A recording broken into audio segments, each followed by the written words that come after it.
Part 3. 1.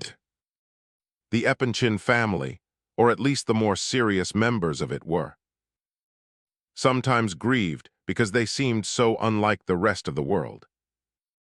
They were not quite certain, but had at times a strong suspicion that things did not happen to them as they did to other people. Others led a quiet, uneventful life, while they were subject to continual upheavals. Others kept on the rails without difficulty. They ran off at the slightest obstacle. Other houses were governed by a timid routine. Theirs was somehow different. Perhaps Lizaveta Prokofievna was alone. In making these fretful observations, the girls, though not wanting in intelligence, were still young. The general was intelligent too, but narrow, and in any difficulty he was content to say "Hm" and leave the matter to his wife. Consequently, on her fell the responsibility. It was not that they distinguished themselves as a family by any particular originality, or that their excursions off the track led to any breach of the proprieties. Oh no. There was nothing premeditated. There was not even any conscious purpose in it all, and yet, in spite of everything, the family, although highly respected, was not quite what every highly respected family ought to be. For a long time now Lizaveta Prokofievna had had it in her mind that all the trouble was owing to her unfortunate character, and this added to her distress. She blamed her own stupid, unconventional eccentricity. Always restless, always on the go, she constantly seemed to lose her way and to get into trouble over the simplest and more ordinary affairs of life. We said at the beginning of our story that the Epanchins were liked and esteemed by their neighbors. In spite of his humble origin, Ivan Fedorovitch himself was received everywhere with respect. He deserved this, partly on account of his wealth and position, partly because, though limited, he was really a very good fellow, but a certain limitation of mind seems to be an indispensable asset, if not to all public personages, at least to all serious financiers. Added to this, his manner was modest and unassuming.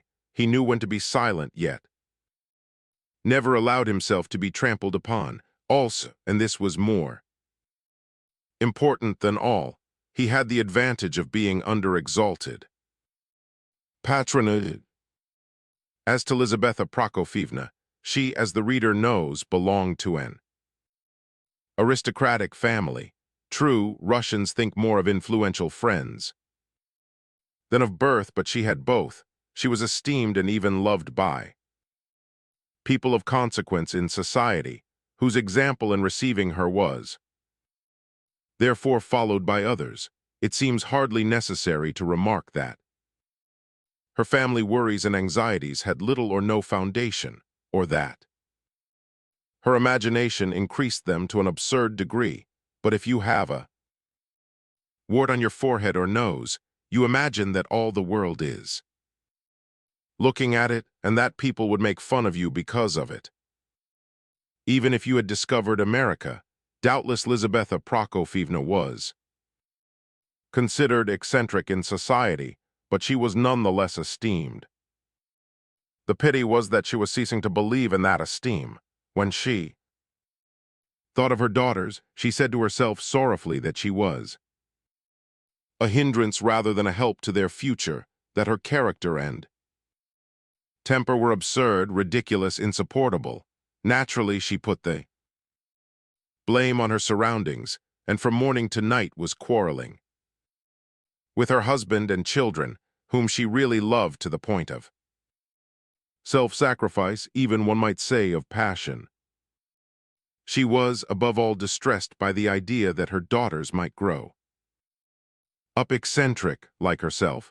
She believed that no other society girls were like them. They are growing into nihilists, she repeated over and over again.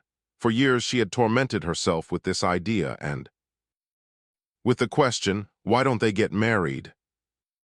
It is to annoy their mother. That is their one aim in life, it can be. Nothing else. The fact is it is all of a piece with these modern ideas. That wretched woman's question. 6 months ago Aglaya took a fancy to cut off her magnificent hair. Why, even I, when I was young, had nothing like it. The scissors were in her hand, and I had to go down on my knees and implore her. She did it, I know, from sheer mischief, too. Spite her mother, for she is a naughty, capricious girl, a real spoiled child, spiteful and mischievous to a degree.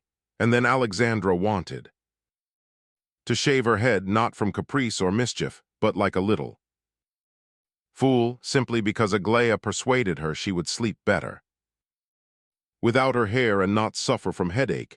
And how many suitors have they not had during the last 5 years? Excellent offers, too. What more do they want? Why don't they get married? For no other reason than to vex their mother. None. But Lizaveta Prokofievna felt somewhat consoled when she could say that one of her girls, Adelaida, was settled at last. It will be one off our hands, she declared aloud, though in private she expressed herself with greater tenderness. The engagement was both happy and suitable, and was therefore approved in society. Prince S. was a distinguished man, he had money, and his future wife was devoted to him. What more could be desired? Lizaveta Prokofievna had felt less anxious about this daughter, however, although she considered her artistic taste suspicious. But to make up for them, she was, as her mother expressed it, merry and had plenty of common sense. It was Aglaya's future which disturbed her most. With regard to her eldest daughter Alexandra, the mother never quite knew whether there was cause for anxiety or not. Sometimes she felt as if there was nothing to be expected from her. She was 25 now and must be fated to be an old maid, and with such beauty too. The mother spent whole nights in weeping and lamenting, while all the time the cause of her grief slumbered peacefully. What is the matter with her? Is she a nihilist, or simply a fool? But Lizaveta Prokofievna knew perfectly well how unnecessary was the last question. She set a high value on Alexandra Ivanovna's judgment, and often consulted her in difficulties, but that she was a wet hen she never for a moment doubted. She is so calm, nothing rouses her, though wet hens are not always calm. Oh, I can't understand it. Her eldest daughter inspired Lizaveta with a kind of puzzled compassion. She did not feel this in Aglaya's case, though the latter was her idol. It may be said that these outbursts and epithets, such as wet hen, in which the maternal solicitude usually showed itself, only made Alexandra laugh. Sometimes the most trivial thing annoyed Mrs. Epanchin and drove her into a frenzy. For instance, Alexandra Ivanovna liked to sleep late and was always dreaming, though her dreams had the peculiarity of being as innocent and naive as those of a child of 7, and the very innocence of her dreams annoyed her mother. Once she dreamt of 9 hens, and this was the cause of quite a serious quarrel. No one knew why. Another time she had, it was most unusual, a dream with a spark of originality in it. She dreamt of a monk in a dark room into which she was too frightened to go. Adelaida and Aglaya rushed off with shrieks of laughter to relate this to their mother, but she was quite angry and said her daughters were all fools. She is as stupid as a fool, a veritable wet hen. Nothing excites her, and yet she is not happy. Some days it makes one miserable only to look at her. Why is she unhappy, I wonder? At times Lizaveta Prokofievna put this question to her husband, and as usual she spoke in the threatening tone of one who demands an immediate answer. Ivan Fedorovitch would frown, shrug his shoulders, and at last give his opinion. She needs a husband. God forbid that he should share your ideas, Ivan Fedorovitch. His wife flashed back, or that he should be as gross and churlish as you. The general promptly made his escape, and Lizaveta Prokofievna after her. While grew calm again. That evening, of course, she would be unusually attentive, gentle, and respectful to her gross and churlish husband. Her dear, kind Ivan Fedorovitch, for she had never left off loving him. She was even still in love with him. He knew it well, and for his part held her in the greatest esteem. But the mother's great and continual anxiety was Aglaya. She is exactly like me, my image in everything, said Mrs. Epanchin to herself. A tyrant, a real little demon, a nihilist, eccentric, senseless, and mischievous. Good Lord, how unhappy she will be. But as we said before, the fact of Adelaida's approaching marriage was balm to the mother. For a whole month she forgot her fears and worries. Adelaida's fate was settled, and with her name that of Aglaya's was linked in society gossip. People whispered that Aglaya, too, was as good as engaged, and Aglaya always looked so sweet and behaved so well. During this period, that the mother's heart was full of joy. Of course, Evgeny Pavlovitch must be thoroughly studied first, before the final step should be taken. But really, how lovely dear Aglaya had become. She actually grew more beautiful every day. And then, yes, and then this abominable prince showed his face again, and everything went topsy-turvy at once, and everyone seemed as mad as March hares. What had really happened? If it had been any other family than the Epanchins, nothing particular would have happened, but thanks to Mrs. Epanchin's invariable fussiness and anxiety, there could not be the slightest hitch in the simplest matters of everyday life. But she immediately foresaw the most dreadful and alarming consequences, and suffered accordingly. What then must have been her condition, when, among all the imaginary anxieties and calamities which so constantly beset her, she now saw looming ahead a serious cause for annoyance, something really likely to arouse doubts and suspicions. How dared they write that hateful anonymous letter, informing me that Aglaya is in communication with Nastasia Filipovna? She thought as she dragged the prince along towards her own house, and again when she sat him down at the round table where the family was already assembled. How dared they so much as think of such a thing? I should die with shame if I thought there was a particle of truth in it, or if I were to show the letter to Aglaya herself, who dares play these jokes upon us, the Epanchins. Why didn't we go to the Yelagin instead of coming down here? I told you we had better go to the Yelagin this summer, Ivan Fedorovitch. It's all your fault, I dare say. It was that Varia who sent the letter. It's all Ivan Fedorovitch. That woman is doing it all for him. I know she is, to show she can make a fool of him now, just as she did when he used to give her pearls. But after all is said, we are mixed up in it. Your daughters are mixed up in it, Ivan Fedorovitch. Young ladies in society, young ladies at an age to be married. They were present, they heard everything there was to hear. They were mixed up with that other scene, too, with those dreadful youths. You must be pleased to remember they heard it all.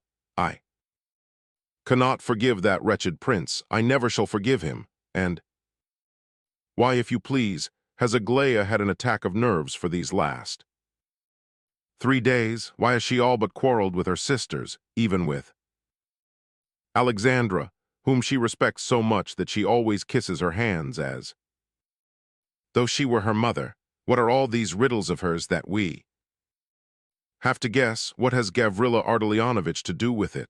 Why did she take upon herself to champion him this morning and burst into tears over it? Why is there an allusion to that cursed poor night in the anonymous letter? And why did I rush off to him just now like a lunatic and drag him back here? I do believe I've gone mad at last. What on earth have I done now to talk to a young man about my daughter's secrets, and secrets having to do with himself too? Thank goodness he's an idiot and a friend of the house. Surely Aglaya hasn't fallen in love with such a gaby. What an idea. Foo, we ought all to be put under glass cases, myself first of all, and be shown off as curiosities at 10 kopecks a peep. I shall never forgive you for all this, Ivan Fedorovitch. Never. Look at her now. Why doesn't she make fun of him? She said she would, and she doesn't. Look there. She stares at him with all her eyes and doesn't move, and yet she told him not to come. He looks pale enough. And that abominable chatterbox, Evgeny Pavlovitch, monopolizes the whole of the conversation. Nobody else can get a word in. I could soon find out all about everything if I could only change the subject. The prince certainly was very pale. He sat at the table and seemed to be feeling by turns sensations of alarm and rapture. Oh, how frightened he was of looking to one side, one particular corner, whence he knew very well that a pair of dark eyes were watching him intently, and how happy he was to think that he was once more among them, and occasionally hearing that well-known voice, although she had written and forbidden him to come again. What on earth will she say to me, I wonder? He thought to himself. He had not said a word yet. He sat silent and listened to Evgeny Pavlovitch's eloquence. The latter had never appeared so happy and excited as on this evening. The prince listened to him, but for a long time did not take in a word he said. Excepting Ivan Fedorovitch, who had not as yet returned from town, the whole family was present. Prince S. was there, and they all intended to go out to hear the band very soon. Kolya arrived presently and joined the circle. So he is received as usual after all, thought the prince. The Epinchins' country house was a charming building, built after the model of a Swiss chalet and covered with creepers. It was surrounded on all sides by a flower garden, and the family sat, as a rule, on the open veranda as at the prince's house. The subject under discussion did not appear to be very popular with the assembly, and some would have been delighted to change it, but Evgeny would not stop holding forth, and the prince's arrival seemed to spur him on to still further oratorical efforts.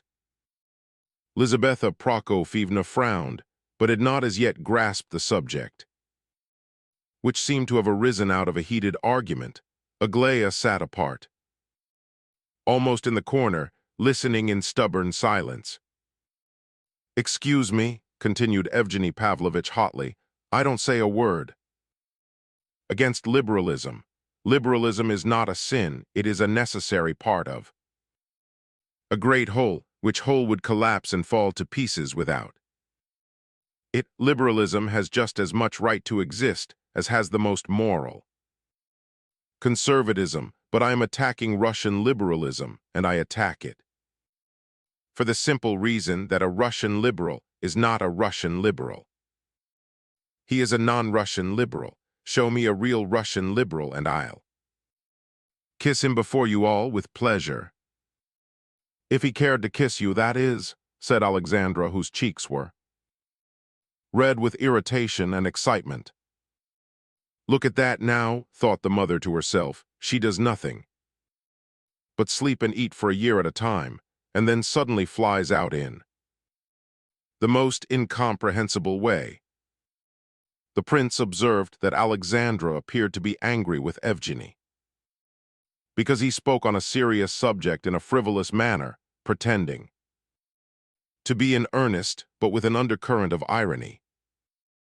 I was saying just now, before you came in, Prince, that there has been nothing national up to now about our liberalism, and nothing they liberals do or have done is in the least degree national. They are drawn from two classes only, the old landowning class and clerical families. How nothing that they have done is Russian? Asked Princess. It may be Russian, but it is not national. Our liberals are not Russian, nor are our conservatives, and you may be sure that the nation does not recognize anything that has been done by the landed gentry, or by the seminarists, or what is to be done either. Come, that's good. How can you maintain such a paradox, if you are serious, that is? I cannot allow such a statement about the landed proprietors to pass unchallenged. Why, you are a landed proprietor yourself, cried Princess hotly. I suppose you'll say there is nothing national about our literature. Either, said Alexandra. Well, I am not a great authority on literary questions, but I certainly do hold that Russian literature is not Russian, except perhaps Lomonosov, Pushkin, and Gogol. In the first place, that is a considerable admission, and in the second place, one of the above was a peasant, and the other two were both landed proprietors. Quite so, but don't be in such a hurry, for since it has been the part of these three men, and only these three, to say something absolutely their own, not borrowed, so by this very fact these three men become really national, if any Russian shall have done or said anything really and absolutely original, he is to be called national from that moment. Though he may not be able to talk the Russian language, still he is a national Russian. I consider that an axiom, but we were not speaking of literature. We began by discussing the socialists. Very well then, I insist that there does not exist one single Russian socialist. There does not, and there has never existed such a one, because all socialists are derived from the two classes, the landed proprietors and the seminarists. All our eminent socialists are merely old liberals of the class of landed proprietors, men who were liberals in the days of serfdom. Why do you laugh? Give me their books, give me their studies, their memoirs, and though I am not a literary critic, yet I will prove as clear as day that every chapter and every word of their writings has been the work of a former landed proprietor of the old school. You'll find that all their raptures, all their generous transports are proprietary, all their woes and their tears proprietary, all proprietary or seminarist. You are laughing again, and you, Prince, are smiling too. Don't you agree with me? It was true enough that everybody was laughing, the Prince among them. I cannot tell you on the instant whether I agree with you or not, said the latter, suddenly stopping his laughter and starting like a schoolboy caught at mischief. But I assure you I am listening to you with extreme gratification. So saying, he almost panted with agitation, and a cold sweat stood upon his forehead. These were his first words since he had entered the house. He tried to lift his eyes and look around, but dared not. Evgeny Pavlovitch noticed his confusion and smiled. I'll just tell you one fact, ladies and gentlemen, continued the latter with apparent seriousness and even exaltation of manner, but with a suggestion of chaff behind every word, as though he were laughing in his sleeve at his own nonsense, a fact, the discovery of which I believe I may claim to have made by myself alone, at all events. No other has ever said or written a word about it, and in this fact is expressed the whole essence of Russian liberalism of the sort which I am now considering. In the first place, what is liberalism, speaking generally, but an attack, whether mistaken or reasonable, is quite another question. Upon the existing order of things, is this so? Yes, very well, then my fact consists in this, that Russian liberalism is not an attack upon the existing order of things, but an attack upon the very essence of things themselves, indeed on the things themselves, not an attack on the Russian order of things, but on Russia itself. My Russian liberal goes so far as to reject Russia, that is, he hates and strikes his own mother. Every misfortune and mishap of the mother country fills him with mirth and even with ecstasy. He hates the national customs, Russian history, and everything. If he has a justification, it is that he does not know what he is doing and believes that his hatred of Russia is the grandest and most profitable kind of liberalism. You will often find a liberal who is applauded and esteemed by his fellows, but who is in reality the dreariest, blindest, dullest of conservatives, and is not aware of the fact. This hatred for Russia has been mistaken by some of our Russian liberals for sincere love of their country, and they boast that they see better than their neighbors what real love of one's country should consist in, but of late they have grown more candid and are ashamed of the expression love of country, and have annihilated the very spirit of the words as something injurious and petty and undignified. This is the truth, and I hold by it, but at the same time it is a phenomenon which has not been repeated at any other time or place, and therefore, though I hold to it as a fact, yet I recognize that it is an accidental phenomenon, and may likely enough pass away. There can be no such thing anywhere else as a liberal who really hates his country. And how is this fact to be explained among us? By my original statement that a Russian liberal is not a Russian liberal. That's the only explanation that I can see. I take all that you have said as a joke, said Princess seriously. I have not seen all kinds of liberals, and cannot, therefore, set myself up as a judge, said Alexandra, but I have heard all you have said with indignation. You have taken some accidental case and twisted it into a universal law, which is unjust. Accidental case, said Evgeny Pavlovitch. Do you consider it an accidental case, Prince?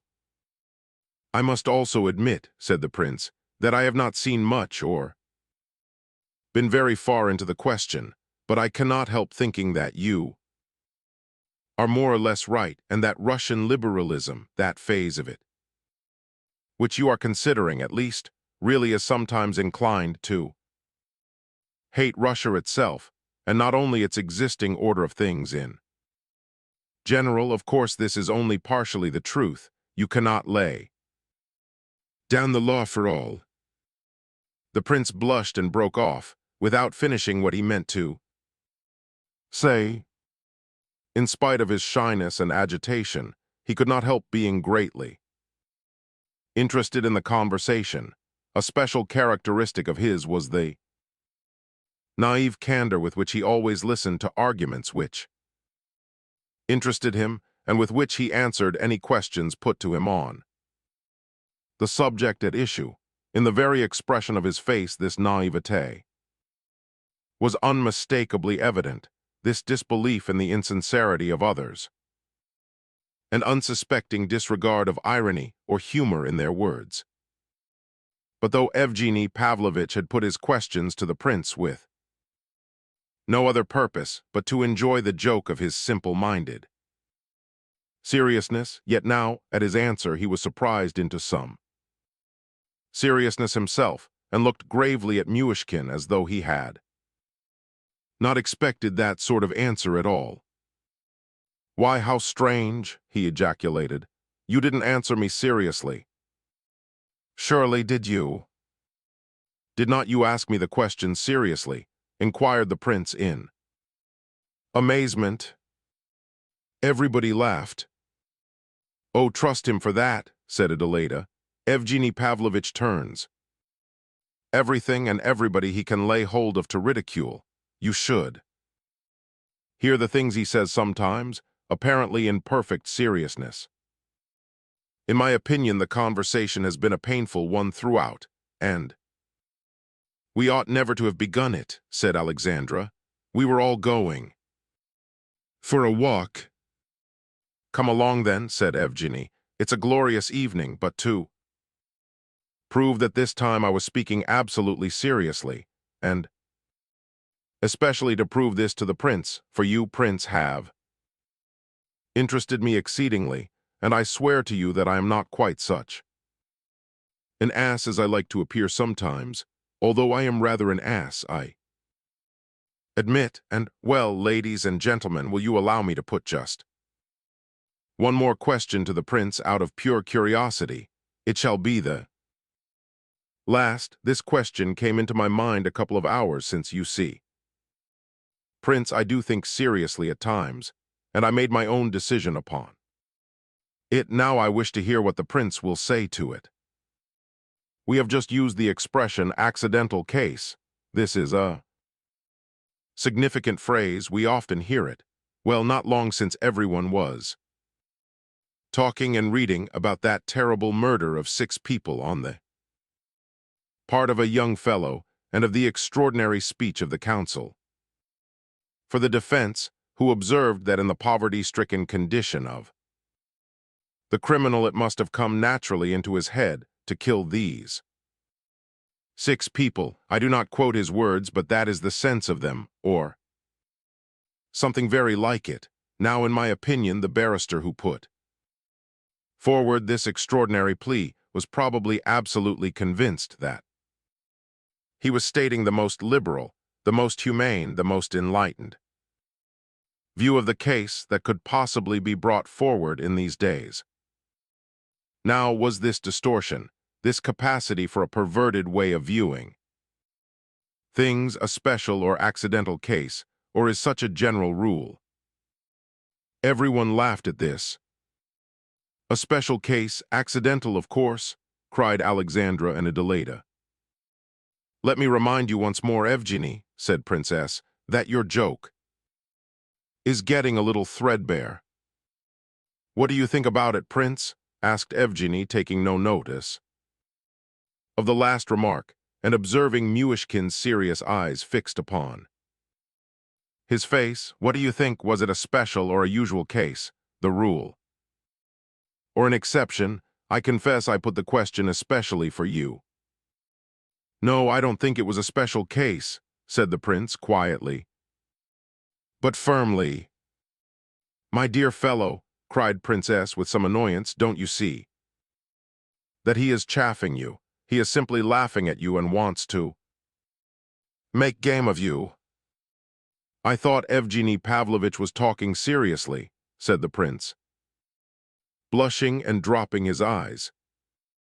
My dear prince, continued Princess, remember what you and I were saying 2 or 3 months ago. We spoke of the fact that in our newly opened law courts, one could already lay one's finger upon so many talented and remarkable young barristers. How pleased you were with the state of things as we found it, and how glad I was to observe your delight. We both said it was a matter to be proud of, but this clumsy defense that Evgeny mentions, this strange argument can, of course, only be an accidental case, 1 in 1,000.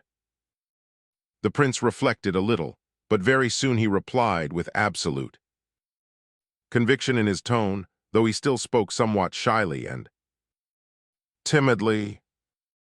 I only wish to say that this distortion, as Evgeny Pavlovitch expressed it, is met with very often, and is far more the general rule than the exception, unfortunately for Russia, so much so that if this distortion were not the general rule, perhaps these dreadful crimes would be less frequent. Dreadful crimes, but I can assure you that crimes just as dreadful, and probably more horrible, have occurred before our times and at all times, and not only here in Russia, but everywhere else as well, and in my opinion it is not at all likely that such murders will cease to occur for a very long time to come. The only difference is that in former times there was less publicity, while now everyone talks and writes freely about such things, which fact gives the impression that such crimes have only now sprung into existence.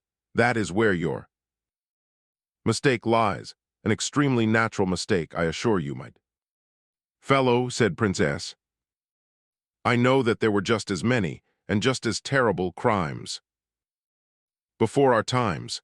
Not long since I visited a convict prison and made acquaintance with some of the criminals. There were some even more dreadful criminals than this one we have been speaking of, men who have murdered a dozen of their fellow creatures and feel no remorse whatever. But what I especially noticed was this, that the very most hopeless and remorseless murderer, however hardened a criminal he may be, still knows that he is a criminal. That is, he is conscious that he has acted wickedly, though he may feel no remorse whatever.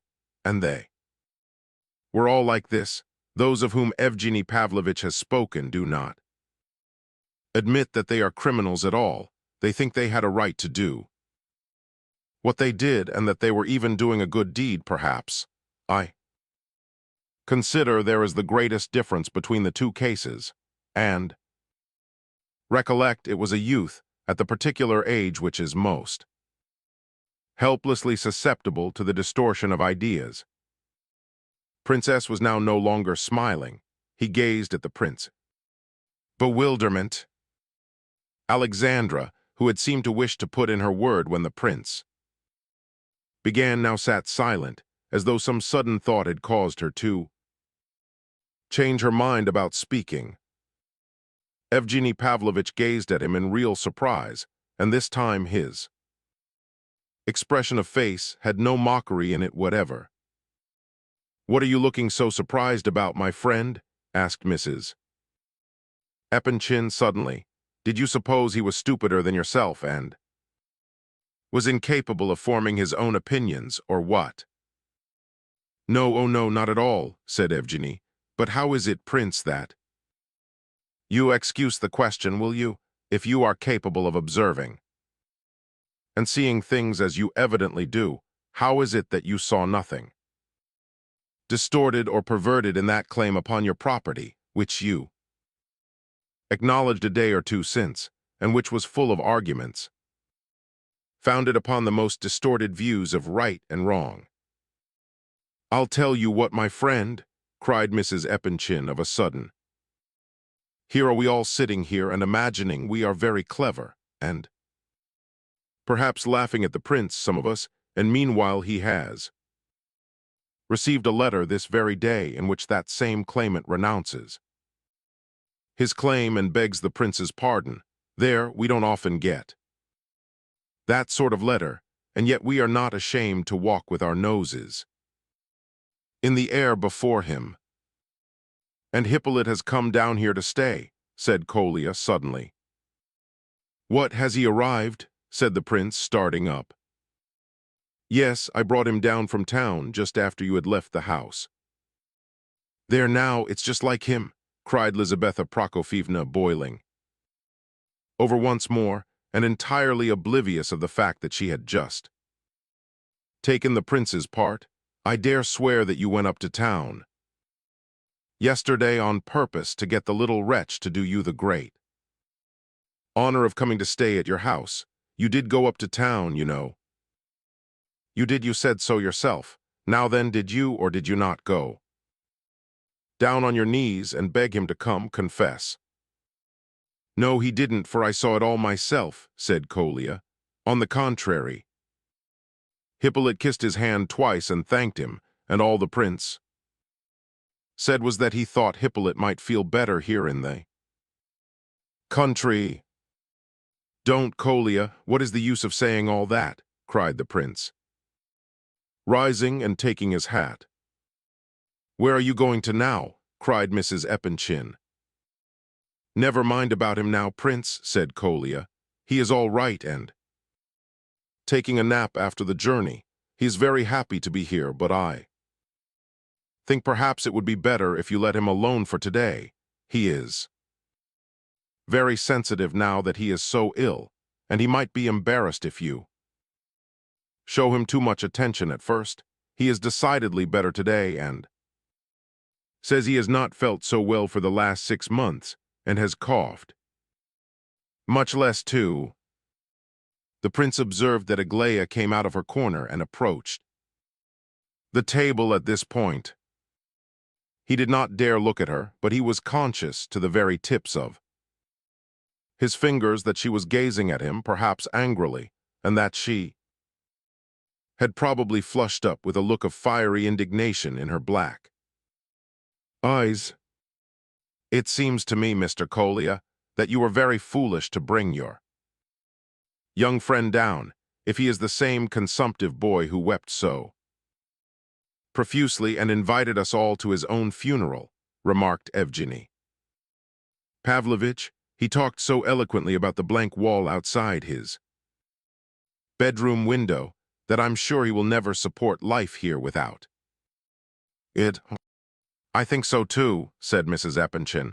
He will quarrel with you and be off, and she drew her workbox towards her with an air of dignity, quite oblivious of the fact that the family was about to start for a walk in the park. Yes, I remember he boasted about the blank wall in an extraordinary way, continued Evgeny, and I feel that without that blank wall he will never be able to die eloquently, and he does so long to die eloquently. Oh, you must forgive him the blank wall, said the prince quietly. He has come down to see a few trees now, poor fellow. Oh, I forgive him with all my heart. You may tell him so if you like, laughed Evgeny. I don't think you should take it quite like that, said the prince, quietly and without removing his eyes from the carpet. I think it is more a case of his forgiving you. Forgiving me? Why so? What have I done to need his forgiveness? If you don't understand, then, but of course you do understand, he wished to bless you all round and to have your blessing before he died, that's all. My dear prince, began Princess, hurriedly exchanging glances with some of those present, you will not easily find heaven on earth, and yet you seem to expect to. Heaven is a difficult thing to find anywhere, Prince, far more difficult than appears to that good heart of yours. Better stop this conversation, or we shall all be growing quite disturbed in our minds, and let's go and hear the band then, said Lizaveta Prokofievna angrily, rising from her place. The rest of the company followed her example. 2. The prince suddenly approached Evgeny Pavlovitch. Evgeny Pavlovitch, he said, with strange excitement and seizing the latter's hand in his own, be assured that I esteem you as a generous and honorable man in spite of everything. Be assured of that. Evgeny Pavlovitch fell back a step in astonishment. For one moment it was all he could do to restrain himself from bursting out laughing. But looking closer, he observed that the prince did not seem to be quite himself. At all events, he was in a very curious state. I wouldn't mind betting, Prince, he cried, that you did not in the least mean to say that, and very likely you meant to address someone else altogether. What is it? Are you feeling unwell or anything? Very likely, extremely likely, and you must be a very close observer to detect the fact that perhaps I did not intend to come up to you at all. So saying, he smiled strangely, but suddenly and excitedly he began again. Don't remind me of what I have done or said. Don't. I am very much Ashamed of myself, I. Why, what have you done? I don't understand you. I see you are ashamed of me, Evgeny Pavlovitch. You are blushing for me. That's a sign of a good heart. Don't be afraid, I shall go away. Directly.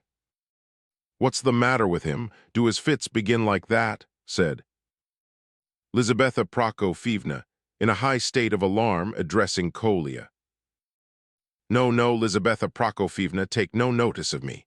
I am not going to have a fit. I will go away directly, but I know I am afflicted. I was 24 years an invalid, you see, the first 24 years of my life, so take all I do, and say as the sayings and actions of an invalid. I'm going away directly, I really am. Don't be afraid, I am not blushing, for I don't think I need blush about it, need I?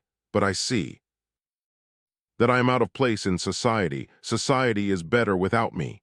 It's not vanity, I assure you. I have thought over it all these last 3 days, and I have made up my mind that I ought to unbosom myself candidly before you at the first opportunity. There are certain things, certain great ideas, which I must not so much as approach as Princess has just reminded me, or I shall make you all laugh. I have no sense of proportion, I know. My words and gestures do not express my ideas, are a humiliation and abasement of the ideas, and therefore I have no right, and I am too sensitive. Still, I believe I am beloved in this household and esteemed far more than I deserve, but I can't help knowing that after 24 years of illness, there must be some trace left, so that it is impossible for people to refrain from laughing at me sometimes, don't you think so? He seemed to pause for a reply, for some verdict as it were, and looked humbly around him. All present stood rooted to the earth with amazement at this unexpected and apparently uncalled for outbreak, but the poor prince's painful and rambling speech gave rise to a strange episode. Why do you say all this here? Cried Aglaya suddenly. Why do you talk like this to them? She appeared to be in the last stages of wrath and irritation. Her eyes flashed. The prince stood dumbly and blindly before her, and suddenly grew pale. There is not one of them all who is worthy of these words of yours, continued Aglaya. Not one of them is worth your little finger, not one of them has heart or head to compare with yours. You are more honest than all, and better, nobler, kinder, wiser than all. There are some here who are unworthy to bend and pick up the handkerchief you have just dropped. Why do you humiliate yourself like this and place yourself lower than these people? Why do you debase yourself before them? Why have you no pride? My God, who would ever have believed this? Cried Mrs. Epanchin, wringing her hands. Hurrah for the poor knight, cried Kolya. Be quiet, how dare they laugh at me in your house, said Aglaya, turning sharply on her mother in that hysterical frame of mind that rides recklessly over every obstacle and plunges blindly through proprieties. Why does everyone worry and torment me? Why have they all been bullying me these 3 days about you, Prince?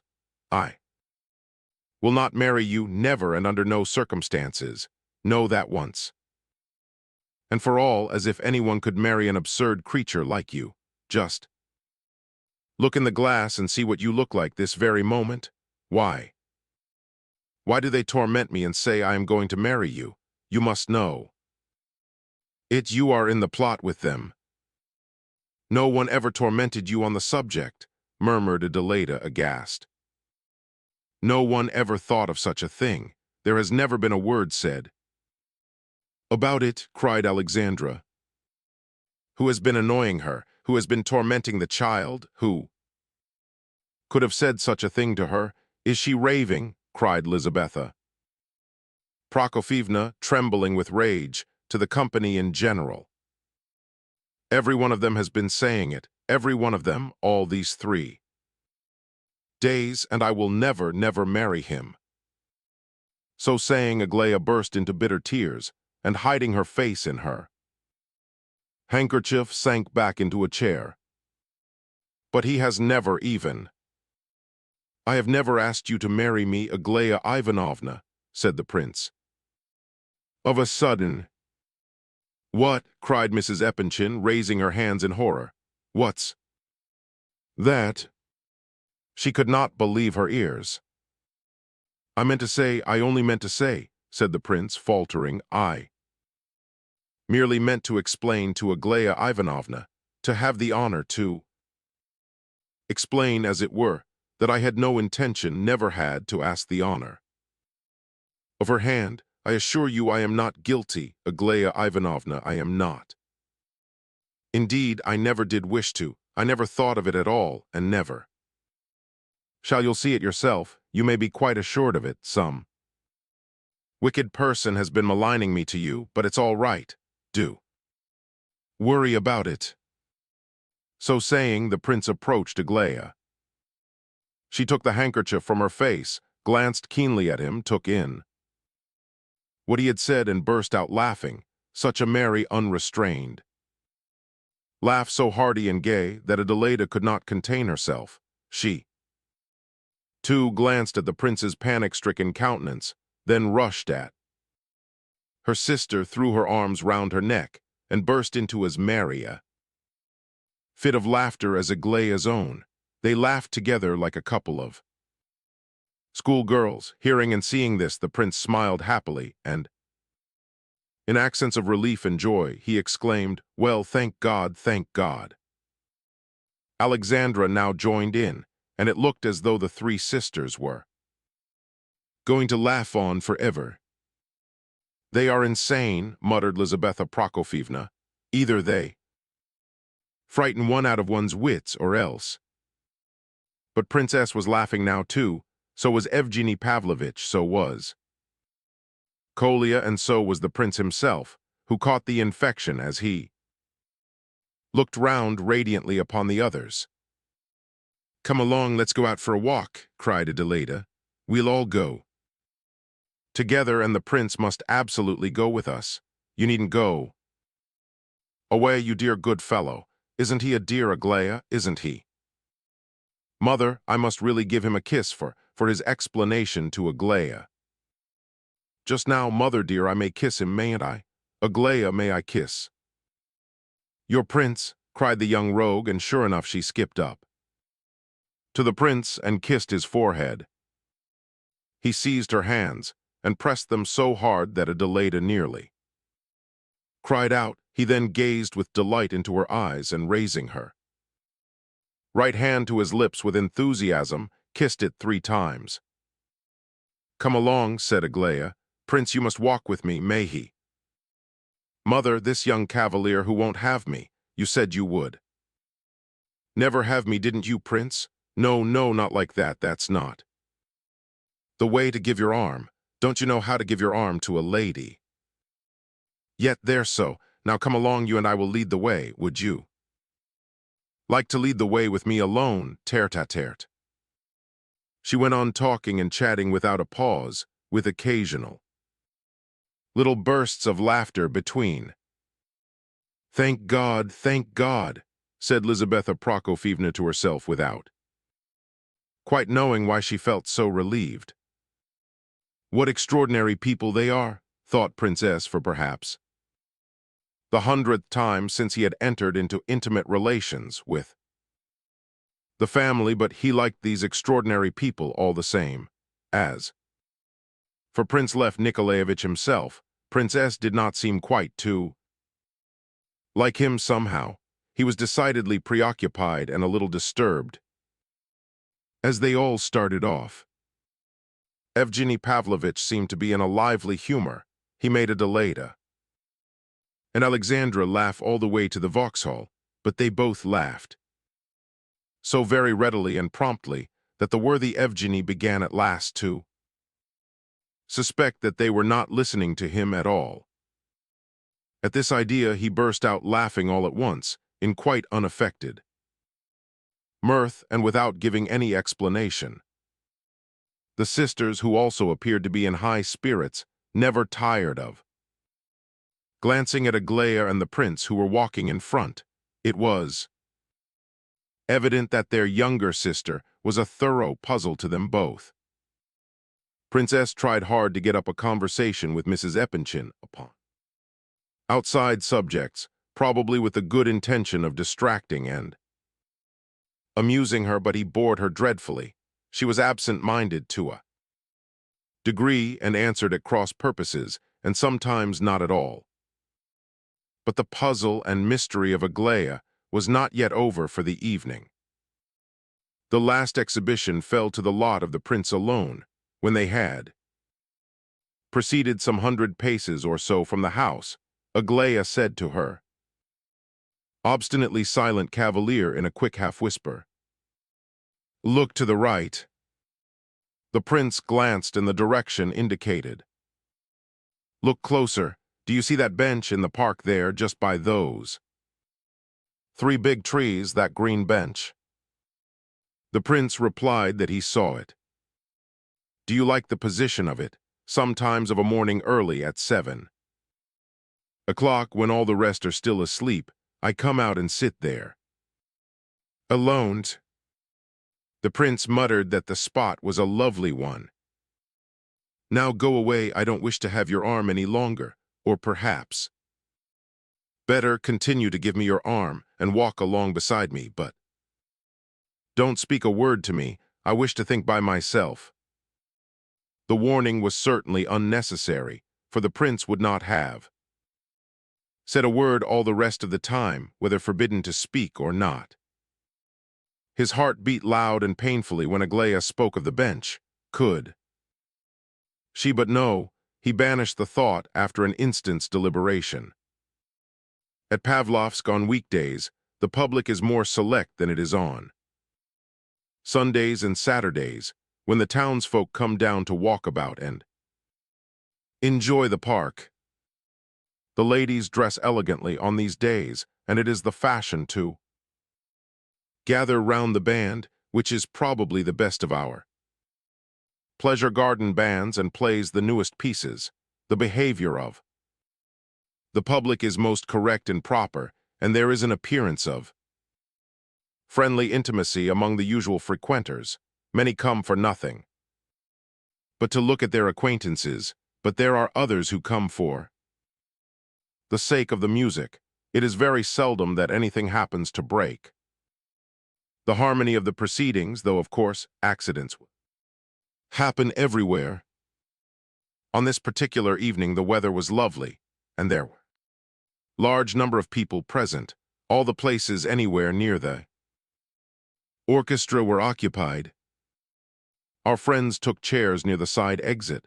The crowd and the music cheered Mrs. Epanchin a little, and amused the girls. They bowed and shook hands with some of their friends, and nodded at a distance to others. They examined the ladies' dresses, noticed comicalities and eccentricities among the people, and laughed and talked among themselves. Evgeny Pavlovitch, too, found plenty of friends to bow to. Several people noticed Aglaya and the prince, who were still together. Before very long 2 or 3 young men had come up, and 1 or 2 remained to talk. All of these young men appeared to be on intimate terms with Evgeny Pavlovitch. Among them was a young officer, remarkably handsome fellow, very good-natured and a great chatterbox. He tried to get up a conversation with Aglaya and did his best to secure her attention. Aglaya behaved very graciously to him and chatted and laughed merrily. Evgeny Pavlovitch begged the prince's leave to introduce their friend to him. The prince hardly realized what was wanted of him, but the introduction came off. The 2 men bowed and shook hands. Evgeny Pavlovitch's friend asked the prince some question, but the latter did not reply, or if he did, he muttered something so strangely indistinct that there was nothing to be made of it. The officer stared intently at him, then glanced at Evgeny, divined why the latter had introduced him, and gave his undivided attention to Aglaya again. Only Evgeny Pavlovitch observed that Aglaya flushed up for a moment at this. The prince did not notice that others were talking and making themselves agreeable to Aglaya. In fact, at moments he almost forgot that he was sitting by her himself. At other moments he felt a longing to go away somewhere and be alone with his thoughts, and to feel that no one knew where he was. Or if that were impossible, he would like to be alone at home, on the terrace, without either Lebedev or his children, or anyone else about him, and to lie there and think, a day and night and another day again. He thought of the mountains, and especially of a certain spot which he used to frequent, whence he would look down upon the distant valleys and fields and see the waterfall far off, like a little silver thread, and the old ruined castle in the distance.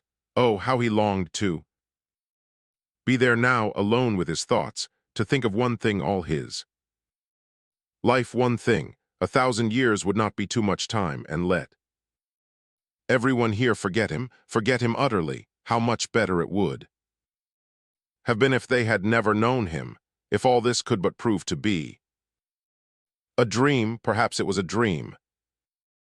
Now and then he looked at Aglaya for 5 minutes at a time, without taking his eyes off her face, but his expression was very strange. He would gaze at her as though she were an object a couple of miles distant, or as though he were looking at her portrait and not at herself at all. "Why do you look at me like that, Prince?" she asked, suddenly breaking off her merry conversation and laughter with those about her. "I'm afraid of you. You look as though you were just going to put out your hand and touch my face to see if it's real. Doesn't he, Evgeny Pavlovitch, doesn't he look like that?" The prince seemed surprised that he should have been addressed at all. He reflected a moment, but did not seem to take in what had been said. To him, at all events, he did not answer, but observing that she and the others had begun to laugh, he too opened his mouth and laughed with them.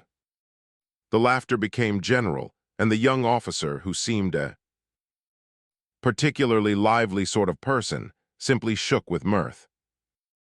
Aglaya suddenly whispered angrily to herself the word "idiot." My goodness, surely she is not in love with such a, surely she is mad, groaned Mrs. Epanchin under her breath. "It's all a joke, Mama. It's just a joke, like the poor night, nothing more whatever, I assure you," Alexandra whispered in her ear. "She is chaffing him, making a fool of him after her own private fashion, that's all, but she carries it just a little too far. She is a regular little actress. How she frightened us just now, didn't she? And all for a lark.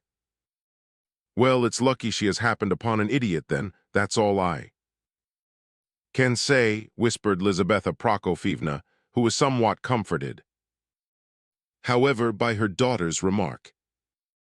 The prince had heard himself referred to as idiot, and had shuddered at the moment, but his shudder, it so happened, was not caused by the word applied to him. The fact was that in the crowd, not far from where he was sitting, a pale, familiar face, with curly black hair and a well-known smile and expression, had flashed across his vision for a moment and disappeared again. Very likely he had imagined it there. Only remained to him the impression of a strange smile, 2 eyes, and a bright green tie. Whether the man had disappeared among the crowd, or whether he had turned towards the Vauxhall, the prince could not say. But a moment or two afterwards, he began to glance keenly about him. That first vision might only too likely be the forerunner of a second. It was almost certain to be so. Surely he had not forgotten the Possibility of such a meeting when he came to the Vauxhall. True enough, he had not remarked where he was coming to when he set out with Aglaia. He had not been in a condition to remark anything at all. Had he been more careful to observe his companion, he would have seen that for the last quarter of an hour Aglaia had also been glancing around in apparent anxiety, as though she expected to see someone, or something particular among the crowd of people, now at the moment. When his own anxiety became so marked, her excitement also increased. Visibly, and when he looked about him, she did the same. The reason for their anxiety soon became apparent, from that very side. Entrance to the Vauxhall, near which the prince and all the Epanchin party were seated, there suddenly appeared quite a large knot of persons, at least a dozen. Heading this little band walked three ladies, two of whom were remarkably lovely, and there was nothing surprising in the fact that they should have had a large troop of admirers following in their wake. But there was something in the appearance of both the ladies and their admirers which was peculiar, quite different from that of the rest of the public assembled around the orchestra. Nearly everyone observed the little band advancing, and all pretended not to see or notice them, except a few young fellows who exchanged glances and smiled, saying something to one another in whispers. It was impossible to avoid noticing them, however, in reality, for they made their presence only too conspicuous by laughing and talking loudly. It was to be supposed that some of them were more than half drunk, although they were well enough dressed, some even particularly well. There were one or two, however, who were very strange-looking creatures with flushed faces and extraordinary clothes. Some were military men, not all were quite young, one or two were middle-aged gentlemen of decidedly disagreeable appearance, men who are avoided in society like the plague, decked out in large gold studs and rings, and magnificently got up, generally. Among our suburban resorts, there are some which enjoy especially high reputation for respectability and fashion, but the most careful individual is not absolutely exempt from the danger of a tile falling suddenly upon his head from his neighbor's roof. Such a tile was about to descend upon the elegant and decorous public, now assembled to hear the music. In order to pass from the Vauxhall to the bandstand, the visitor has to descend 2 or 3 steps. Just at these steps the group paused as though it feared to proceed further, but very quickly one of the 3 ladies who formed its apex stepped forward into the charmed circle, followed by 2 members of her suite. One of these was a middle-aged man of very respectable appearance, but with the stamp of parvenu upon him, a man whom nobody knew and who evidently knew nobody. The other follower was younger and far less respectable-looking. No one else followed the eccentric lady, but as she descended the steps, she did not even look behind her, as though it were absolutely the same to her whether anyone were following or not. She laughed and talked loudly, however, just as before. She was dressed with great taste, but with rather more magnificence than was needed for the occasion. Perhaps she walked past the orchestra to where an open carriage was waiting near the road. The prince had not seen her for more than 3 months. All these days since his arrival from Petersburg, he had intended to pay her a visit, but some mysterious presentiment had restrained him. He could not picture to himself what impression this meeting with her would make upon him, though he had often tried to imagine it. With fear and trembling, one fact was quite certain, and that was that the meeting would be painful. Several times during the last 6 months, he had recalled the effect which the first sight of this face had had upon him, when he only saw its portrait. He recollected well that even the portrait face had left but too painful an impression. That month in the provinces, when he had seen this woman nearly every day, had affected him so deeply that he could not now look back upon it calmly. In the very look of this woman there was something which tortured him. In conversation with Rodion he had attributed this sensation to pity, immeasurable pity, and this was the truth. The sight of the portrait face alone had filled his heart full of the agony of real sympathy, and this feeling of sympathy, nay, of actual suffering for her, had never left his heart since that hour, and was still in full force, oh yes, and more powerful than ever. But the prince was not satisfied with what he had said to Rodion. Only at this moment, when she suddenly made her appearance before him, did he realized to the full the exact emotion which she called up in him, and which he had not described correctly to Rodion. And indeed, there were no words in which he could have expressed his horror, yes, horror, for he was now fully convinced from his own private knowledge of her that the woman was mad. If loving a woman above everything in the world, or at least having a foretaste of the possibility of such love for her, one were suddenly to behold her on a chain, behind bars and under the lash of a keeper, one would feel something like what the poor prince now felt. "What's the matter?" asked Aglaya in a whisper, giving his sleeve a little tug. He turned his head towards her and glanced at her black and, for some reason, flashing eyes, tried to smile, and then, apparently forgetting her in an instant, turned to the right once more and continued to watch the startling apparition before him. Nastasia Philippovna was at this moment passing the young ladies' chairs. Evgeny Pavlovitch continued some apparently extremely funny and interesting anecdote to Alexandra, speaking quickly and with much animation. The prince remembered that at this moment Aglaya remarked in a half-whisper, "What a—" She did not finish her indefinite sentence. She restrained herself in a moment, but it was enough. Nastasia Philippovna, who up to now had been walking along as though she had not noticed the Epanchin party, suddenly turned her head in their direction, as though she had just observed Evgeny Pavlovitch sitting there for the first time. "Why, I declare, here he is," she cried, stopping suddenly. "The man one can't find with all one's messengers sent about the place, sitting just under one's nose, exactly where one never thought of looking. I thought you were sure to be at your uncle's by this time." Evgeny Pavlovitch flushed up and looked angrily at Nastasia Philippovna, then turned his back on her.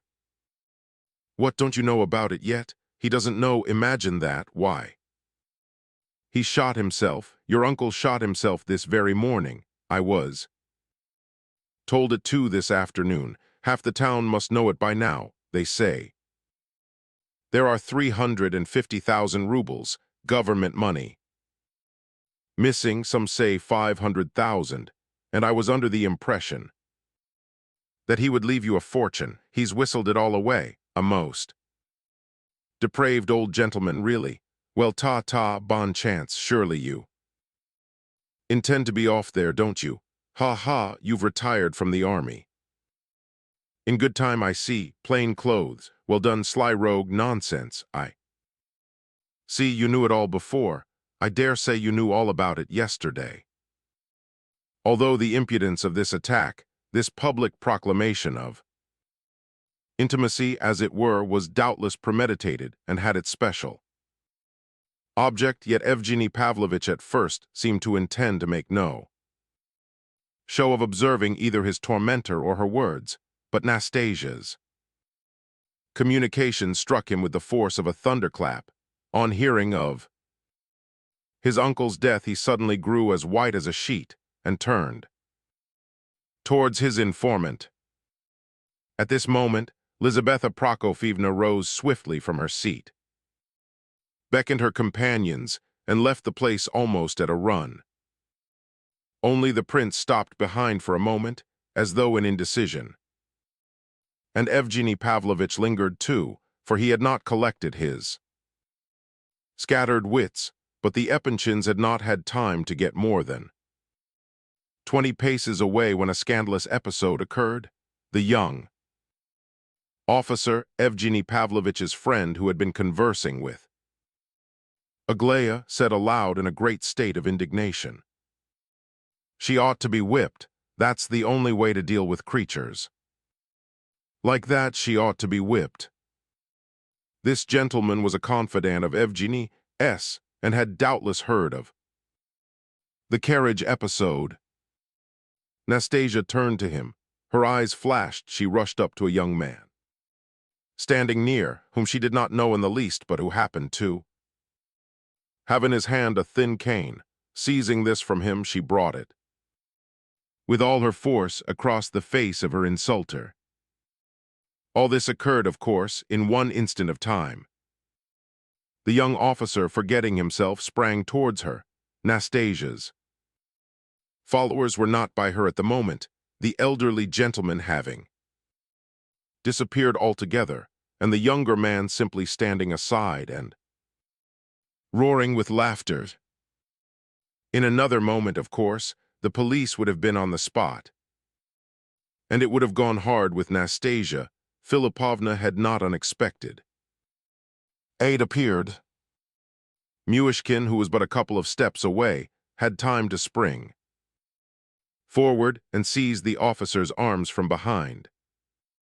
The officer, tearing himself from the prince's grasp, pushed him so violently backwards that he staggered a few steps and then subsided into a chair. But there were other defenders for Nastasia on the spot by this time. The gentleman known as the boxer now confronted the enraged officer. "Keller is my name, sir, ex-lieutenant," he said very loud. "If you will accept me as champion of the fair sex, I am at your disposal. English boxing has no secrets from me.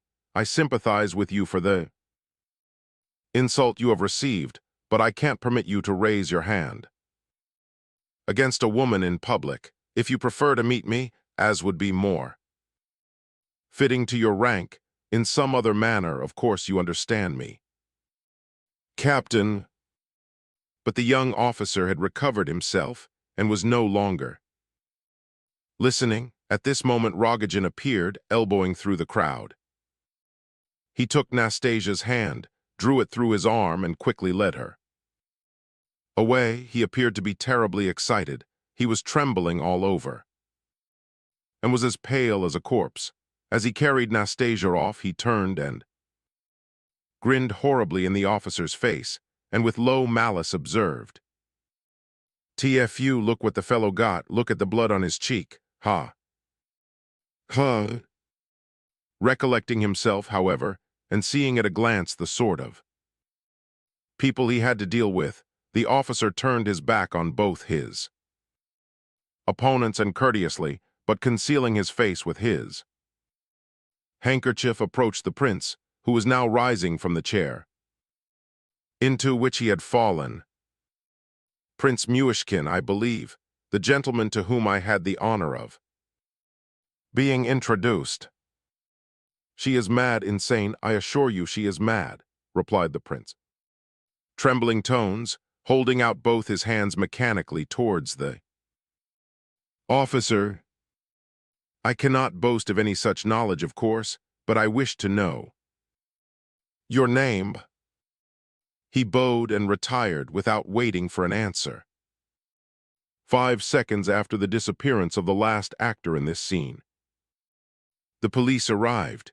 The whole episode had not lasted more than a couple of minutes. Some of the spectators had risen from their places and departed altogether. Some merely exchanged their seats for other. Little further off, Some were delighted with the occurrence and talked, and laughed over it for a long time. In a word, the incident closed as such incidents do, and the band began to play again. The prince walked away after the Epanchin party. Had he thought of looking round to the left after he had been pushed so unceremoniously into the chair, he would have observed Aglaya standing some 20 yards away. She had stayed to watch the scandalous scene in spite of her mother's and sister's anxious cries to her to come away. Princess ran up to her and persuaded her at last to come home with them. Lizaveta Prokofyevna saw that she returned in such a state of agitation that it was doubtful whether she had even heard their calls. But only a couple of minutes later, when they had reached the park, Aglaya suddenly remarked, in her usual calm, indifferent voice, "I wanted to see how the farce would end." 3. The occurrence at the Vauxhall had filled both mother and daughters with something like horror. In their excitement, Lizaveta Prokofyevna and the girls were nearly running all the way home. In her opinion, there was so much disclosed and laid bare by the episode that, in spite of the chaotic condition of her mind, she was able to feel more or less decided on certain points which, up to now, had been in a cloudy condition.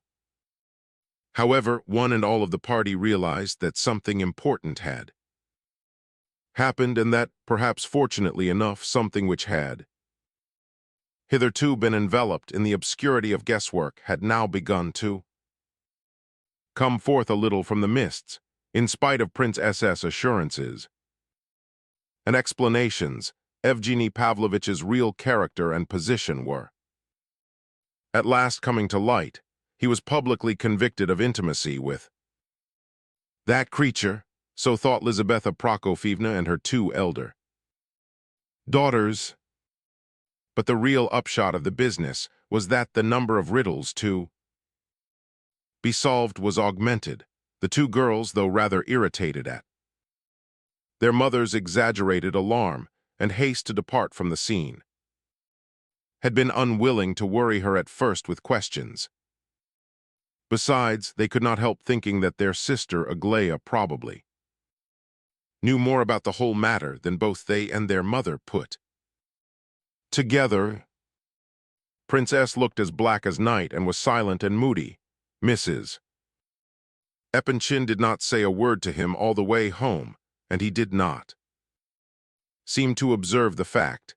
Adelaida tried to pump him a little by asking who was the uncle they were talking about, and what was it that had happened in Petersburg, but he had merely muttered something disconnected about making inquiries, and that, of course, it was all nonsense.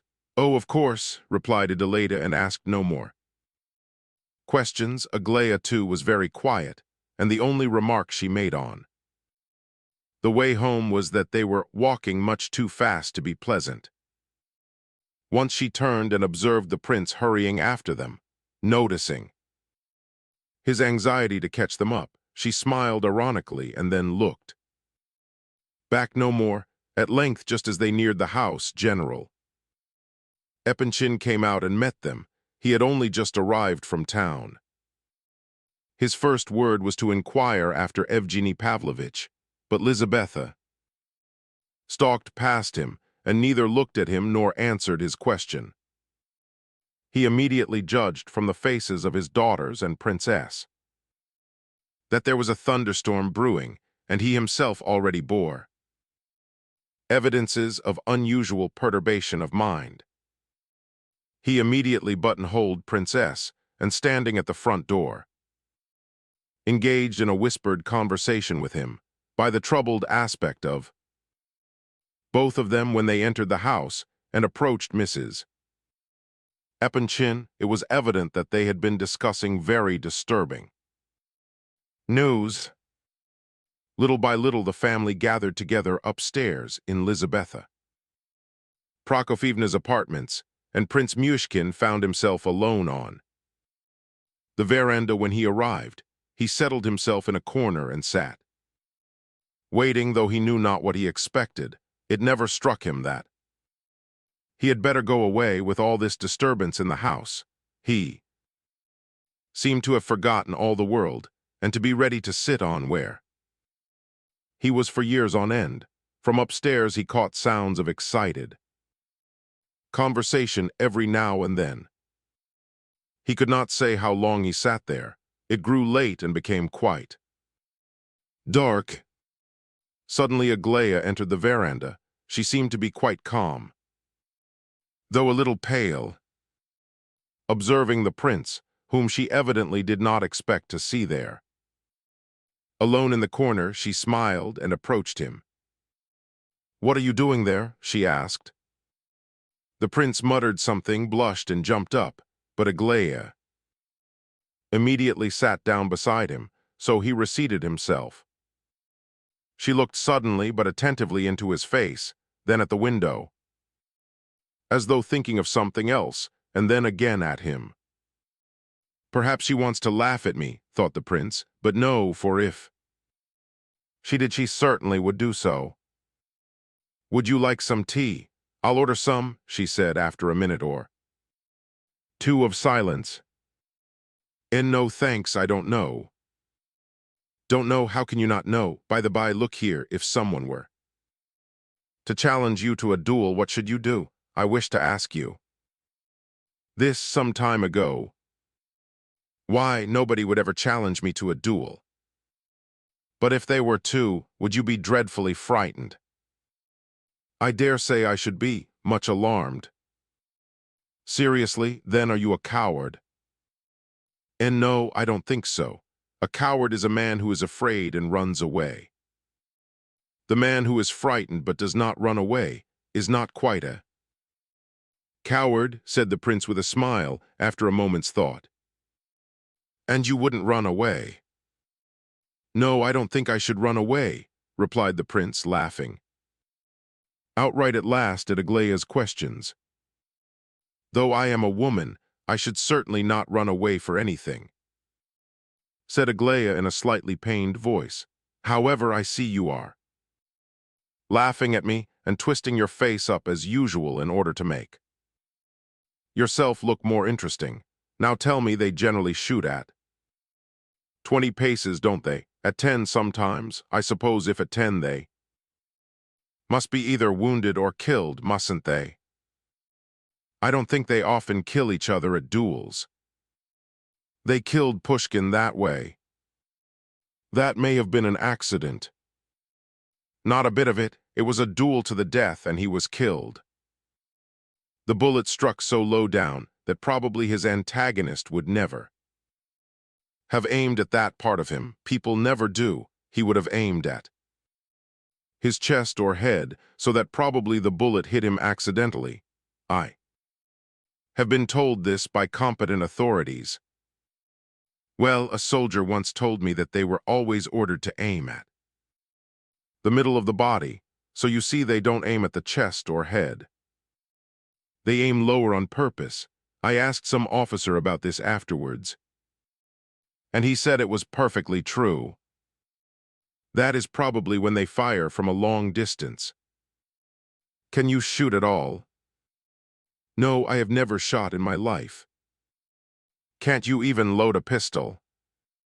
"No, that is, I understand how it's done, of course, but I have never done it." "Then you don't know how, for it is a matter that needs practice. Now, listen and learn. In the first place, buy good powder, not damp. They say it mustn't be at all damp, but very dry. Some fine kind it is. You must ask for pistol powder, not the stuff they load cannons with. They say one makes the bullets oneself, somehow or other. Have you got a pistol?" "No, and I don't want one," said the prince, laughing. "Oh, what nonsense. You must buy one. French or English are the best. They say, then take a little powder, about a thimbleful or perhaps two, and pour it into the barrel. Better put plenty, then push in a bit of felt. It must be felt for some reason or other. You can easily get a bit off some old mattress or off a door. It's used to keep the cold out. Well, when you have pushed the felt down, put the bullet in. Do you hear now? The bullet last and the powder first, not the other way, or the pistol won't shoot. What are you laughing at? I wish you to buy a pistol and practice every day, and you must learn to hit a mark. For certain will you? The prince only laughed. Aglaya stamped her foot with annoyance. Her serious air, however, during this conversation had surprised him considerably. He had a feeling that he ought to be asking her something, that there was something he wanted to find out far more important than how to load a pistol, but his thoughts had all scattered, and he was only aware that she was sitting by him and talking to him, and that he was looking at her. As to what she happened to be saying to him, that did not matter in the least. The general now appeared on the veranda, coming from upstairs.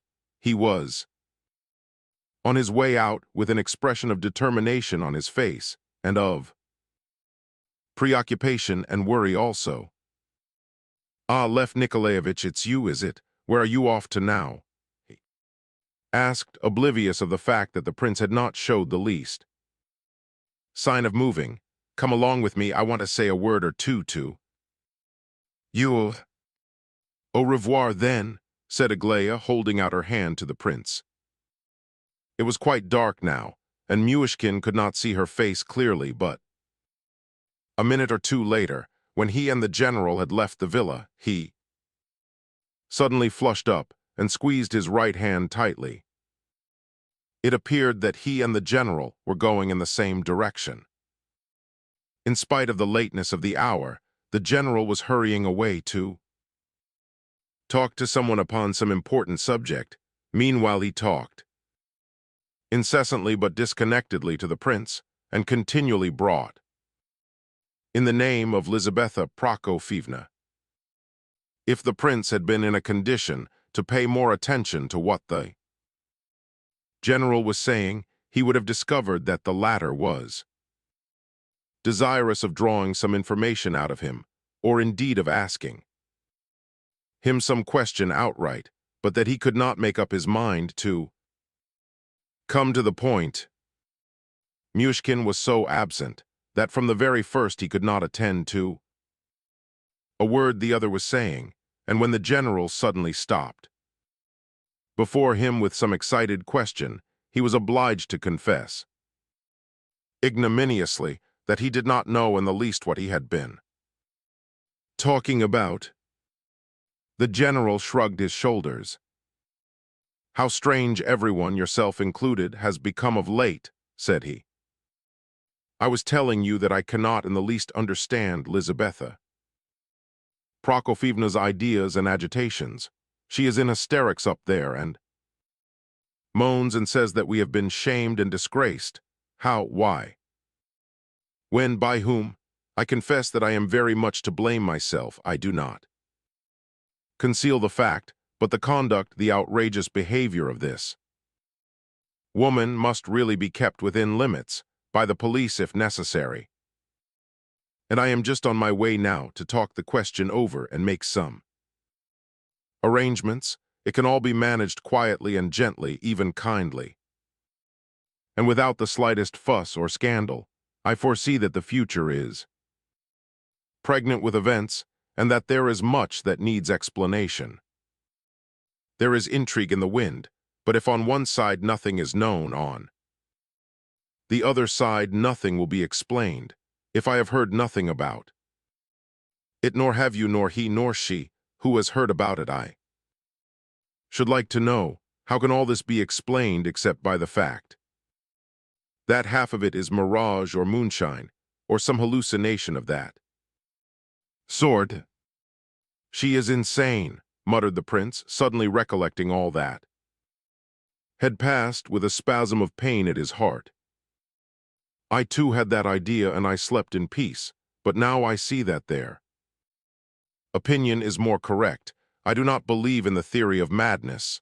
The woman has no common sense, but she is not only not insane, she is artful to a degree. Her outburst of this evening about Evgeny's uncle proves that conclusively.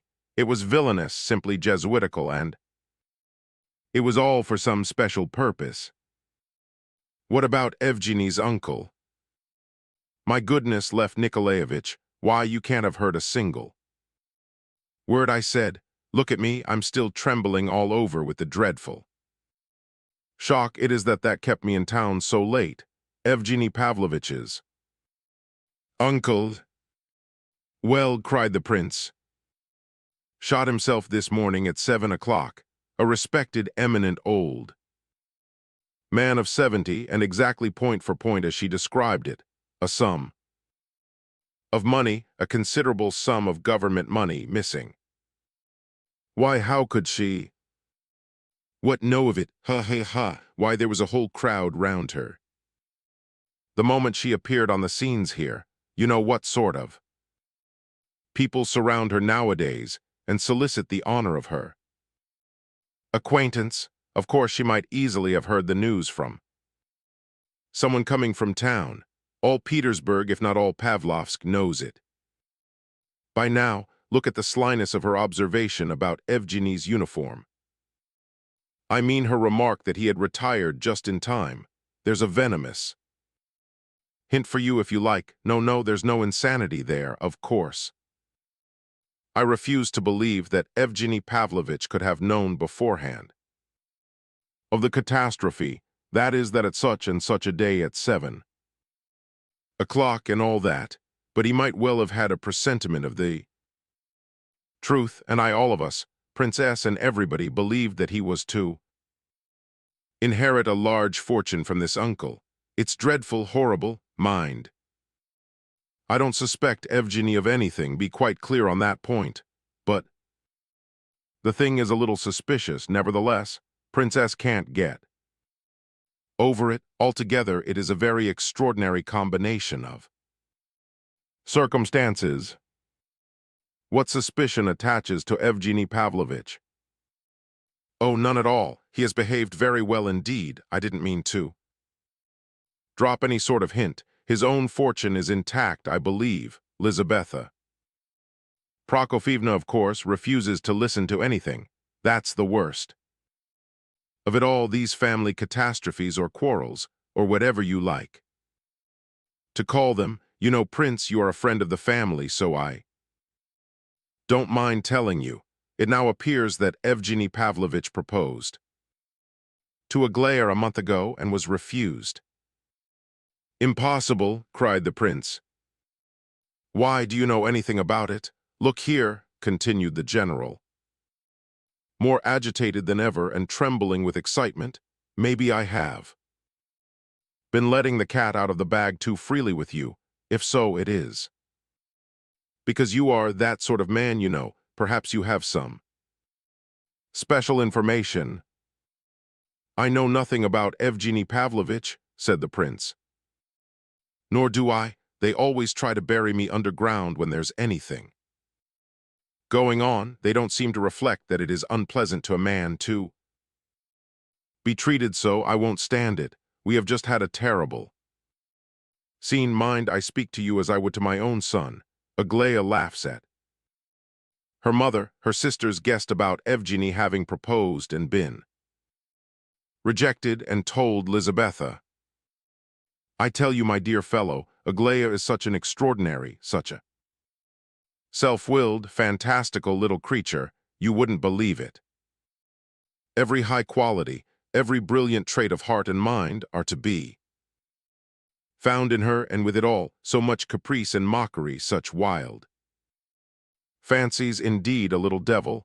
She has just been laughing at her mother to her very face, and at her sisters, and at Princess, and everybody, and of course she always laughs at me.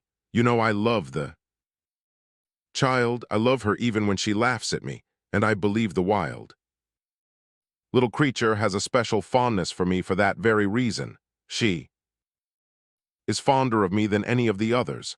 I dare swear she has had a good laugh at you before now. You were having a quiet talk just now. I Observed after all the thunder and lightning upstairs, she was sitting with you just as though there had been no row at all. The prince blushed painfully in the darkness and closed his right hand tightly, but he said nothing. "My dear good Prince Lev Nikolaevich," began the general again.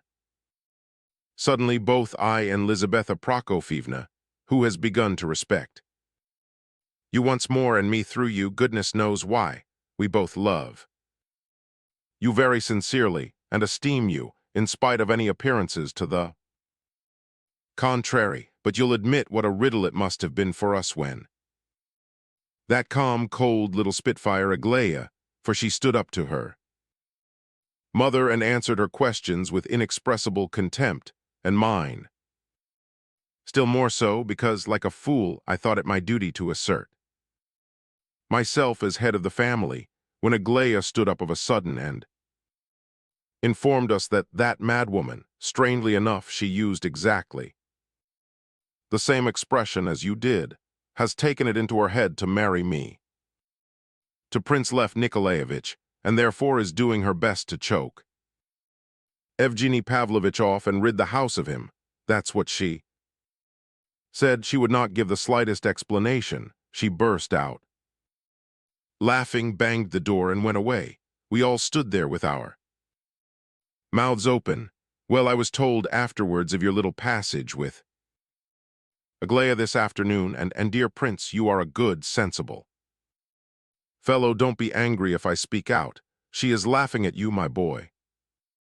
She is enjoying herself like a child at your expense, and therefore, since she is a child, don't be angry with her and don't think anything of it. I assure you, she is simply making a fool of you, just as she does with one and all of us, out of pure lack of something better to do. Well, goodbye. You know our feelings, don't you? Our sincere feelings. For yourself, they are unalterable, you know, dear boy, under all circumstances, but, well, here we part. I must go down to the right.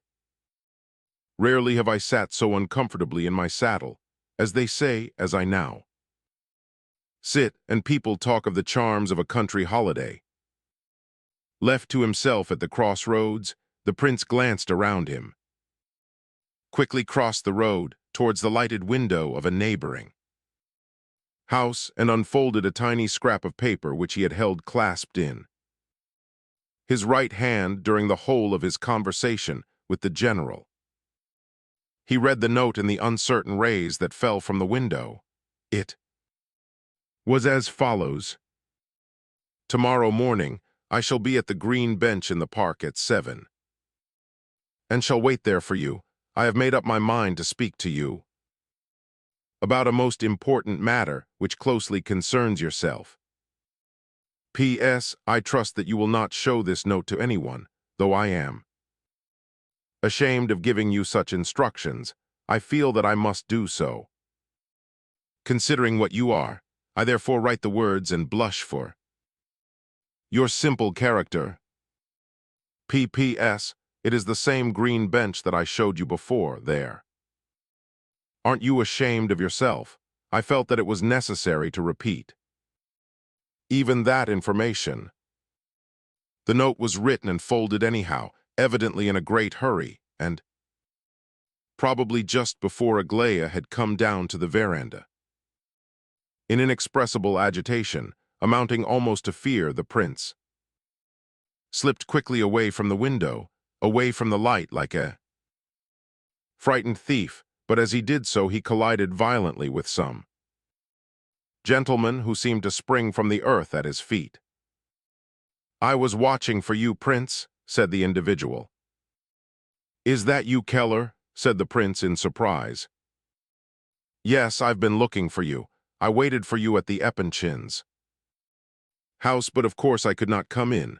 I dogged you from behind as you walked along with the general. Well, Prince, here is Keller.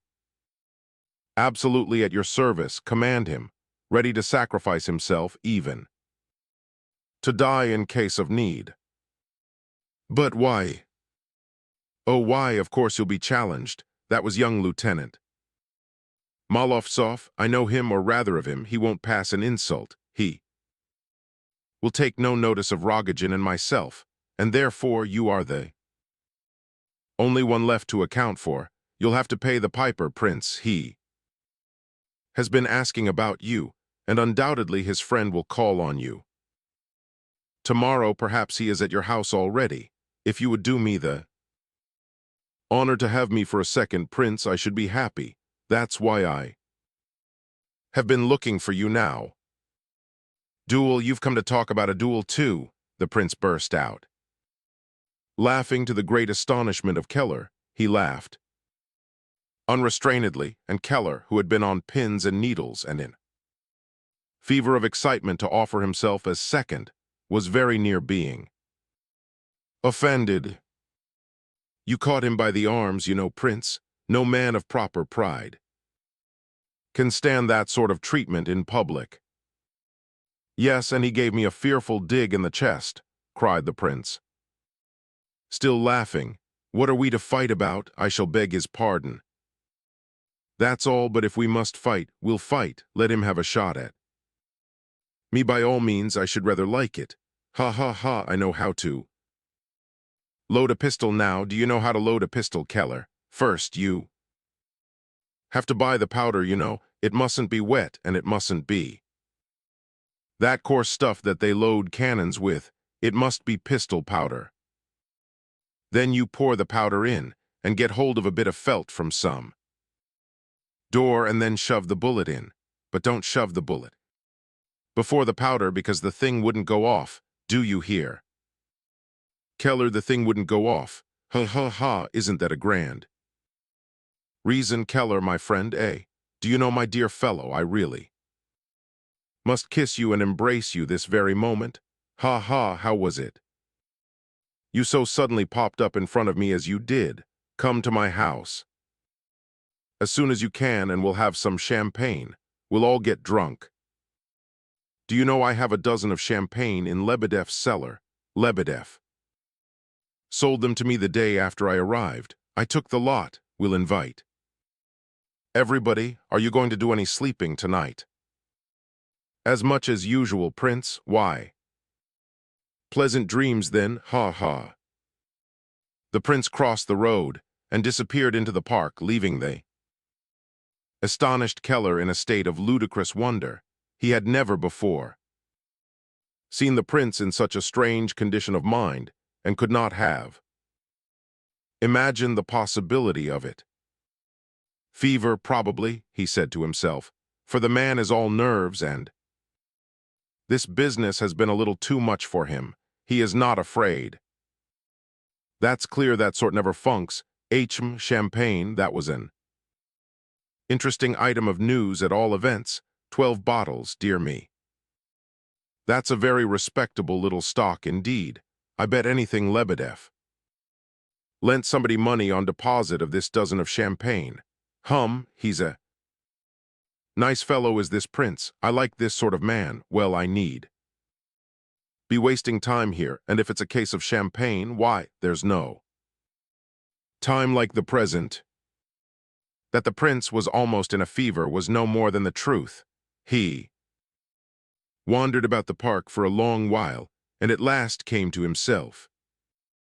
In a lonely avenue, he was vaguely conscious that he had already paced this particular walk, from that large dark tree to the bench at the other end, about 100 yards altogether, at least 30 times. Backwards and forwards. As to recollecting what he had been thinking of all that time, he could not. He caught himself, however, indulging in one thought which made him roar with laughter, though there was nothing really to laugh at in it, but he felt that he must laugh and go on laughing. It struck him that the idea of the duel might not have occurred to Keller alone, but that his lesson in the art of pistol loading might have been not altogether accidental. Pooh, nonsense, he said to himself, struck by another thought of a sudden. Why, she was immensely surprised to find me there on the veranda, and laughed and talked about tea, and yet she had this little note in her hand. Therefore she must have known that I was sitting there, so why was she surprised? Ha ha ha. He pulled the note out and kissed it, then paused and reflected. How strange it all is, how strange, he muttered, melancholy enough now. In moments of great joy, he invariably felt a sensation of melancholy come over him, he could not tell why. He looked intently around him and wondered why he had come here. He was very tired, so he approached the bench and sat down on it. Around him was profound silence. The music in the Vauxhall was over. The park seemed quite empty, though it was not in reality later than 11:30. It was a quiet, warm, clear night, a real Petersburg night of early June, but in the dense avenue where he was sitting it was almost pitch dark. If anyone had come up at this moment and told him that he was in love, passionately in love, he would have rejected the idea with astonishment and perhaps with irritation, and if anyone had added that Aglaya's note was a love letter and that it contained an appointment to a lover's rendezvous, he would have blushed with shame for the speaker and probably have challenged him to a duel. All this would have been perfectly sincere on his part. He had never for a moment entertained the idea of the possibility of this girl loving him, or even of such a thing as himself falling in love with her, the possibility of being loved himself, a man like me, as he put it. He ranked among ridiculous suppositions. It appeared to him that it was simply a joke on Aglaya's part, if there really were anything in it at all, but that seemed to him quite natural. His preoccupation was caused by something different. As to the few words which the general had let slip about Aglaya, laughing at everybody and at himself most of all, he entirely believed them. He did not feel the slightest sensation of offense. On the contrary, he was quite certain that it was as it should be. His whole thoughts were now as to next morning early. He would see her. He would sit by her on that little green bench and listen to how pistols were loaded and look at her. He wanted nothing more. The question as to what she might have to say of special interest to himself occurred to him once or twice. He did not doubt for a moment that she really had some such subject of conversation in store, but so very little interested in the matter was he that it did not strike him to wonder what it could be. The crunch of gravel on the path suddenly caused him to raise his head. A man, whose face it was difficult to see in the gloom, approached the bench and sat down beside him. The prince peered into his face and recognized the livid features of Rodion. "I knew you'd be wandering about somewhere here. I didn't have to look for you very long," muttered the latter between his teeth. It was the first time they had met since the encounter on the staircase at the hotel. Painfully surprised as he was at this sudden apparition of Rodion, the prince, for some little while, was unable to collect his thoughts. Rodion evidently saw and understood the impression he had made, and, though he seemed more or less confused at first, yet he began talking with what looked like assumed ease and freedom. However, the prince soon changed his mind on this score and thought that there was not only no affectation of indifference, but that Rodion was not particularly agitated. If there were a little apparent awkwardness, it was only in his words and gestures. The man could not change his heart. "How did you find me here?" asked the prince for the sake of saying something. "Keller told me I found him at your place, that you were in the park." "Of course he is," I thought. "Why so?" asked the prince uneasily. Rodion smiled but did not explain. "I received your letter, Lev Nikolaevich, What's the good of all that? It's no use, I've come to you from her. She bade me tell you that she must see you. She has something to say to you. She told me to find you today. I'll come tomorrow. Now I'm going home. Are you coming to my house? Why should I? I've given you the message. Goodbye. Won't you come? Asked the prince in a gentle voice. What an extraordinary man you are. I wonder at you. Rodion laughed sarcastically. Why do you hate me so? Asked the prince sadly. You know yourself that all you suspected is quite unfounded. I felt you were still angry with me, though. Do you know why? Because you tried to kill me, that's why you can't shake off your wrath against me.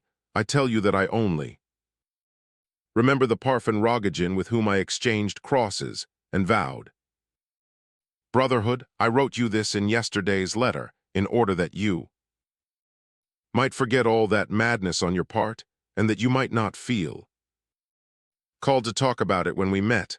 Why do you avoid me? Why do you hold your hand back from me? I tell you again, I consider all that has passed a delirium, an insane dream. I can understand all you did and all you felt that day as if it were myself. What you were then imagining was not the case and could never be the case. Why then should there be anger between us? You don't know what anger is, laughed Rodion in reply to the prince's heated words. He had moved a pace or two away and was hiding his hands behind him. No, it is impossible for me to come to your house again, he added slowly. Why do you hate me so much as all that? I don't love you, Lev Nikolaevich, and therefore, what would be the use of my coming to see you? You are just like a child. You want a plaything and it must be taken out and given you, and then you do know how to work it. You are simply repeating all you said in your letter, and what's the use?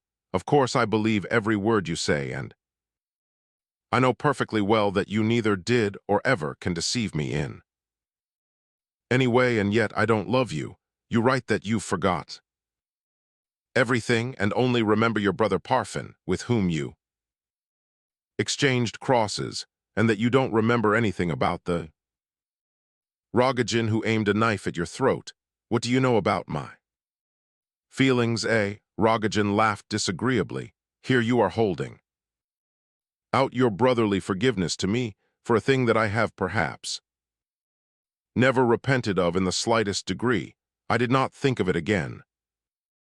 All that evening, all my thoughts were centered on something else.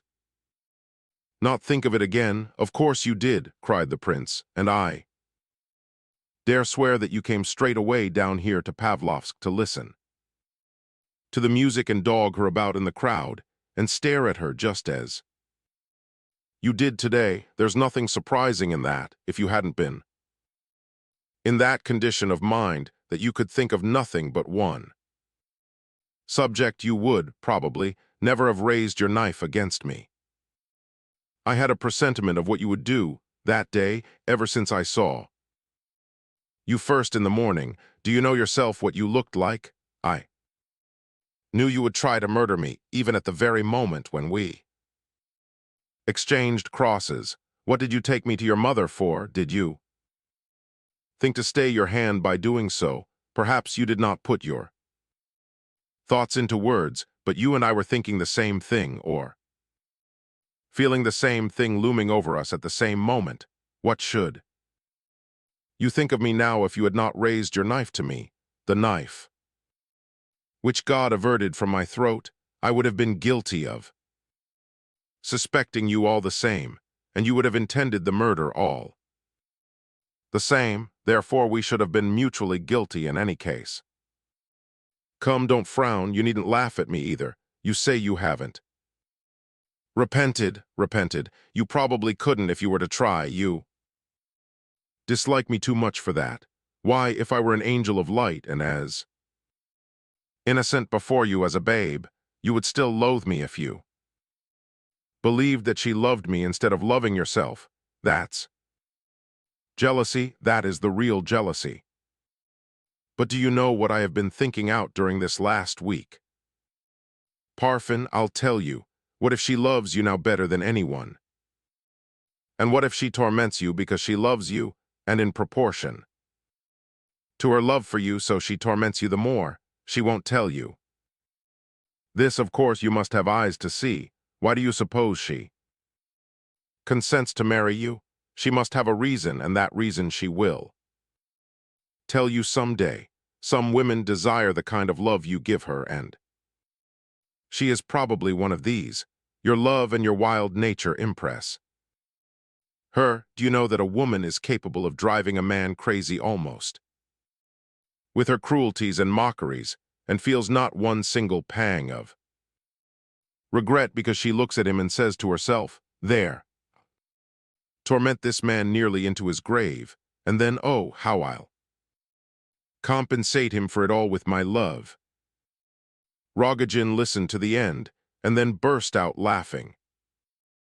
"Why, Prince, I declare you must have had a taste of this sort of thing yourself, haven't you?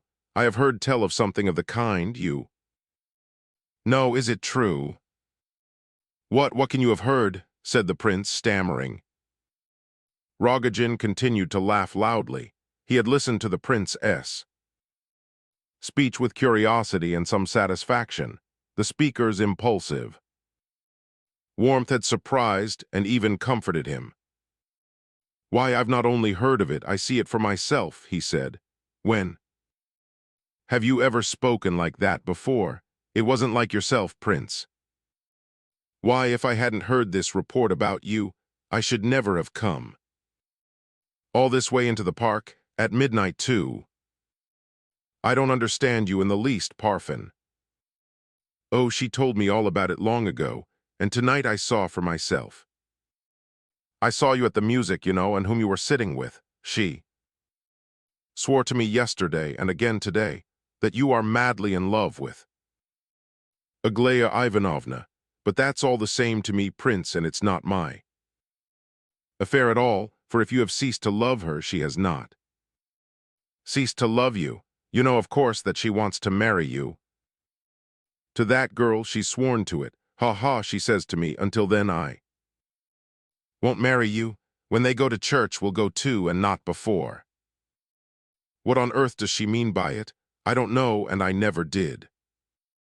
Either she loves you without limits, or, yet if she loves you, why does she wish to marry you to another girl? She says, "I want to see him happy," which is to say, she loves you. I wrote, and I say to you once more, that she is not in her right mind, said the prince, who had listened with anguish to what Rogojin said. "Goodness knows you may be wrong there. At all events, she named the day this evening as we left the gardens. 'In 3 weeks,' says she, 'and perhaps sooner we shall be married.' She swore to it, took off her cross and kissed it. So it all depends upon you now, Prince, you see, ha. That's all madness. What you say about me, Parfin, never can and never will be. Tomorrow I shall come and see you." "How can she be mad," Rogojin interrupted, "when she is sane enough for other people and only mad for you? How can she write letters to her? If she's mad, if she were insane, they would observe it in her letters." "What letters?" said the prince, alarmed. "She writes to her and the girl reads the letters. Haven't you heard? You are sure to hear. She's sure to show you the letters herself." "I won't believe this," cried the prince. "Why, Prince, you've only gone a few steps along this road, I perceive. You are evidently a mere beginner. Wait a bit. Before long you'll have your own detectives. You'll watch day and night, and you'll know every little thing that goes on there. That is, if drop that subject, Rogojin, and never mention it again. And listen, as I have sat here and talked and listened, it has suddenly struck me that tomorrow is my birthday. It must be about 12 o'clock now. Come home with me, do, and we'll see the day in. We'll have some wine. And you shall wish me, I don't know what, but you, especially you, must. Wish me a good wish, and I shall wish you full happiness in return. Otherwise, hand me my cross back again. You didn't return it to me next day, haven't you got it on now? Yes, I have, said Rodion. Come along then. I don't wish to meet my new year without you, my new life, I should say, for a new life is beginning for me. Did you know, Parfin, that a new life had begun for me? I see for myself that it is so, and I shall tell her, but you are not quite yourself, Lev Nikolaevich. For the prince observed with great surprise, as he approached his villa, accompanied by Rodion, that a large number of people were assembled on his veranda, which was brilliantly lighted up. The company seemed merry and were noisily laughing and talking, even quarreling to judge from the sounds. At all events, they were clearly enjoying themselves. And the prince observed further on closer investigation that all had been drinking champagne, to judge from the lively condition of some of the party. It was to be supposed that a considerable quantity of champagne had been consumed already. All the guests were known to the prince, but the curious part of the matter was that they had all arrived on the same evening, as though with one accord, although he had only himself recollected the fact that it was his birthday a few moments since. You must have told somebody you were going to trot out the champagne. And that's why they are all come, muttered Rodion as the two entered the veranda. We know all about that. You've only to whistle and they come up in shoals, he continued almost angrily. He was doubtless thinking of his own late experiences with his boon companions. All surrounded the prince with exclamations of welcome, and on hearing that it was his birthday, with cries of congratulation and delight. Many of them were very noisy. The presence of certain of those in the room surprised the prince vastly, but the guest whose advent filled him with the greatest wonder, almost amounting to alarm, was Evgeny Pavlovitch. The prince could not believe his eyes when he beheld the latter, and could not help thinking that something was wrong. Lebedev ran up promptly to explain the arrival of all these gentlemen. He was himself somewhat intoxicated, but the prince gathered from his long-winded periods that the party had assembled quite naturally, and accidentally. First of all, Hippolyte had arrived early in the evening and, feeling decidedly better, had determined to await the prince on the veranda. There Lebedev had joined him, and his household had followed, that is, his daughters and General Ivolgin. Burdovsky had brought Hippolyte and stayed on with him. Gania and Titsin had dropped in accidentally later. On then came Keller, and he and Kolya insisted on having champagne. Evgeny Pavlovitch had only dropped in half an hour or so ago. Lebedev had served the champagne readily. My own, though, prince, my own mind, he said, and there'll be some supper later on. My daughter is getting it ready now. Come and sit down, prince. We're all waiting for you. We want you with us. Fancy what we have been discussing. You know the question, to be or not to be, out of Hamlet, a contemporary theme, quite up to date. Mr. Hippolyte has been eloquent to a degree. He won't go to bed, but he has only drunk a little champagne, and that can't do him any harm. Come along, prince, and settle the question. Everyone is waiting for you, sighing for the light of your luminous intelligence. The prince noticed the sweet, welcoming look on Vera Lebedev's face. As she made her way towards him through the crowd, he held out his hand to her. She took it, blushing with delight, and wished him a happy life from that day forward. Then she ran off to the kitchen, where her Presence was necessary to help in the preparations for supper. Before the prince's arrival, she had spent some time on the terrace, listening eagerly to the conversation, though the visitors, mostly under the influence of wine, were discussing abstract subjects far beyond her comprehension. In the next room, her younger sister lay on a wooden chest, sound asleep with her mouth wide open, but the boy, Lebedev's son, had taken up his position close beside Kolya and Hippolyte, his face lit up with interest in the conversation of his father and the rest, to which he would willingly have listened for 10 hours at a stretch. I have waited for you on purpose, and am very glad to see you arrive. So happy, said Hippolyte, when the prince came forward to press his hand immediately after greeting Vera. And how do you know that I am so happy? I can see it by your face. Say, how do you do to the others and come. And sit down here, quick, I've been waiting for you, he added, accentuating the fact that he had waited, on the prince's asking, will it not be injurious to you to sit out so late?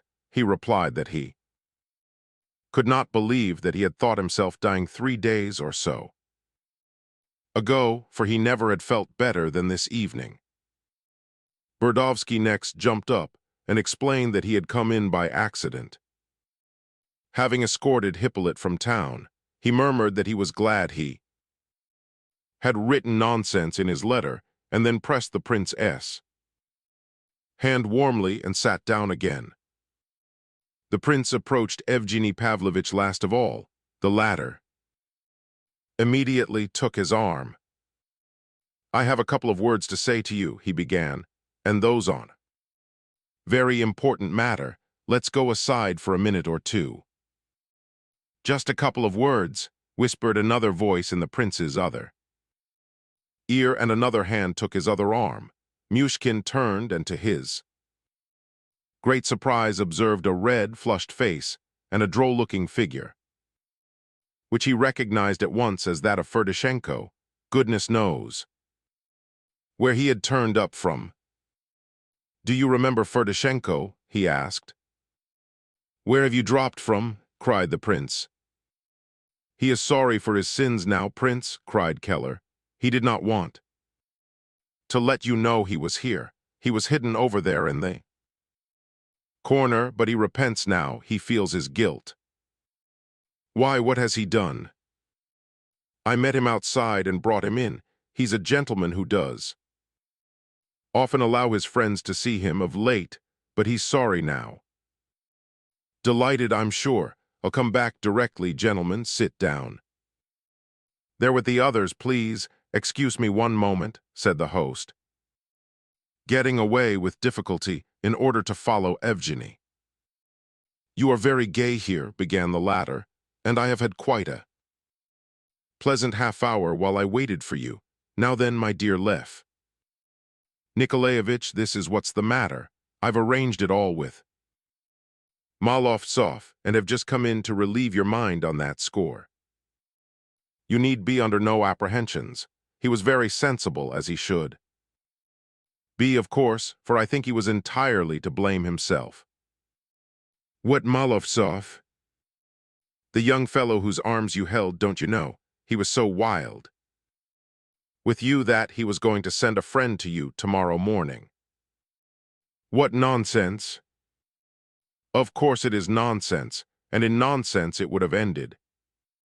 Doubtless, but you know these fellows, they... Excuse me, but I think you must have something else that you wish to speak about, Evgeny Pavlovitch. Of course I have, said the other, laughing. You see, my fellow, tomorrow, very early in the morning, I must be off to town. About this unfortunate business, my uncle, you know. Just imagine, my dear sir, it is all true, word for word, and of course everybody knew it excepting myself. All this has been such a blow to me that I have not managed to call in at the Epinchins. Tomorrow I shall not see them, either, because I shall be in town. I may not be here for 3 days or more. In a word, my affairs are a little out of gear, but though my town business is, of course, most pressing, still I determined not to go away until I had seen you and had a clear understanding with you upon certain points, and that without loss of time. I will wait now if you will allow me until the company departs. I may just as well, for I have nowhere else to go to, and I shall certainly not do any sleeping.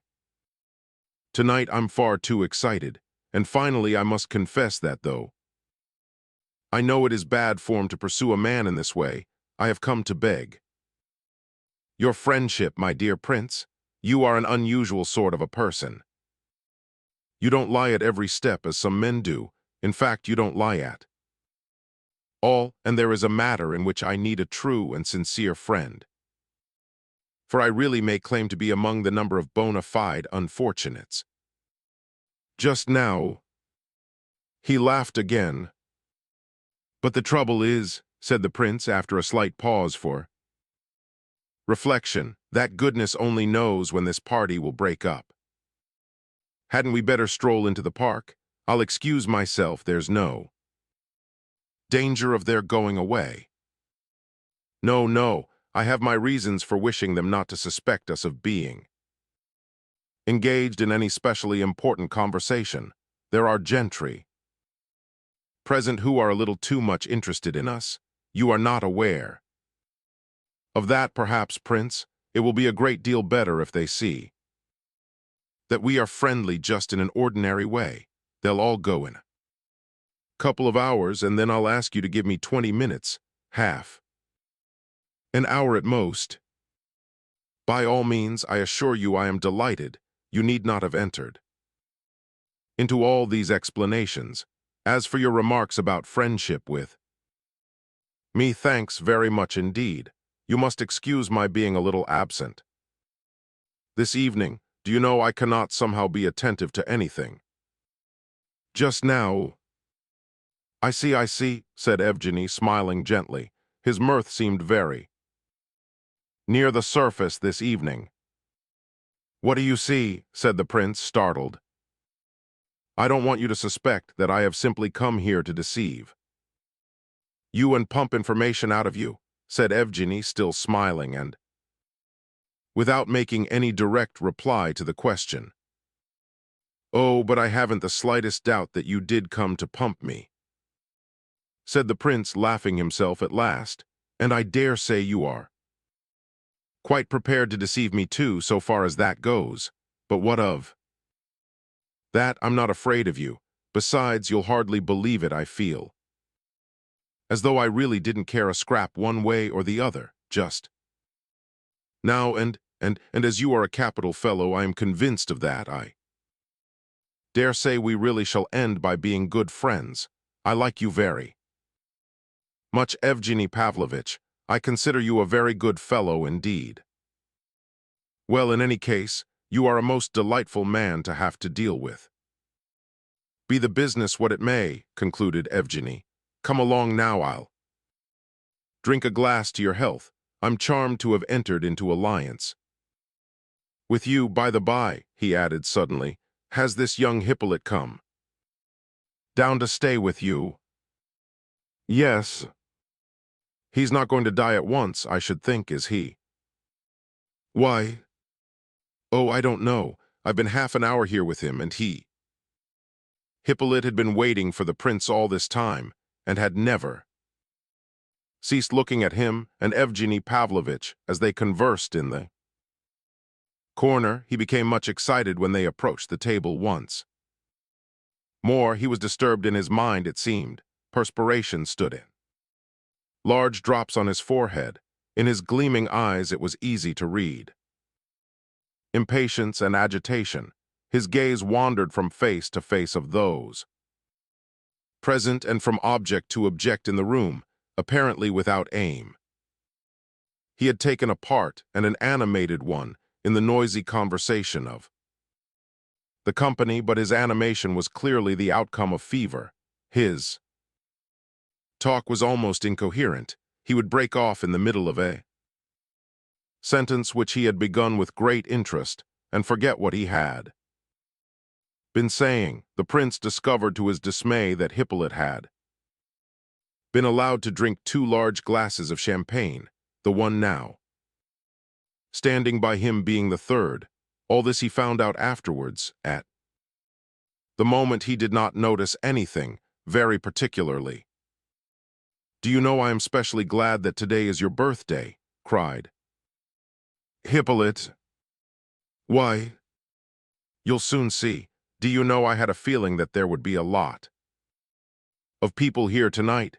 It's not the first time that my presentiments have been fulfilled.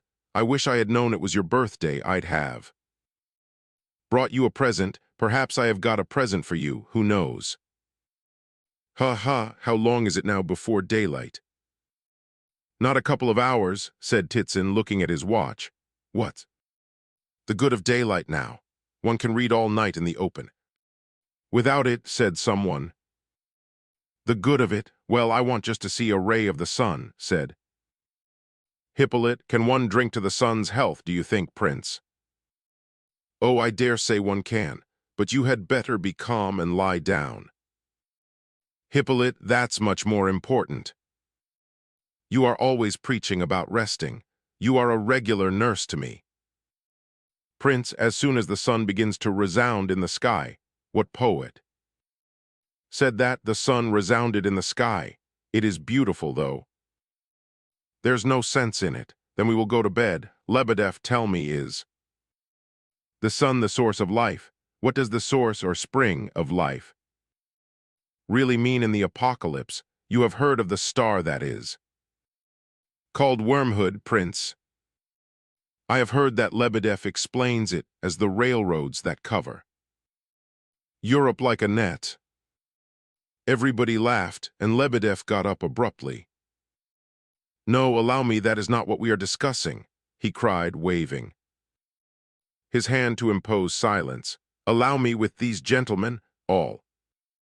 These gentlemen," he added, suddenly addressing the prince on certain points, that is. He thumped the table repeatedly, and the laughter increased. Lebedev was in his usual evening condition and had just ended a long and scientific argument, which had left him excited and irritable. On such occasions, he was apt to evince a supreme contempt for his opponents. "It is not right. Half an hour ago, Prince, it was agreed among us that no one should interrupt, no one should laugh, that each person was to express his thoughts freely, and then at the end, when everyone had spoken, objections might be made even by the atheists. We chose the general as president. Now, without some such rule and order, anyone might be shouted down, even in the loftiest and most profound thought." Go on, nobody is going to interrupt you," cried several voices. "Speak, but keep to the point." "What is this star?" asked another. "I have no idea," replied General Ivolgin, who presided with much gravity. "I love these arguments, Prince," said Keller, also more than half intoxicated, moving restlessly in his chair.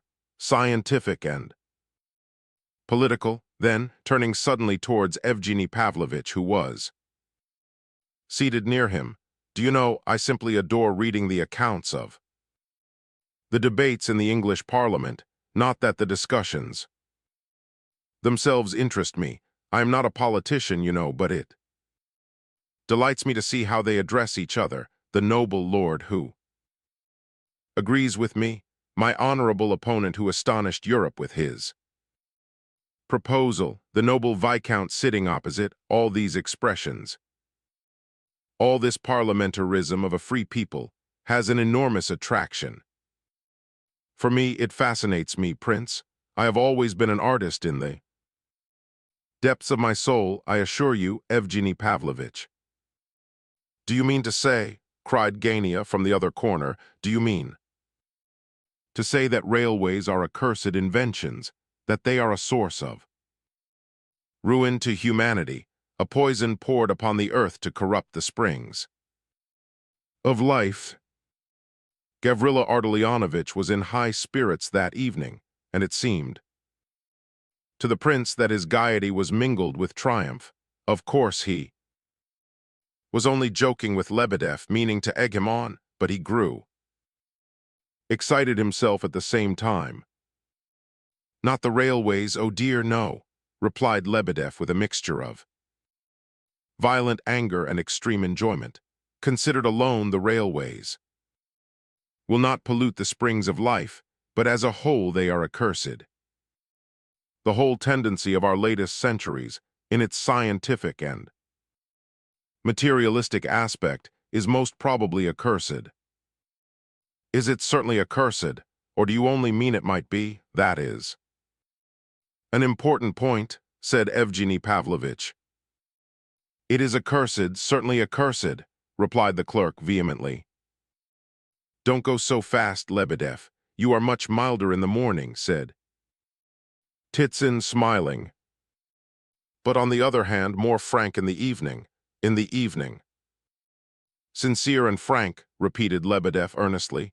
"More candid, exact, more honest, more honorable, and, although I may show you my weak side, I challenge you all, you atheists, for instance. How are you going to save the world?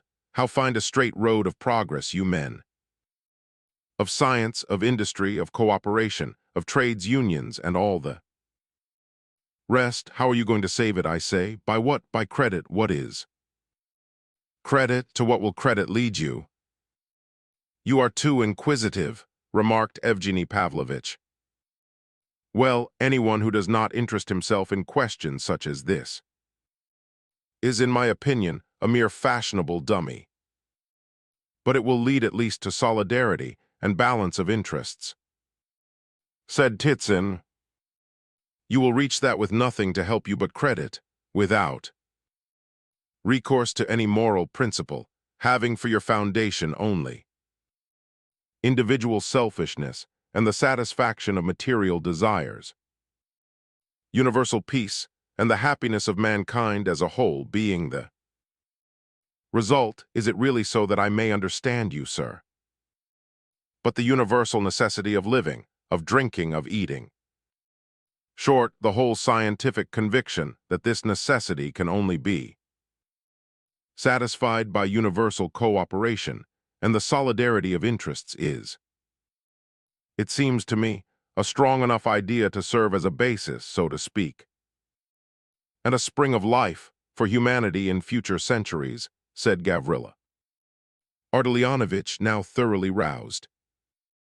"The necessity of eating and drinking, that is to say, solely the instinct of self-preservation.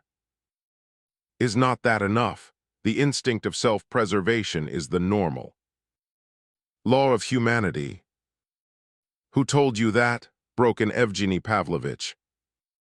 "It is a law, doubtless, but a law neither more nor less normal than that of destruction, even self-destruction. Is it possible that the whole normal law of humanity is contained in this sentiment of self-preservation?" "Ah," cried Hippolyte, turning towards Evgeny Pavlovitch and looking at him with a queer sort of curiosity. Then, seeing that Radomsky was laughing, he began to laugh himself, nudged Kolya, who was sitting beside him, with his elbow, and again asked what time it was. He even pulled Kolya's silver watch out of his hand and looked at it eagerly.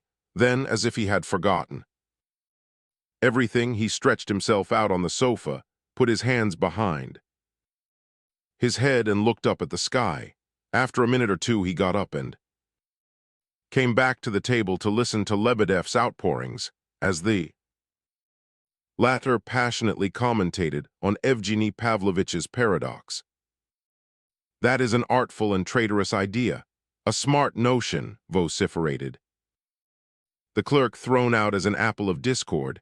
"But it is just, you are a scoffer, a man of the world, a cavalry officer, and though not without brains, you do not realize how profound is your thought, nor How true, yes, the laws of self-preservation and of self-destruction are equally powerful in this world. The devil will hold his empire over humanity until a limit of time which is still unknown. You laugh, you do not believe in the devil. Skepticism as to the devil is a French idea, and it is also a frivolous idea. Do you know who the devil is? Do you know his name? Although you don't know his name, you make a mockery of his form, following the example of Voltaire.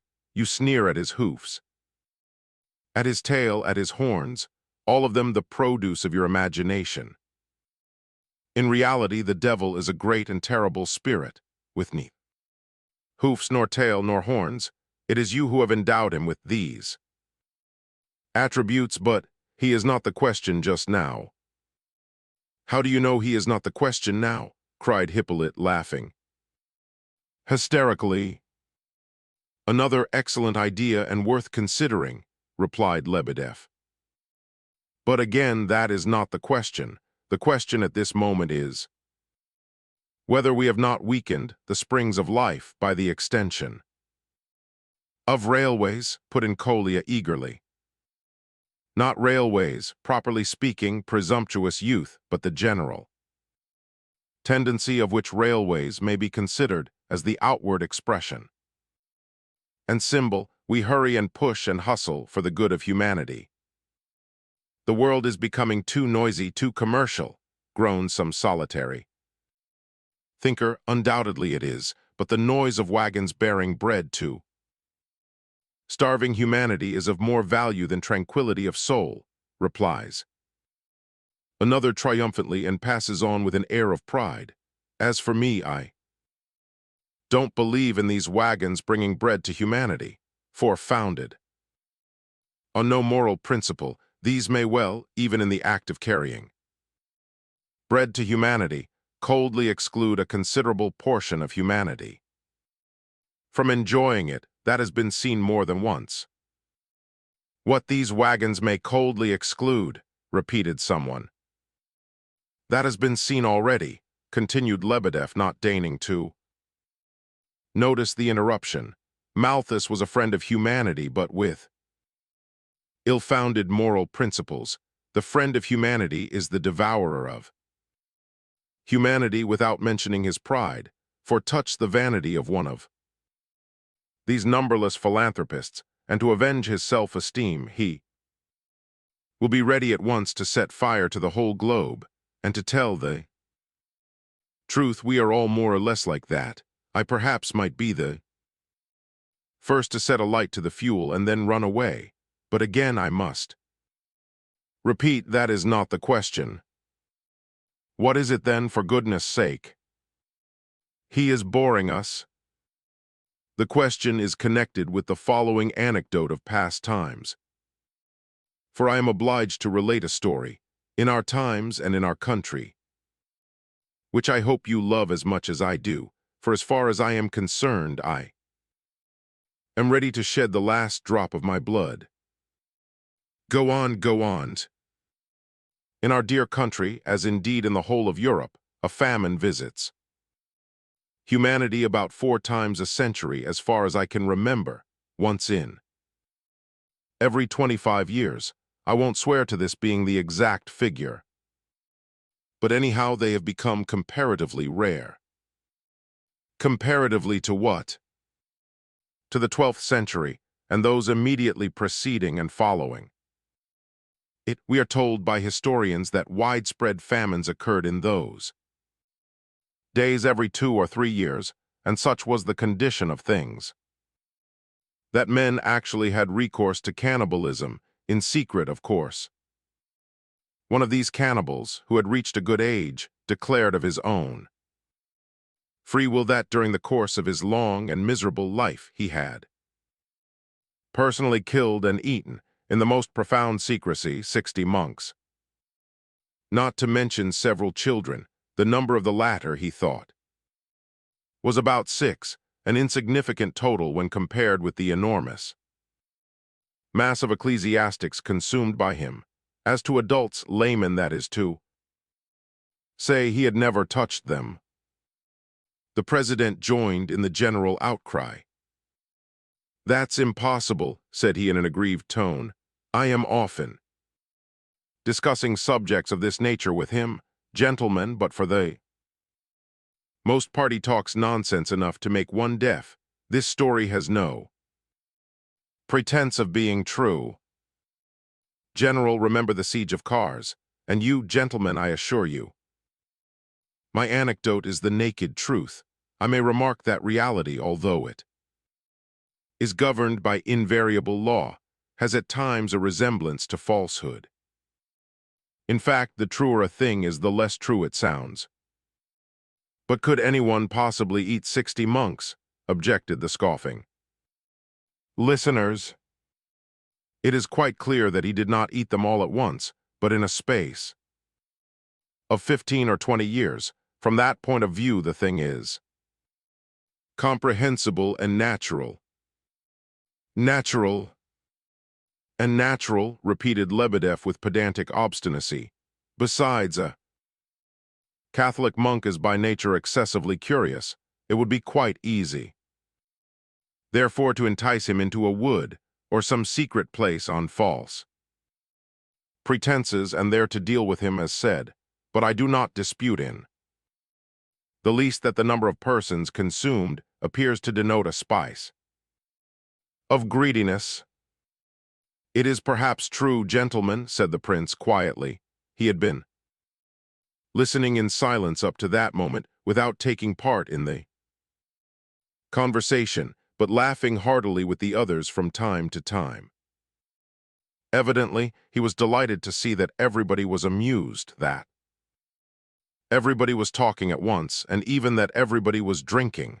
It seemed as if he were not intending to speak at all, when suddenly he intervened in such a serious voice that everyone looked at him with interest.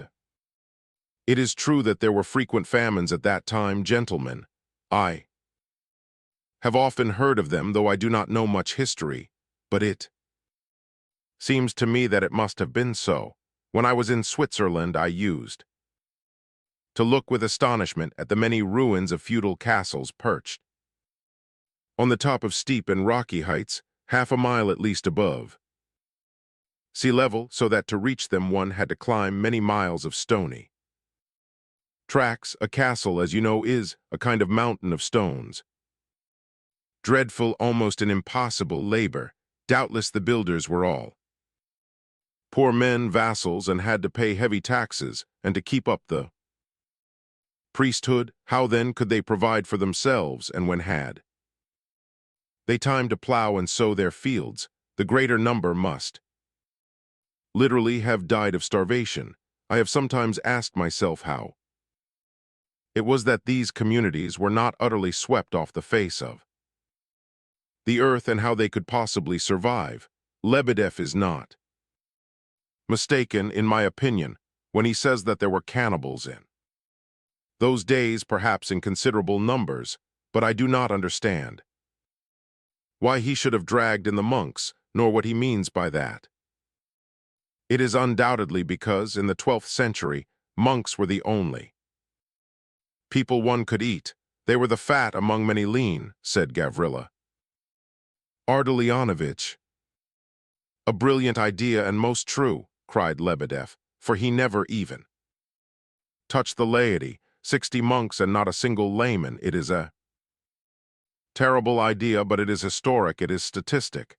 It is indeed one of those facts which enables an intelligent historian to reconstruct the physiognomy of a special epoch, for it brings out this further point with mathematical accuracy, that the clergy were in those days 60 times richer and more flourishing than the rest of humanity, and perhaps 60 times fatter also."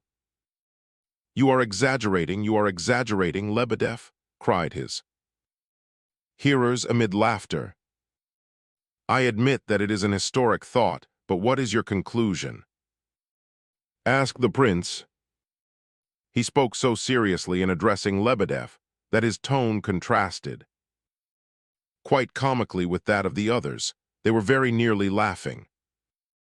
At him too, but he did not notice it. "Don't you see he is a lunatic, Prince?" whispered Evgeny Pavlovitch. In his ear, "Someone told me just now that he is a bit touched on the subject of lawyers, that he has a mania for making speeches and intends to pass the examinations. I am expecting a splendid burlesque now."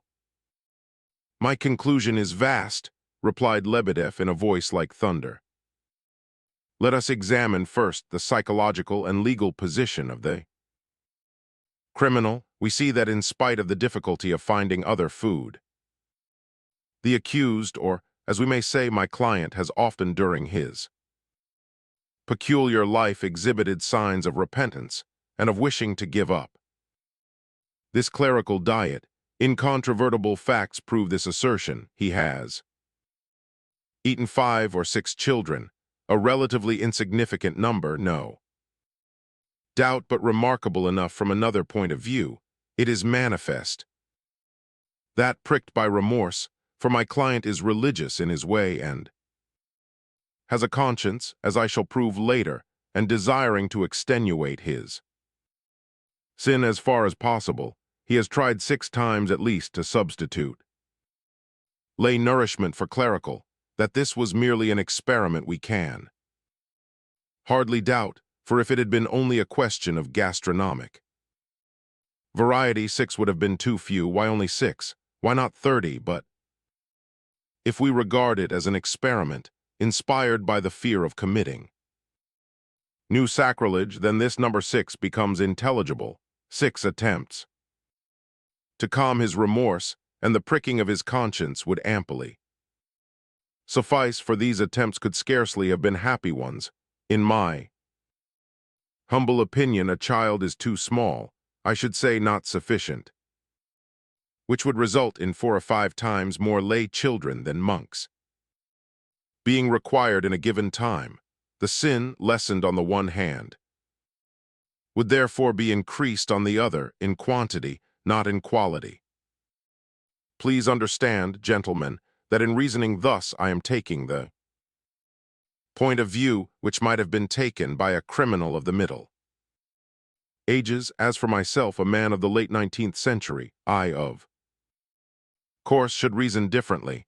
I say so plainly, and therefore you need not jeer at me nor mock me, gentlemen. As for you, general, it is still more unbecoming on your part. In the second place, and giving my own personal opinion, a child's flesh is not a satisfying diet. It is too insipid, too sweet, and the criminal, in making these experiments, could have satisfied neither his conscience nor his appetite. I am about to conclude, gentlemen, and my conclusion contains a reply to one of the most important questions of that day and of our own. This criminal ended at last by denouncing himself to the clergy and giving himself up to justice. We cannot but ask, remembering the penal system of that day and the tortures that awaited him, the wheel, the stake, the fire, we cannot but ask, I repeat, what induced him to accuse himself of this crime? Why did he not simply stop short at the number 60 and keep his secret until his last breath? Why could he not simply leave the monks alone and go into the desert to repent? Or why not become a monk himself? That is where the puzzle comes in. There must have been something stronger than the stake or the fire, or even than the habits of 20 years.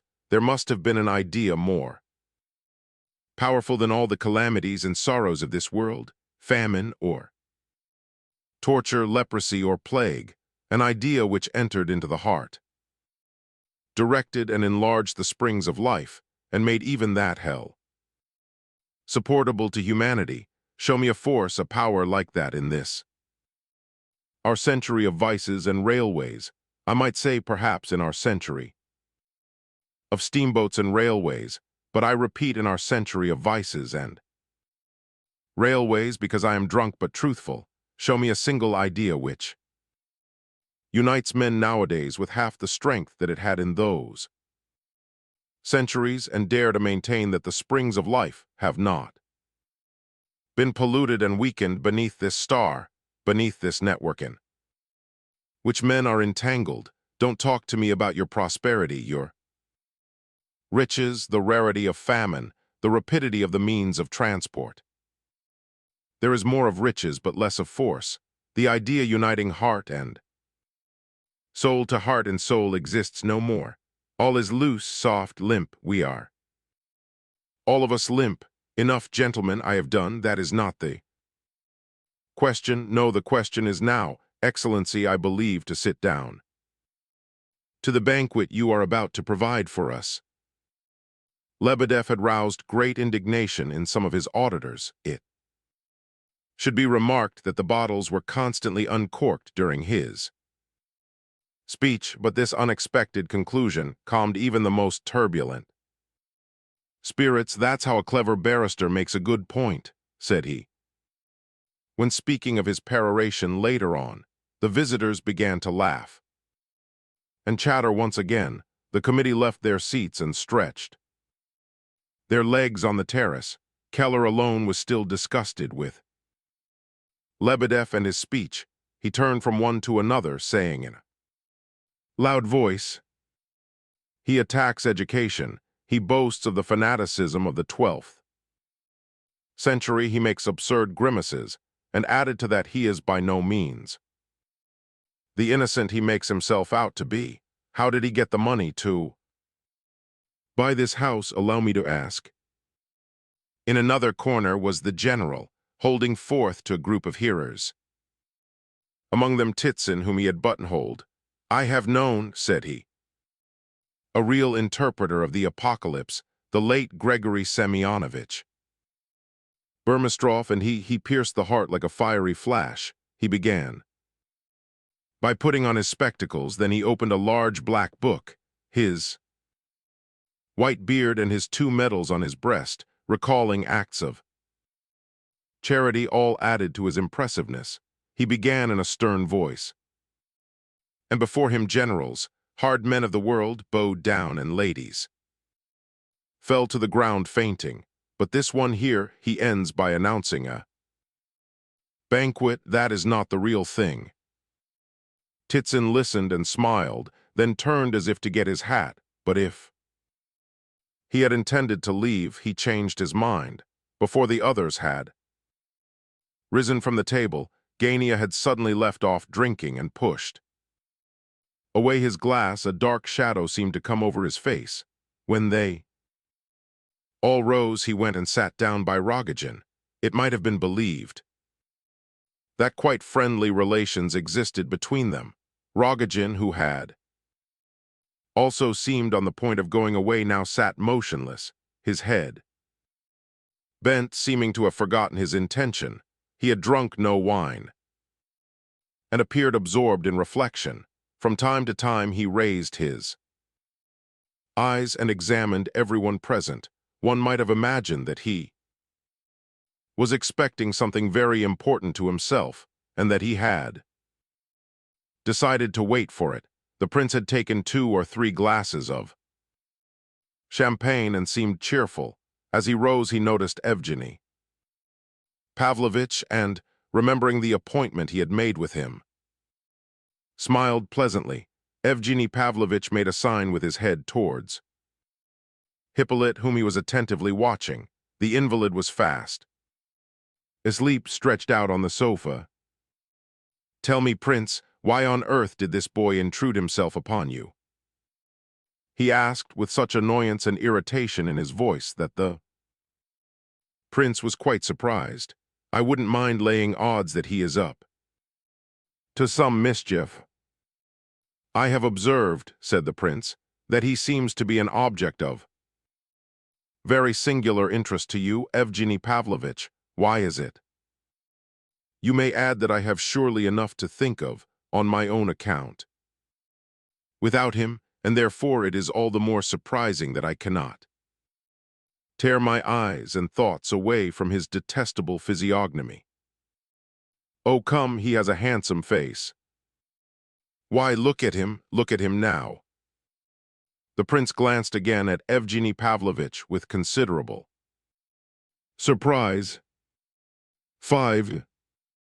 Hippolyte, who had fallen asleep during Lebedev's discourse, now suddenly woke up just as though someone had jogged him in the side. He shuddered, raised himself on his arm, gazed around, and grew very pale. A look almost of terror crossed his face as he recollected. What, are they all off? Is it all over? Is the sun up? He trembled, and caught at the prince's hand. What time is it? Tell me quick, for goodness sake, how long have I slept? He added, almost in despair, just as though he had overslept something upon which his whole fate depended. You have slept 7 or perhaps 8 minutes, said Evgeny Pavlovitch. Hippolyte gazed eagerly at the latter and mused for a few moments. Oh, is that all? He said at last. Then He drew a long, deep breath of relief, as it seemed. He realized that all was not over as yet, that the sun had not risen, and that the guests had merely gone to supper. He smiled, and 2 hectic spots appeared on his cheeks. So you counted the minutes while I slept, did you, Evgeny Pavlovitch? He said ironically. You have not taken your eyes off me. All the evening I have noticed that much, you see. Ah, Rodion, I've just been dreaming about him, Prince, he added, frowning. Yes, by, starting up, where's the orator, where's Lebedev, has he finished? What did he talk about? Is it true, Prince, that you once declared that beauty would save the world? Great heaven, the prince says that beauty saves the world, and I declare that he only has such playful ideas because he's in love. Gentlemen, the prince is in love. I guessed at the moment he came in. Don't blush, Prince, you make me sorry for you. What beauty saves the world? Kolya told me that you are a zealous Christian, is it so? Kolya says you call yourself Christian. The prince regarded him attentively, but said nothing. You don't answer me. Perhaps you think I am very fond of you, added Hippolyte, as though the words had been drawn from him. No, I don't think that. I know you don't love me. What, after yesterday? Wasn't I honest with you? I knew yesterday that you didn't love me. Why so, why so? Because I envy you, eh? You always think that, I know. But do you know why I am saying all this? Look here, I must have some more champagne. Pour me out some Keller, will you? No, you're not to drink any more, Hippolyte. I won't let you. The prince moved the glass away. Well, perhaps you're right, said Hippolyte, musing. They might say, yet devil take them. What does it matter, Prince? What can it matter what people will say of us then, eh? I believe I'm half asleep. I've had such a dreadful dream. I've only just remembered it. Prince, I don't wish you such dreams as that, though sure enough. Perhaps I don't love you. Why wish a man evil, though you do not love him, eh? Give me your hand, let me press it sincerely. There, you've given me your hand. You must feel that I do press it sincerely, do you? I don't think I shall drink any more. What time is it? Never mind. I know the time has come at all events. What, they are laying supper over there, are they? Then this table is free. Capital. Gentlemen, these gentlemen are not listening. Prince, I will just read over an article I have here. Supper is more interesting, of course, but here Hippolyte suddenly and most unexpectedly pulled out of his breast pocket a large sealed paper.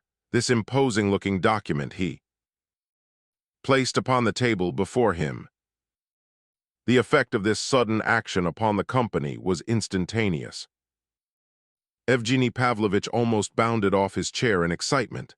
Rodion drew nearer to the table with a look on his face, as if he knew what was coming. Gania came nearer too, so did Lebedev and the others. The paper seemed to be an object of great interest to the company in general. "What have you got there?" asked the prince with some anxiety. "At the first glimpse of the rising sun, Prince, I will go to bed." "I told you I would, word of honor, you shall see," cried Hippolyte. "You think I'm not capable of opening this packet, do you?" he glared, defiantly round at the audience in general. The prince observed that he was trembling all over. "None of us ever thought such a thing," Mushkin replied for all. "Why should you suppose it of us? And what are you going to read, Hippolyte?" "What is it?" "Yes, what is it?" asked others. The packet sealed with red wax seemed to attract everyone as though it were a magnet. "I wrote this yesterday myself, just after I saw you, Prince, and told you I would come down here. I wrote all day and all night and finished it this morning early. Afterwards I had a dream." "Hadn't we better hear it tomorrow?" asked the prince timidly. "Tomorrow there will be no more time," laughed Hippolyte hysterically. "You needn't be afraid, I shall get through the whole thing in 40 minutes, at most an hour. Look how interested everybody is. Everybody has drawn near. Look at them all staring at my sealed packet. If I hadn't sealed it up, it wouldn't have been half so effective. Ha, that's mystery, that is. Now then, gentlemen, shall I break the seal or not? Say the word, it's a mystery, I tell you." "Secret, Prince, you know who said there would be no more time. It was the great and powerful angel in the Apocalypse." "Better not read it now," said the prince, putting his hand on the packet. "No, don't read it," cried Evgeny suddenly. He appeared so strangely disturbed that many of those present could not help wondering. "Reading? None of your reading now," said somebody. "It's supper time." "What sort of an article is it? For a paper? Probably it's very dull," said another, but the prince's timid gesture had impressed even Hippolyte. "Then I'm not to read it," he whispered nervously. "Am I not to read it?" he repeated, gazing around at each face in turn. "What are you afraid of, Prince?" He turned and asked the latter suddenly. "What should I be afraid of? Has anyone a coin about them? Give me a 20-kopeck piece." Somebody, and Hippolyte leapt from his chair. "Here you are," said Lebedev, handing him one. He thought the boy had gone mad. "Vera Lukianovna," said Hippolyte, "toss it, will you? Heads, I read. Tails, I don't." Vera Lebedev tossed the coin into the air and let it fall on the table. It was heads. "Then I read it," said Hippolyte, in the tone of one bowing to the fiat of destiny. He could not have grown paler if a verdict of death had suddenly been presented to him. "But after all, what is it? Is it possible that I should have just risked my fate by tossing up?" He went on, shuddering, and looked round him again. His eyes had a curious expression of sincerity.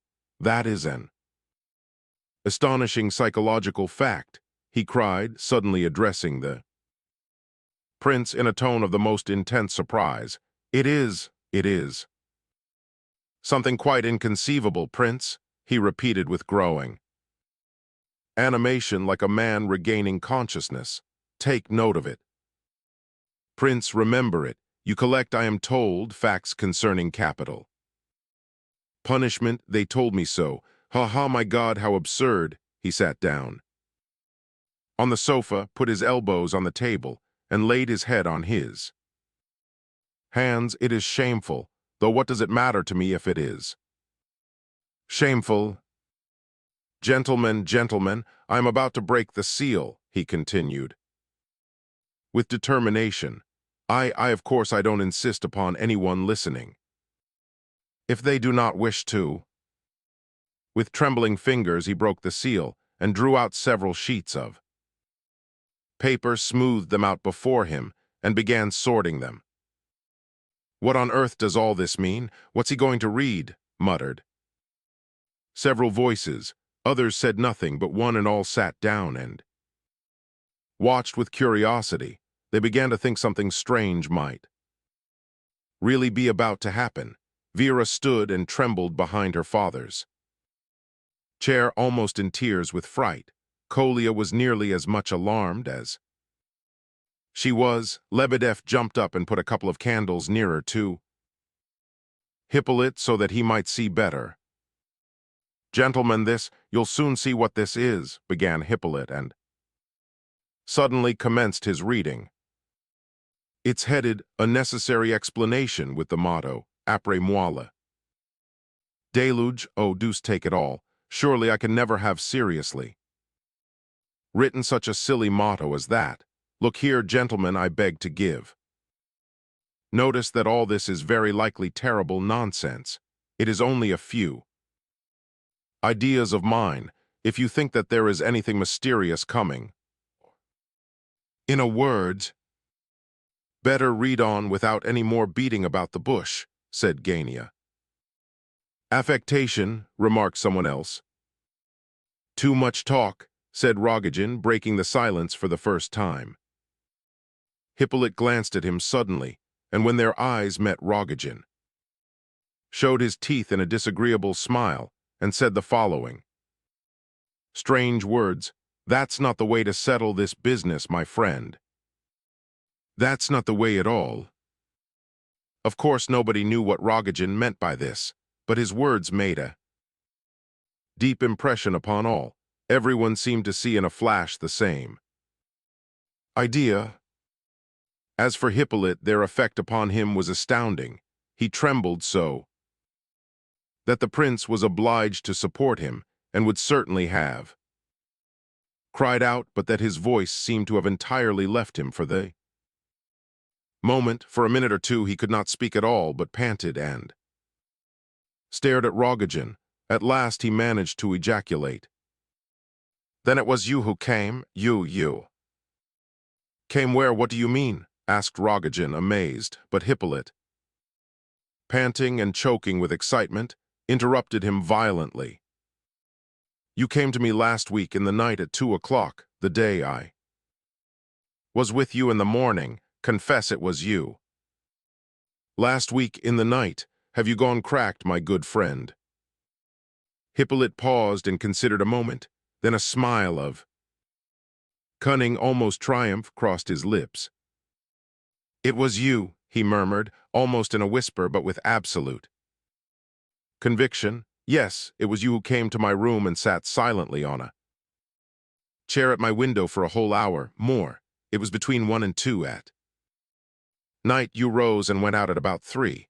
It was you, why you should have frightened me so, why you should have wished to torment me like that, I cannot tell, but you it was. There was absolute hatred in his eyes as he said this, but his look of fear and his trembling had not left him. You shall hear all this directly, gentlemen. I listen. He seized his paper in a desperate hurry. He fidgeted with it and tried to sort it, but for a long while his trembling hands could not collect the sheets together. He's either mad or delirious, murmured Rodion. At last he began.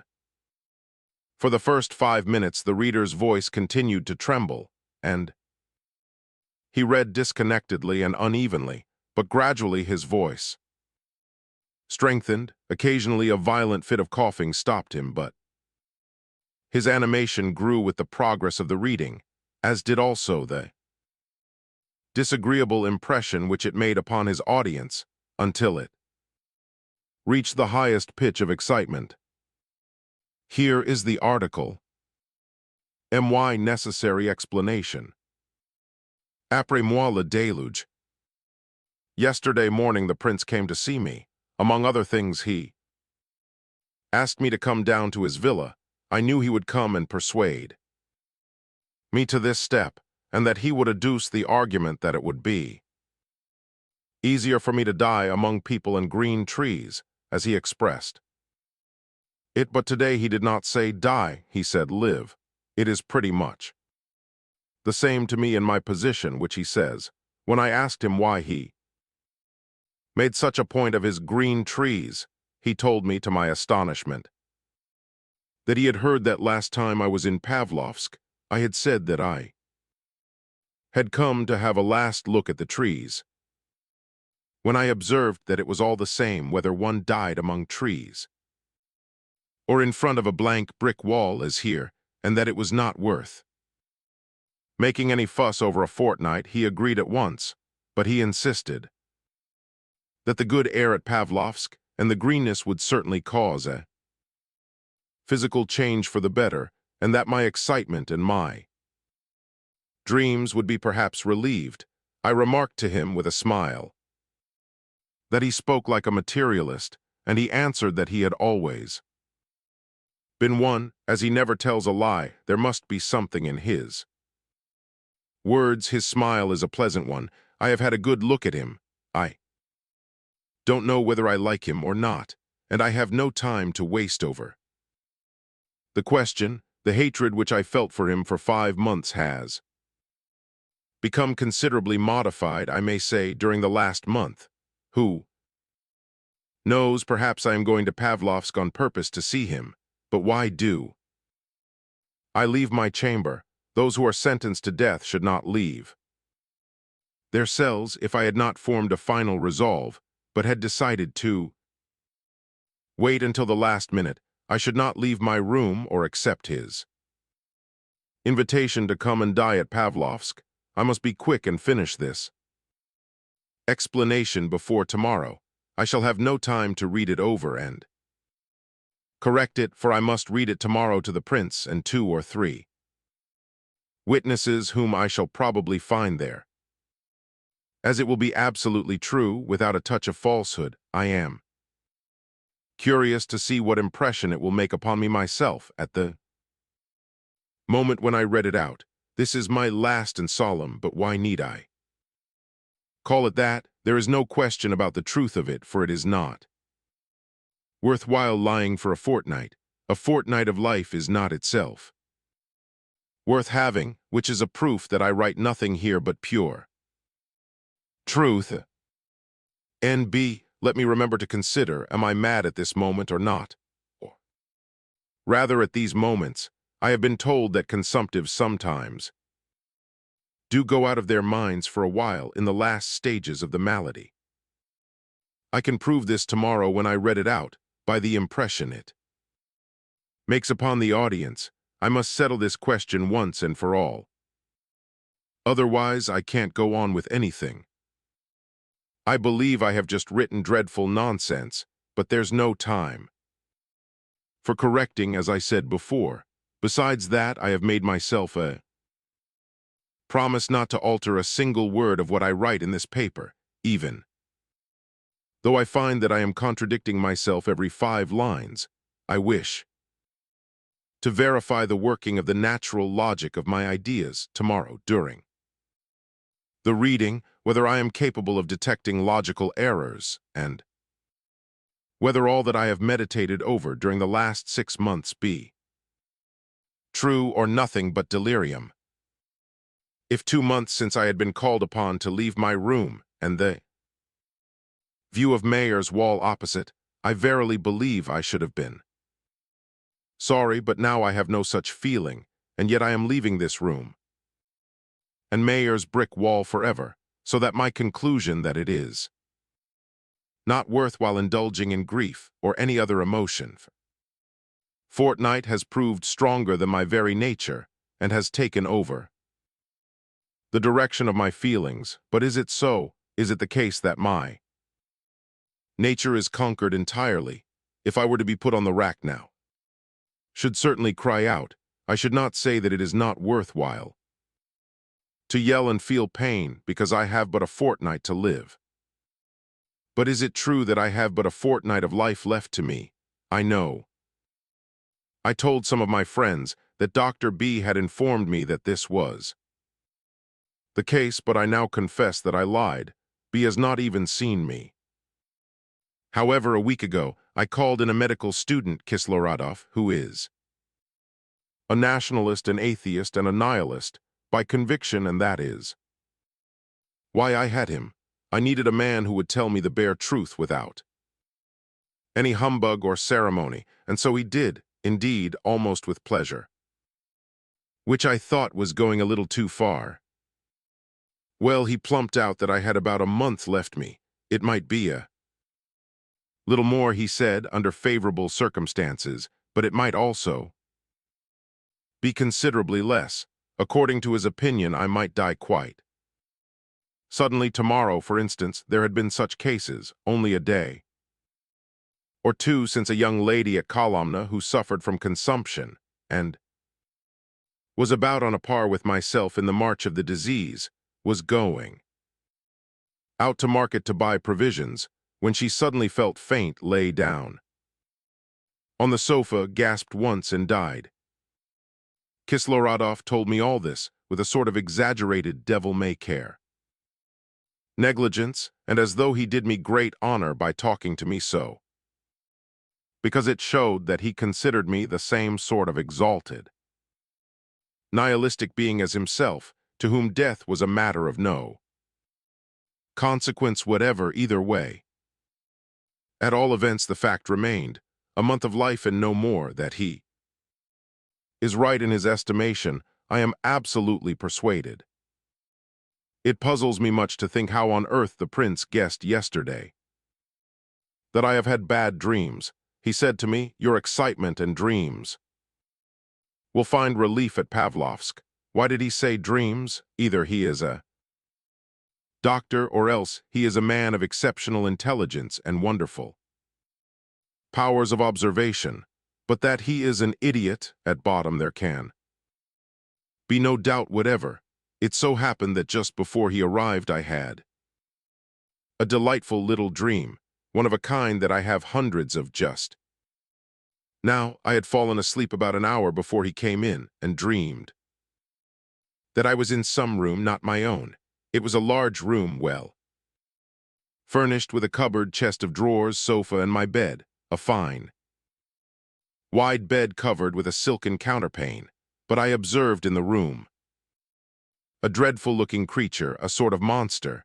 It was a little like a scorpion, but was not a scorpion, but far more horrible, and especially so because there are no creatures anything like it in nature, and because it had appeared to me for a purpose, and bore some mysterious signification. I looked at the beast well. It was brown in color and had a shell. It was a crawling kind of reptile, about 8 inches long and narrowed down from the head, which was about a couple of fingers in width, to the end of the tail, which came to a fine point. Out of its trunk, about a couple of inches below its head, came 2 legs at an angle of 45 degrees, each about 3 inches long, so that the beast looked like a trident from above. It had 8 hard, needle-like whiskers coming out from different parts of its body. It went along like a snake, bending its body about in spite of the shell it wore, and its motion was very quick and very horrible to look at. I was dreadfully afraid it would sting me. Somebody had told me I thought that it was venomous, but what tormented me most of all was the wondering and wondering as to who had sent it into my room, and what was the mystery which I felt it contained. It hid itself under the cupboard and under the chest of drawers, and crawled into the corners. I sat on a chair and kept my legs tucked under me. Then the beast crawled quietly across the room and disappeared somewhere near my chair. I looked about for it in terror, but I still hoped that, as my feet were safely tucked away, it would not be able to touch me. Suddenly I heard behind me, and about on a level with my head, a sort of rattling sound. I turned sharp round and saw that the brute had crawled up the wall as high as the level of my face, and that its horrible tail, which was moving incredibly fast from side to side, was actually touching my hair. I jumped up and it disappeared. I did not dare lie down on my bed for fear it should creep under my pillow. My mother came into the room and some friends of hers. They began to hunt for the reptile and were more composed than I was. They did not seem to be afraid of it, but they did not understand as I did. Suddenly the monster reappeared. It crawled slowly across the room and made for the door as though with some fixed intention and with a slow movement that was more horrible than ever. Then my mother opened the door and called my dog Norma. Norma was a great Newfoundland and died 5 years ago. She sprang forward and stood still in front of the reptile as if she had been turned to stone. The beast stopped too, but its tail and claws still moved about. I believe animals are incapable of feeling supernatural fright if I have been rightly informed, but at this moment there appeared to me to be something more than ordinary about Norma's terror, as though it must be supernatural, and as though she felt just as I did myself, that this reptile was connected with some mysterious secret, some fatal omen. Norma backed slowly and carefully away from the brute, which followed her, creeping deliberately after her, as though it intended to make a sudden dart and sting her. In spite of Norma's terror, she looked furious, though she trembled in all her limbs. At length she slowly bared her terrible teeth, opened her great red jaws, hesitated, took courage, and seized the beast in her mouth. It seemed to try to dart out of her jaws twice, but Norma caught at it and half swallowed it as it was escaping. The shell cracked in her teeth, and the tail and legs stuck out of her mouth and shook about in a horrible manner. Suddenly Norma gave a piteous whine. The reptile had bitten her tongue. She opened her mouth wide with the pain, and I saw the beast lying across her tongue, and out of its body, which was almost bitten in two, came a hideous white-looking substance, oozing out into Norma's mouth. It was of the consistency of a crushed black beetle. Just then I awoke, and the prince entered the room. "Gentlemen," said Hippolyte, breaking off here, "I have not done yet. But it seems to me that I have written down a great deal here that is unnecessary, this dream." "You have indeed," said Gania. "There is too much about myself, I know, but," as Hippolyte said this, his face wore a tired, pained look, and he wiped the sweat off his brow. "Yes," said Lebedev, "you certainly think a great deal too much about yourself." "Well, gentlemen, I do not force anyone to listen. If any of you are unwilling to sit it out, please go away by all means." "He turns people out of a house that isn't his own," muttered Rogojin. "Suppose we all go away," said Ferdishenko suddenly. Hippolyte clutched his manuscript and, gazing at the last speaker with glittering eyes, said, "You don't like me at all." A few laughed at this, but not all. "Hippolyte," said the prince, "give me the papers and go to bed like a sensible fellow. We'll have a good talk tomorrow, but you really mustn't go on with this reading. It is not good for you." How can I?" cried Hippolyte, looking at him in amazement. "Gentlemen, I was a fool. I won't break off again. Listen, everyone who wants to." He gulped down some water out of a glass standing near, bent over the table in order to hide his face from the audience, and recommenced. "The idea that it is not worth while living for a few weeks took possession of me a month ago, when I was told that I had 4 weeks to live, but only partially so at that time.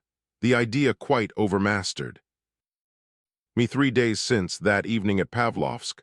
The first time that I felt really impressed with this thought was on the terrace at the Prince S, at the very moment when I had taken it into my head to make a last trial of life. I wanted to see people and trees, I believe I said. So myself, I got excited. I maintained Burdovsky's rights. My neighbor, I dreamt that one and all would open their arms and embrace me, that there would be an indescribable exchange of forgiveness between us all. In a word, I behaved like a fool, and then, at that very same instant, I felt my last conviction. I asked myself, now how I could have waited 6 months for that conviction. I knew that. I had a disease that spares no one, and I really had no illusions, but the more I realized my condition, the more I clung to life. I wanted to live at any price. I confess I might well have resented that blind, deaf fate which, with no apparent reason, seemed to have decided to crush me like a fly. But why did I not stop at resentment? Why did I begin to live knowing that it was not worthwhile to begin? Why did I attempt to do what I knew to be an impossibility, and yet I could not even read a book to the end? I had given up reading. What is the good of reading? What is the good of learning anything for just 6 months? That thought has made me throw aside a book more than once. Yes, that wall of Mayer's could tell a tale if it liked. There was no spot on its dirty surface that I did not know by heart. A cursed wall. And yet it is dearer to me than all the Pavlovsk trees. That is it. Would be dearer if it were not all the same to me now. I remember now with what hungry interest I began to watch the lives of other people, interest that I had never felt before. I used to wait for Kolya's arrival impatiently, for I was so ill myself then that I could not leave the house. I so threw myself into every little detail of news and took so much interest in every report and rumor that I believe I became a regular gossip. I could not understand, among other things, how all these people, with so much life in and before them, do not become rich, and I don't understand it now. I remember being told of a poor wretch I once knew who had died of hunger. I was almost beside myself with rage. I believe if I could have resuscitated him, I would have done so for the sole purpose of murdering him. Occasionally I was so much better that I could go out, but the streets used to put me in such a rage that I would lock myself up for days. Rather than go out, even if I were well enough to do so, I could not bear to see all those preoccupied, anxious-looking creatures continuously surging along the streets past me. Why are they always anxious? What is the meaning of their eternal care and worry? It is their wickedness, their perpetual detestable malice. That's what it is. They are all full of malice.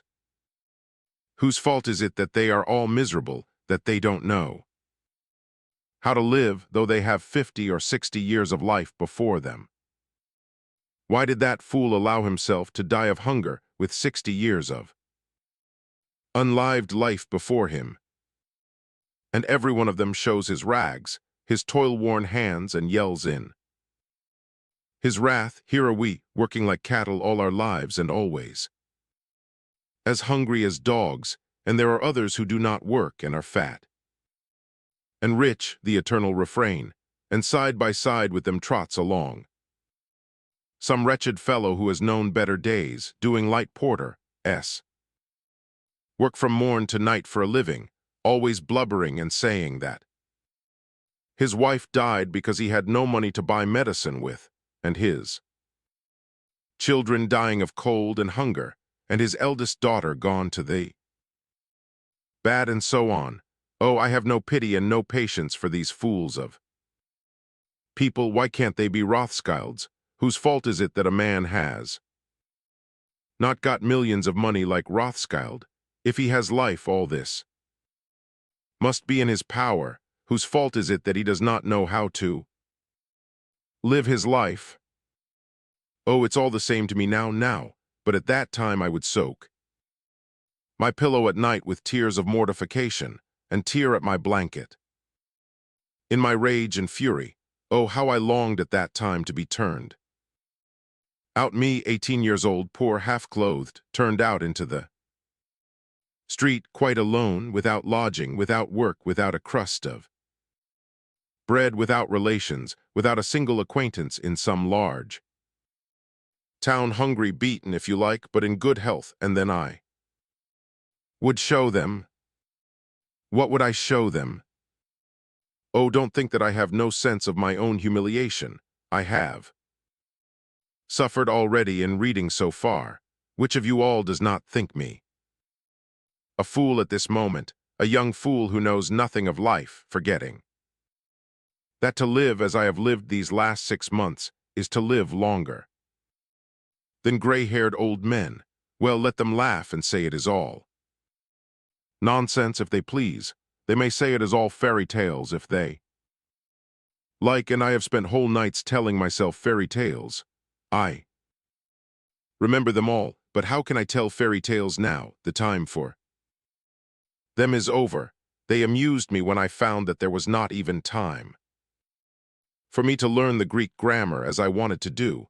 I shall die before I get to the syntax. I thought at the first page and threw the book under the table. It is there still, for I forbade anyone to pick it up.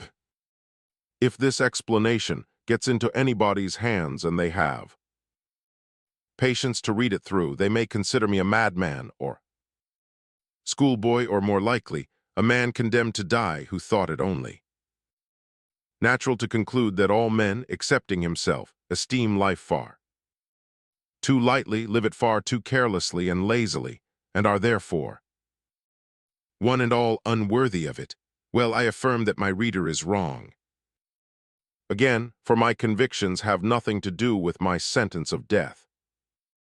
Ask any one of them, or all of them, what they mean by happiness. Oh, you may be perfectly sure that if Columbus was happy, it was not after he had discovered America, but when he was discovering it. You may be quite sure that he reached the culminating point of his happiness 3 days before he saw the New World with his actual eyes, when his mutinous sailors wanted to tack about and return to Europe. What did the New World matter after all? Columbus had hardly seen it when he died, and in reality, he was entirely ignorant of what he had discovered. The important thing is life, life and nothing else. What is any discovery, whatever compared with the incessant, eternal discovery of life? But what is the use of talking? I'm afraid all this is so commonplace that my confession will be taken for a schoolboy exercise, the work of some ambitious lad writing in the hope of his work seeing the light.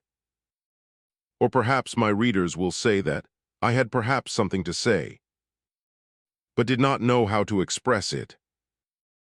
Let me add to this that in every idea emanating from genius, or in every serious human idea born in the human brain, there always remains something, some sediment, which cannot be expressed to others.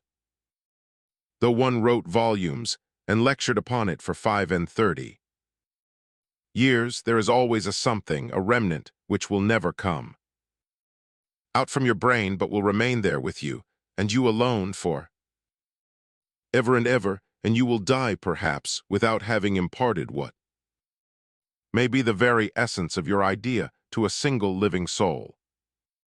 So that if I cannot now impart all that has tormented me for the last 6 months, at all events you will understand that, having reached my last convictions, I must have paid a very dear price for them. That is what I wished, for reasons of my own, to make a point of in this my explanation.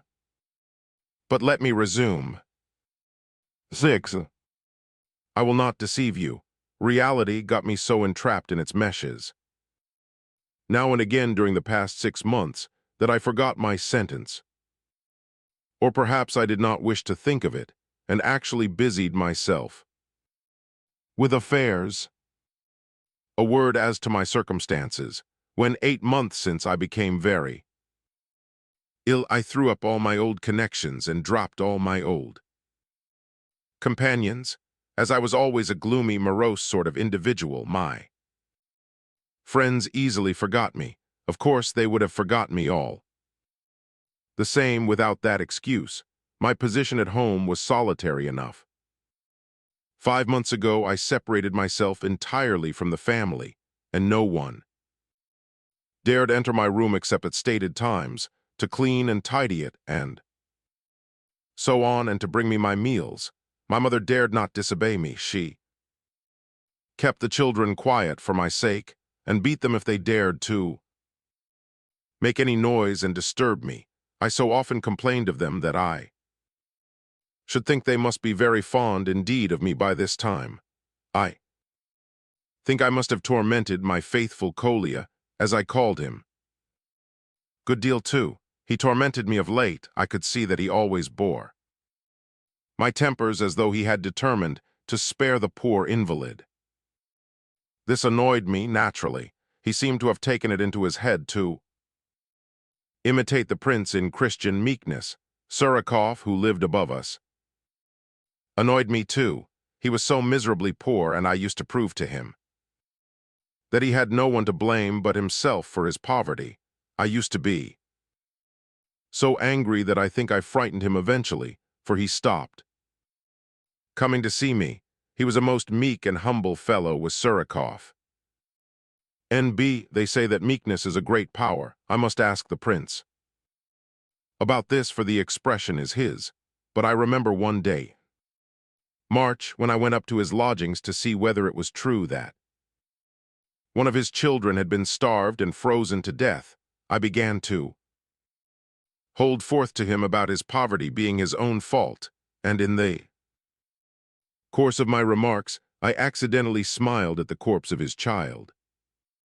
Well, the poor wretch's lips began to tremble, and he caught me by the shoulder and pushed me to the door. "Go out," he said in a whisper. I went out, of course, and I declare I liked it. I liked it at the very moment when I was turned out, but his words filled me with a strange sort of feeling of disdainful pity for him whenever I thought of them, feeling which I did not in the least desire to entertain. At the very moment of the insult, for I admit that I did insult him, though I did not mean to, this man could not lose his temper. His lips had trembled, but I swear it was not with rage. He had taken me by the arm and said, "Go out," without the least anger. There was dignity, a great deal of dignity about him, and it was so inconsistent with the look of him that I assure you it was quite comical, but there was no anger. Perhaps he merely began to despise me at that moment. Since that time, he has always taken off his hat to me on the stairs whenever I met him, which is a thing he never did before, but he always gets away from me as quickly as he can, as though he felt confused. If he did despise me, he despised me meekly, after his own fashion. I dare say he only took his hat off out of fear, as it were, to the son of his creditor, for he always owed my mother money. I thought of having an explanation with him, but I knew that if I did, he would begin to apologize in a minute or two, so I decided to let him alone. Just about that time, that is, the middle of March, I suddenly felt very much better. This continued for a couple of weeks. I used to go out at dusk. I like the dusk, especially in March, when the night frost begins to harden the day's puddles and the gas is burning. Well, one night in the Shestalavichneia, a man passed me with a paper parcel under his arm. I did not take stock of him very carefully, but he seemed to be dressed in some shabby summer dust coat, much too light for the season. When he was opposite the lamp post, some 10 yards away, I observed something fall out of his pocket. I hurried forward to pick it up just in time, for an old wretch in a long kaftan rushed up. He did not dispute the matter, but glanced at what was in my hand and disappeared. It was a large, old-fashioned pocketbook stuffed full, but I guessed, at a glance, that it had anything in the world inside it, except money. The owner was now some 40 yards ahead of me, and was very soon lost. In the crowd, I ran after him and began calling out, but as I knew nothing to say excepting, "Hey!" He did not turn round. Suddenly he turned into the gate of a house to the left, and when I darted in after him, the gateway was so dark that I could see nothing whatever. It was one of those large houses built in small tenements, of which there must have been at least 100. When I entered the yard, I thought I saw a man going along on the far side of it, but it was so dark I could not make out his figure. I crossed to that corner and found a dirty, dark staircase. I heard a man mounting up above me, some way higher than I was, and thinking I should catch him before his door would be opened to him, I rushed after him. I heard a door open and shut on the 5th story as I panted along. The stairs were narrow, and the steps innumerable, but at last I reached the door. I thought the right one. Some moments passed before I found the bell and got it to ring. An old peasant woman opened the door. She was busy lighting the samovar in a tiny kitchen. She listened silently to my questions, did not understand a word, of course, and opened another door leading into a little bit of a room, low and scarcely furnished at all, but with a large wide bed in it hung with curtains. On this bed lay one Tarantich, as the woman called him, drunk, it appeared to me. On the table was an end of candle in an iron candlestick, and a half bottle of vodka nearly finished. Tarantich muttered something to me and signed towards the next room. The old woman had disappeared, so there was nothing for me to do but to open the door indicated. I did so and entered the next room. This was still smaller than the other, so cramped that I could scarcely turn round. A narrow single bed at one side took up nearly all the room. Besides the bed, there were only 3 common chairs and a wretched old kitchen table standing before a small sofa. One could hardly squeeze through between the table and the bed. On the table, as in the other room, burned a tallow candle end in an iron candlestick, and on the bed there whined a baby of scarcely 3 weeks old. A pale-looking woman was dressing the child, probably the mother. She looked as though she had not as yet got over the trouble of childbirth. She seemed so weak and was so carelessly dressed. Another child, a little girl of about 3 years old, lay on the sofa, covered over with what looked like a man's old dress coat. At the table stood a man in his shirt sleeves. He had thrown off his coat. It lay upon the bed, and he was unfolding a blue paper parcel in which were a couple of pounds of bread and some little sausages. On the table, along with these things, were a few old bits of black bread and some tea in a pot. From under the bed there protruded an open portmanteau full of bundles of rags. In a word, the confusion and untidiness of the room were indescribable.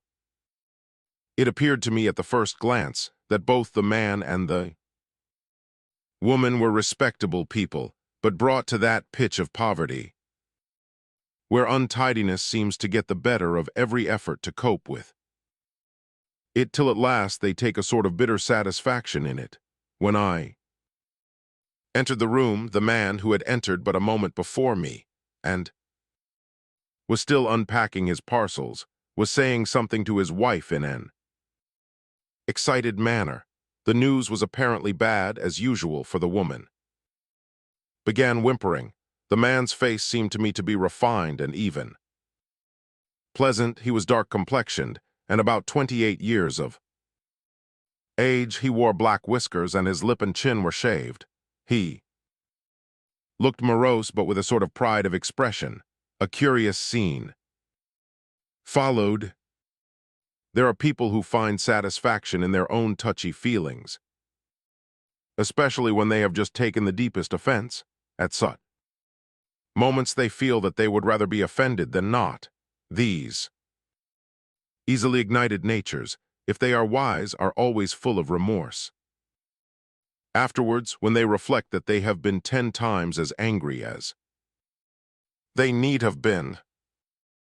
The gentleman before me gazed at me for some seconds in amazement, and his wife in terror, as though there was something alarmingly extraordinary in the fact that anyone could come to see them. But suddenly he fell upon me almost with fury. I had had no time to mutter more than a couple of words, but he had doubtless observed that I was decently dressed and therefore took deep offense because I had dared enter his den so unceremoniously and spy out the squalor and untidiness of it. Of course, he was delighted to get hold of someone upon whom to vent his rage against things in general. For a moment I thought he would assault me. He grew so pale that he looked like a woman about to have hysterics. His wife was dreadfully alarmed. "How dare you come in so? Be off!" he shouted, trembling all over with rage and scarcely able to articulate the words. Suddenly, however, he observed his pocketbook in my hand. "I think you dropped this," I remarked, as quietly and dryly as I could. I thought it best to treat him so.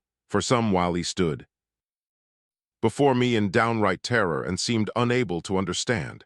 He then suddenly grabbed at his side pocket, opened his mouth in alarm, and beat his forehead with his hand. "My God," he cried, "where did you find it? How?" I explained in as few words as I could, and as dryly as possible, how I had seen it and picked it up, how I had run after him and called out to him, and how I had followed him upstairs and groped my way to his door. "Gracious heaven," he cried, "all our papers are in it, my dear sir. You little know what you have done for us. I should have been lost. I had taken hold of the door handle meanwhile, intending to leave the room without reply, but I was panting with my run upstairs, and my exhaustion came to a climax in a violent fit of coughing, so bad that I could hardly stand. I saw how the man dashed about the room to find me an empty chair, how he kicked the rags off a chair which was covered up by them, brought it to me and helped me to sit down, but my cough went on for another 3 minutes or so. When I came to myself, he was sitting by me on another chair, which he had also cleared of the rubbish by throwing it all over the floor, and was watching me intently. "I'm afraid you are ill," he remarked in the tone which doctors use when they address a patient.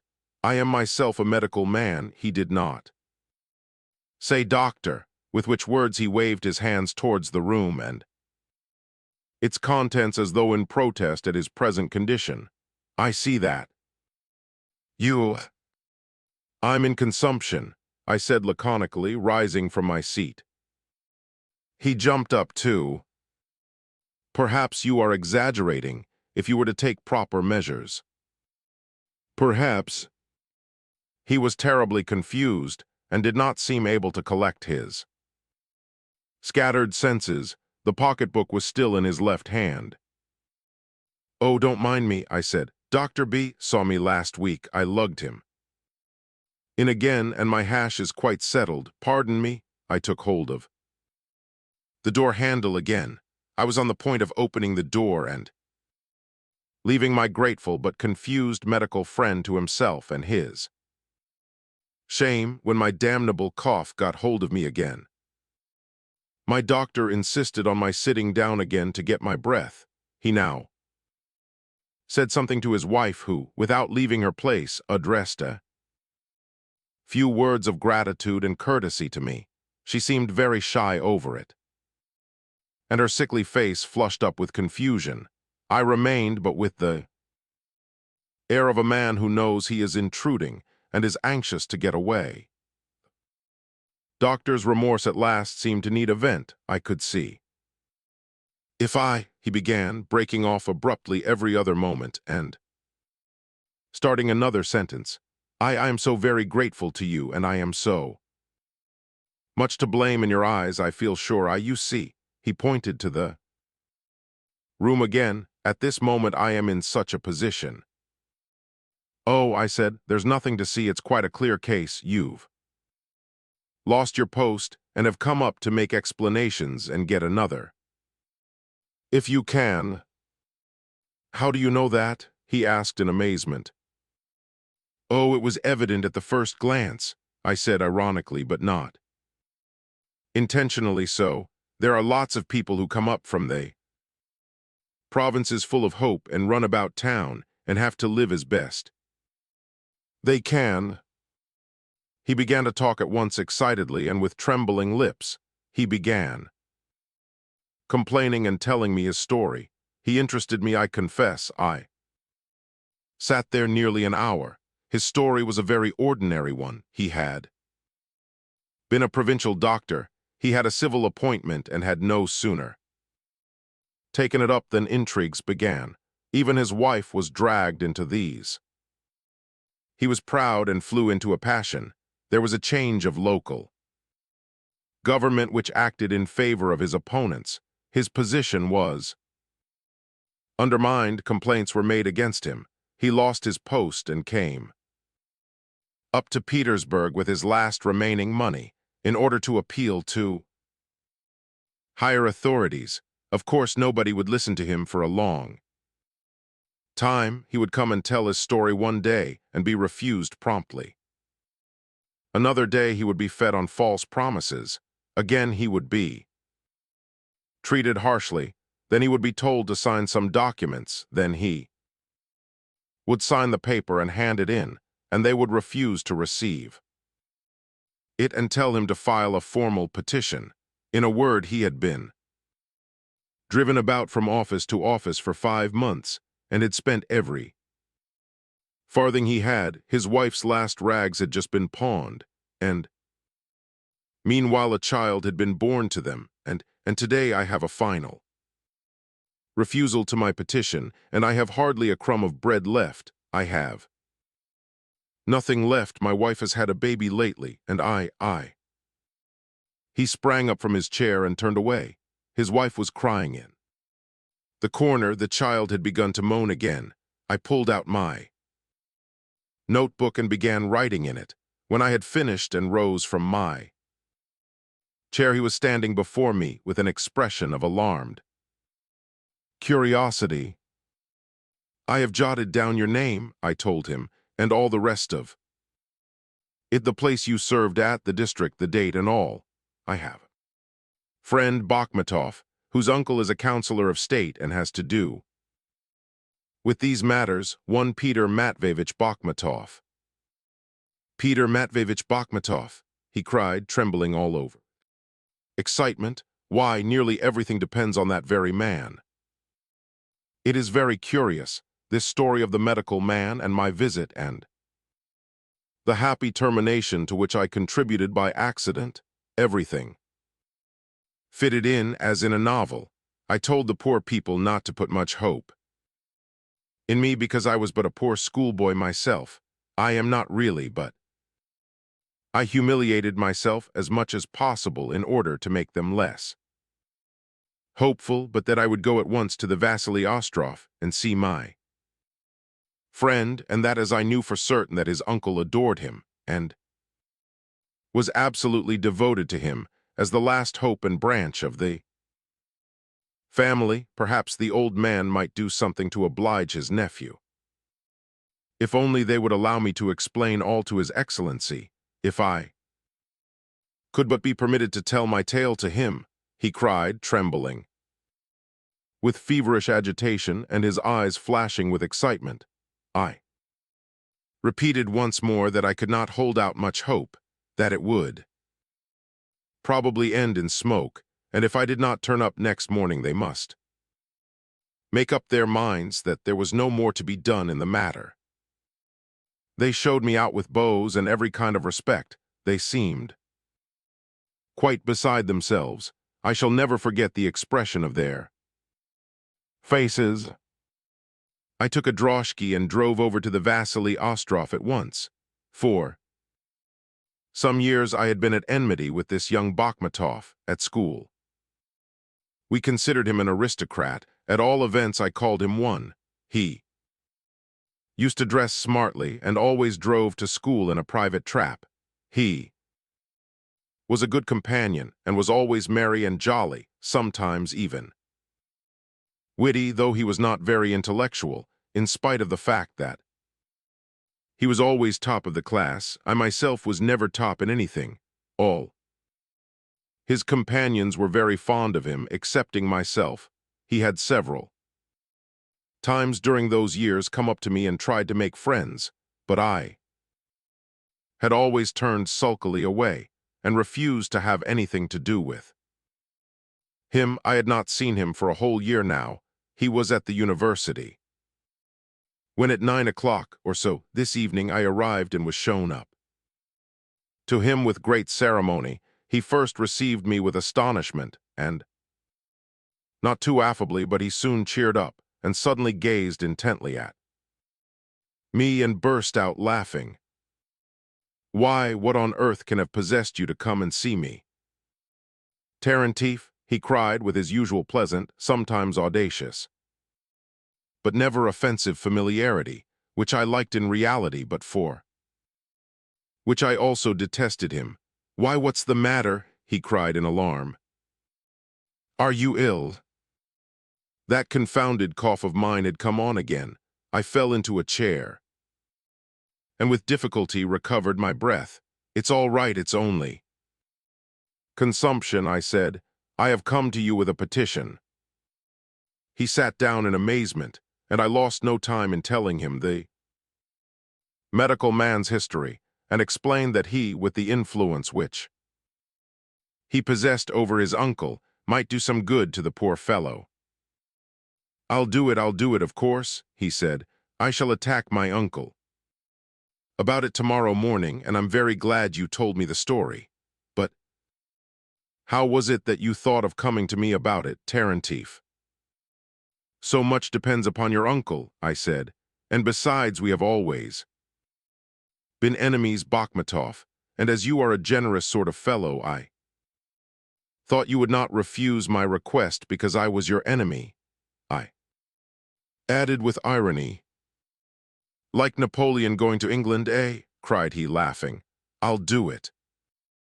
Though of course, and at once if I can," he added, seeing that I rose seriously from my chair at this point. And sure enough, the matter ended as satisfactorily as possible. Month or so later, my medical friend was appointed to another post. He got his traveling expenses paid and something to help him to start life with once more. I think Bakhmatov must have persuaded the doctor to accept a loan from himself. I saw Bakhmatov 2 or 3 times about this period, the third time being when he gave a farewell dinner to the doctor and his wife before their departure, a champagne dinner. Bakhmatov saw me home after the dinner, and we crossed the Nikolai Bridge. We were both a little drunk. He told me of his joy, the joyful feeling of having done a good action. He said that it was all thanks to myself that he could feel this satisfaction, and held forth about the foolishness of the theory that individual charity is useless. I too was burning to have my say. "In Moscow," I said, "there was an old state councilor, a civil general who, all his life, had been in the habit of visiting the prisons and speaking to criminals. Every party of convicts on its way to Siberia knew beforehand that on the Vorobev Hills the old general would pay them a visit. He did all he undertook seriously and devotedly. He would walk down the rows of the unfortunate prisoners, stop before each individual and ask after his needs. He never sermonized them. He spoke kindly to them. He gave them money, he brought them all sorts of necessaries for the journey, and gave them devotional books, choosing those who could read, under the firm conviction that they would read to those who could not as they went along. He scarcely ever talked about the particular crimes of any of them, but listened if any volunteered information on that point. All the convicts were equal for him, and he made no distinction. He spoke to all as to brothers, and every one of them looked upon him as a father. When he observed among the exiles some poor woman with a child, he would always come forward and fondle the little one and make it laugh. He continued these acts of mercy up to his very death, and by that time, all the criminals all over Russia and Siberia knew him. A man I knew who had been to Siberia and returned told me that he himself had been a witness of how the very most hardened criminals remembered the old general, though in point of fact he could never, of course, have distributed more than a few pence to each member of a party. Their recollection of him was not sentimental or particularly devoted. Some wretch, for instance, who had been a murderer, cutting the throat of a dozen fellow creatures, for instance, or stabbing 6 little children for his own amusement, there have been such men, would, perhaps without rhyme or reason, suddenly give a sigh and say, "I wonder whether that old general is alive still," although perhaps he had not thought of mentioning him for a dozen years before. How can one say what seed of good may have been dropped into his soul, never to die? I continued in that strain for a long while, pointing out to Bakhmatov how impossible it is to follow up the effects of any isolated good deed one may do, in all its influences and subtle workings upon the heart and after actions of others.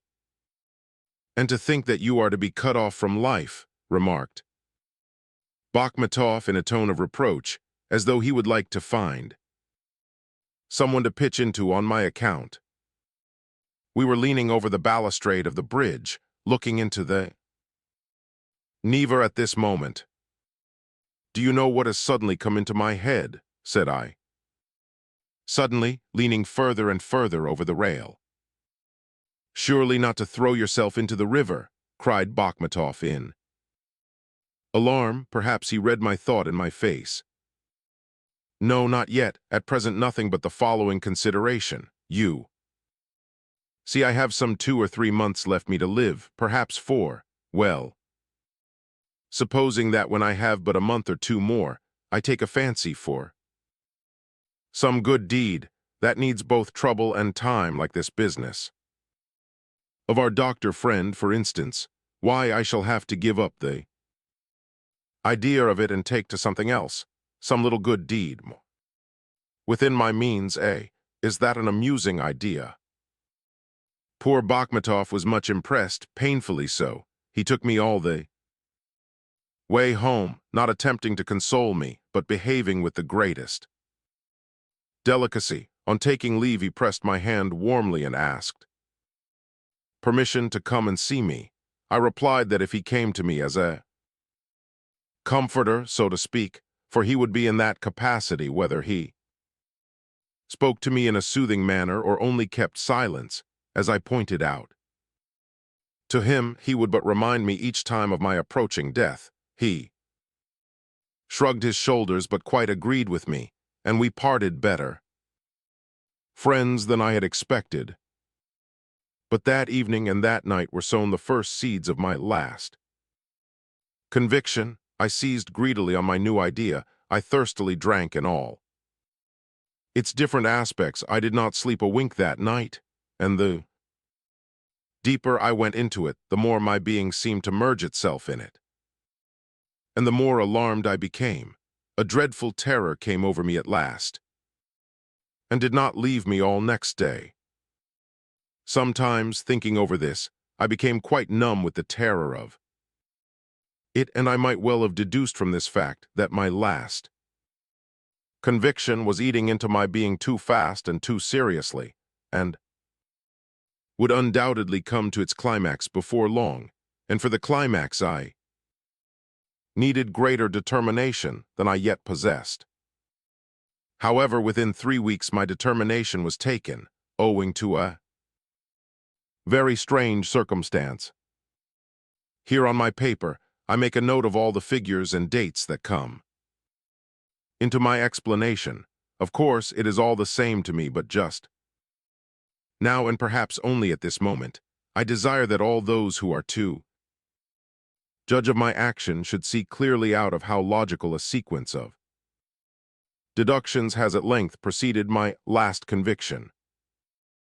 I have said above that the determination needed by me for the accomplishment of my final resolve came to hand not through any sequence of causes, but thanks to a certain strange circumstance which had perhaps no connection whatever with the matter at issue. 10 days ago Rodion called upon me about certain business of his own with I have nothing to do at present. I had never seen Rodion before, but had often heard about him. I gave him all the information he needed, and he very soon took his departure, so that, since he only came for the purpose of gaining the information, the matter might have been expected to end there.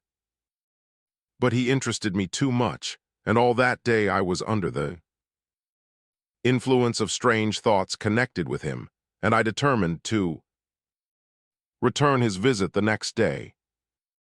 Rodion was evidently by no means pleased to see me, and hinted delicately that he saw no reason why our acquaintance should continue. For all that, however, I spent a very interesting hour, and so I dare say did he. There was so great a contrast between us that I am sure we must both have felt it. Anyhow, I felt it acutely. Here was I with my days numbered, and he, a man in the full vigor of life, living in the present without the slightest thought for final convictions, or numbers or days, or in fact for anything but that which he was mad about, if he will excuse me the expression, as a feeble author who cannot express his ideas properly. In spite of his lack of amiability, I could not help seeing in Rodion a man of intellect and sense, and although perhaps there was little in the outside world which was of interest to him, still he was clearly a man with eyes to see. I hinted nothing to him about my final conviction, but it appeared to me that he had guessed it from my words. He remained silent. He is a terribly silent man. I remarked to him as I rose to depart that in spite of the contrast and the wide differences between us two, less extremites see touchant, extremes meet, as I explained to him. Russian, so that maybe he was not so far from my final conviction as appeared. His only reply to this was a sour grimace. He rose and looked for my cap and placed it in my hand and led me out of the house, that dreadful gloomy house of his, to all appearances, of course, as though were leaving of my own accord, and he were simply seeing me to the door. Out of politeness, his house impressed me much. It is like a burial ground. He seems to like it, which is, however, quite natural. Such a full life as he leads is so overflowing with absorbing interests that he has little need of assistance from his surroundings. The visit to Rodion exhausted me terribly. Besides, I had felt ill since the morning, and by evening I was so weak that I took to my bed and was in high fever at intervals and even delirious. Kolya sat with me until 11 o'clock. Yet I remember all he talked about, and every word we said, though whenever my eyes closed for a moment, I could picture nothing but the image of Surikov just in the act of finding 1,000,000 rubles. He could not make up his mind what to do with the money, and tore his hair over it. He trembled with fear that somebody would rob him, and at last he decided to bury it in the ground. I persuaded him that instead of putting it all away uselessly underground, he had better melt it down and make a golden coffin out of it for his starved child, and then dig up the little one and put her into the golden coffin. Surikov accepted this suggestion, I thought, with tears of gratitude, and immediately commenced to carry out my design. I thought I spat on the ground and left him in disgust. Kolya told me, when I quite recovered my senses, that I had not been asleep for a moment, but that I had spoken to him about Surikov the whole while. At moments I was in a state of dreadful weakness and misery, so that Kolya was greatly disturbed when he left me. When I arose to lock the door after him, I suddenly called to mind a picture I had noticed at Rodion S. in one of his gloomiest rooms over the door. He had pointed it out to me himself as we walked past it, and I believe I must have stood a good 5 minutes in front of it. There was nothing artistic about it, but the picture made me feel strangely uncomfortable. It represented Christ just taken down from the cross. It seems to me that painters as a rule represent the Savior, both on the cross and taken down from it, with great beauty still upon his face.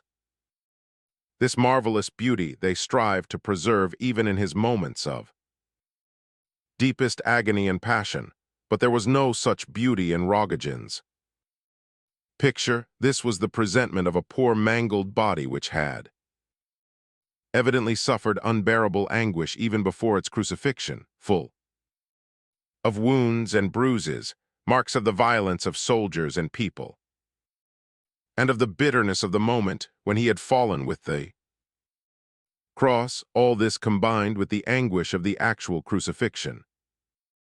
The face was depicted as though still suffering, as though the body, only just dead, was still almost quivering with agony. The picture was one of pure nature, for the face was not beautified by the artist, but was left as it would naturally be, whosoever the sufferer after such anguish. I know that the earliest Christian faith taught that the Savior suffered actually and not figuratively, and that nature was allowed her own way even while his body was on the cross. It is strange to look on this dreadful picture of the mangled corpse of the Savior and to put this question to oneself, supposing that the disciples, the future apostles, the women who had followed him and stood by the cross, all of whom believed in and worshipped him, supposing that they saw this tortured body, this face so mangled and bleeding and bruised, and they must have so seen it, how could they have gazed upon the dreadful sight, and yet have believed that he would rise again? The thought steps in, whether one likes it or no, that death is so terrible and so powerful that even he who conquered it in his miracles during life was unable to triumph over it at the last. He who called to Lazarus, Lazarus, come forth, and the dead man lived. He was now himself a prey to nature and death. Nature appears to one looking at this picture as some huge, implacable, dumb monster, or still better, stranger simile, some enormous mechanical engine of modern days which has seized and crushed and swallowed up a great and invaluable being worth nature and all her laws, worth the whole earth, which was perhaps created merely for the sake of the advent of that being. This blind, dumb, implacable, eternal, unreasoning force is well shown in the picture, and the absolute subordination of all men and things to it is so well expressed that the idea unconsciously arises in the mind of anyone who looks at it, all those faithful people who were gazing at the cross and its mutilated occupant must have suffered agony of mind that evening, for they must have felt that all their hopes and almost all their faith had been shattered at a blow. They must have separated in terror and dread that night, though each perhaps carried away with him one great thought, which was never eradicated from his mind forever. Afterwards, if this great teacher of theirs could have seen himself after the crucifixion, how could he have consented to mount the cross and to die as he did? This thought also comes into the mind of the man who gazes at this picture. I thought of all this by snatches, probably, between my attacks of delirium, for an hour and a half or so before Kolya's departure. Can there be an appearance of that which has no form, and yet it seemed to me at certain moments that I beheld in some strange and impossible form that dark, dumb, irresistibly powerful eternal force. I thought someone led me by the hand and showed me, by the light of a candle, a huge, loathsome insect, which he assured me was that very force, that very almighty, dumb, irresistible power, and laughed at the indignation with which I received this information. In my room they always light the little lamp before my icon for the night. It gives a feeble flicker of light, but it is strong enough to see by dimly, and if you sit just under it, you can even read by it. I think it was about 12 or a little past that night. I had not slept a wink and was lying with my eyes wide open, when suddenly the door opened and in came Rodion. He entered and shut the door behind him. Then he silently gazed at me and went quickly to the corner of the room where the lamp was burning and sat down underneath it. I was much surprised and looked at him expectantly. Rodion only leaned his elbow on the table and silently stared at me. So passed 2 or 3 minutes, and I recollect that his silence hurt and offended me very much. Why did he not speak? That his arrival at this time of night struck me as more or less strange may possibly be the case, but I remember I was by no means amazed at it. On the contrary, though I had not actually told him my thought in the morning, yet I know he understood it, and this thought was of such a character that it would not be anything very remarkable if one were to come for further talk about it at any hour of night, however late. I thought he must have come for this purpose. In the morning we had parted not the best of friends. I remember he looked at me with disagreeable sarcasm once or twice, and this same look I observed in his eyes now, which was the cause of the annoyance I felt. I did not for a moment suspect that I was delirious, and that this Rodion was but the result of fever and excitement. I had not the slightest idea of such a theory at first. Meanwhile he continued to sit and stare jeeringly at me. I angrily turned round in bed and made up my mind that I would not say a word unless he did, so I rested silently on my pillow, determined to remain dumb if it were to last till morning. I felt resolved that he should speak first. Probably 20 minutes or so passed in this way. Suddenly the idea struck me, what if this is an apparition and not Rodion himself?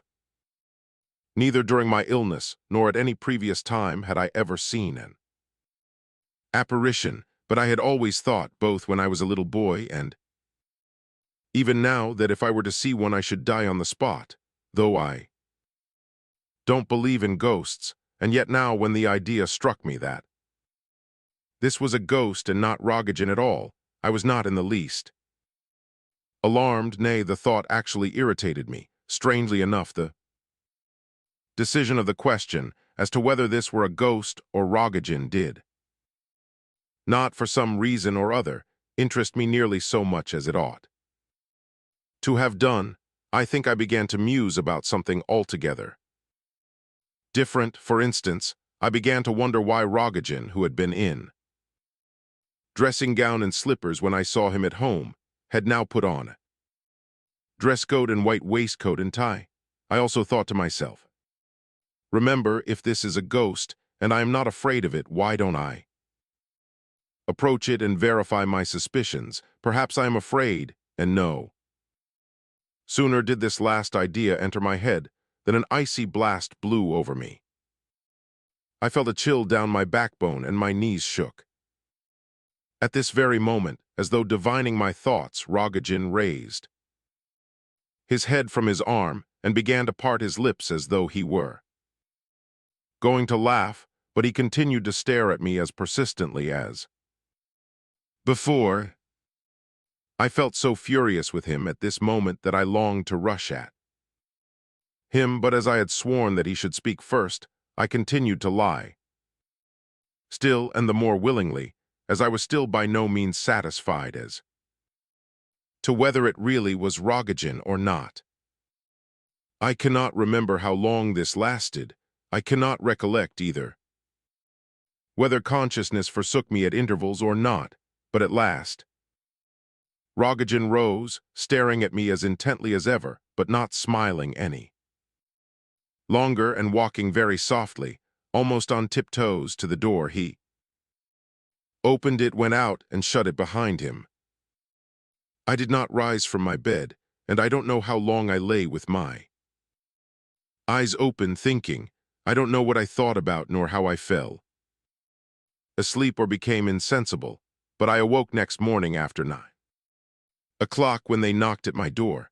My general orders are that if I don't open the door and call by 9 o'clock, Matriona is to come and bring my tea. When I now opened the door to her, the thought suddenly struck me, how could he have come in since the door was locked? I made inquiries and found that Rodion himself could not possibly have come in because all our doors were locked for the night.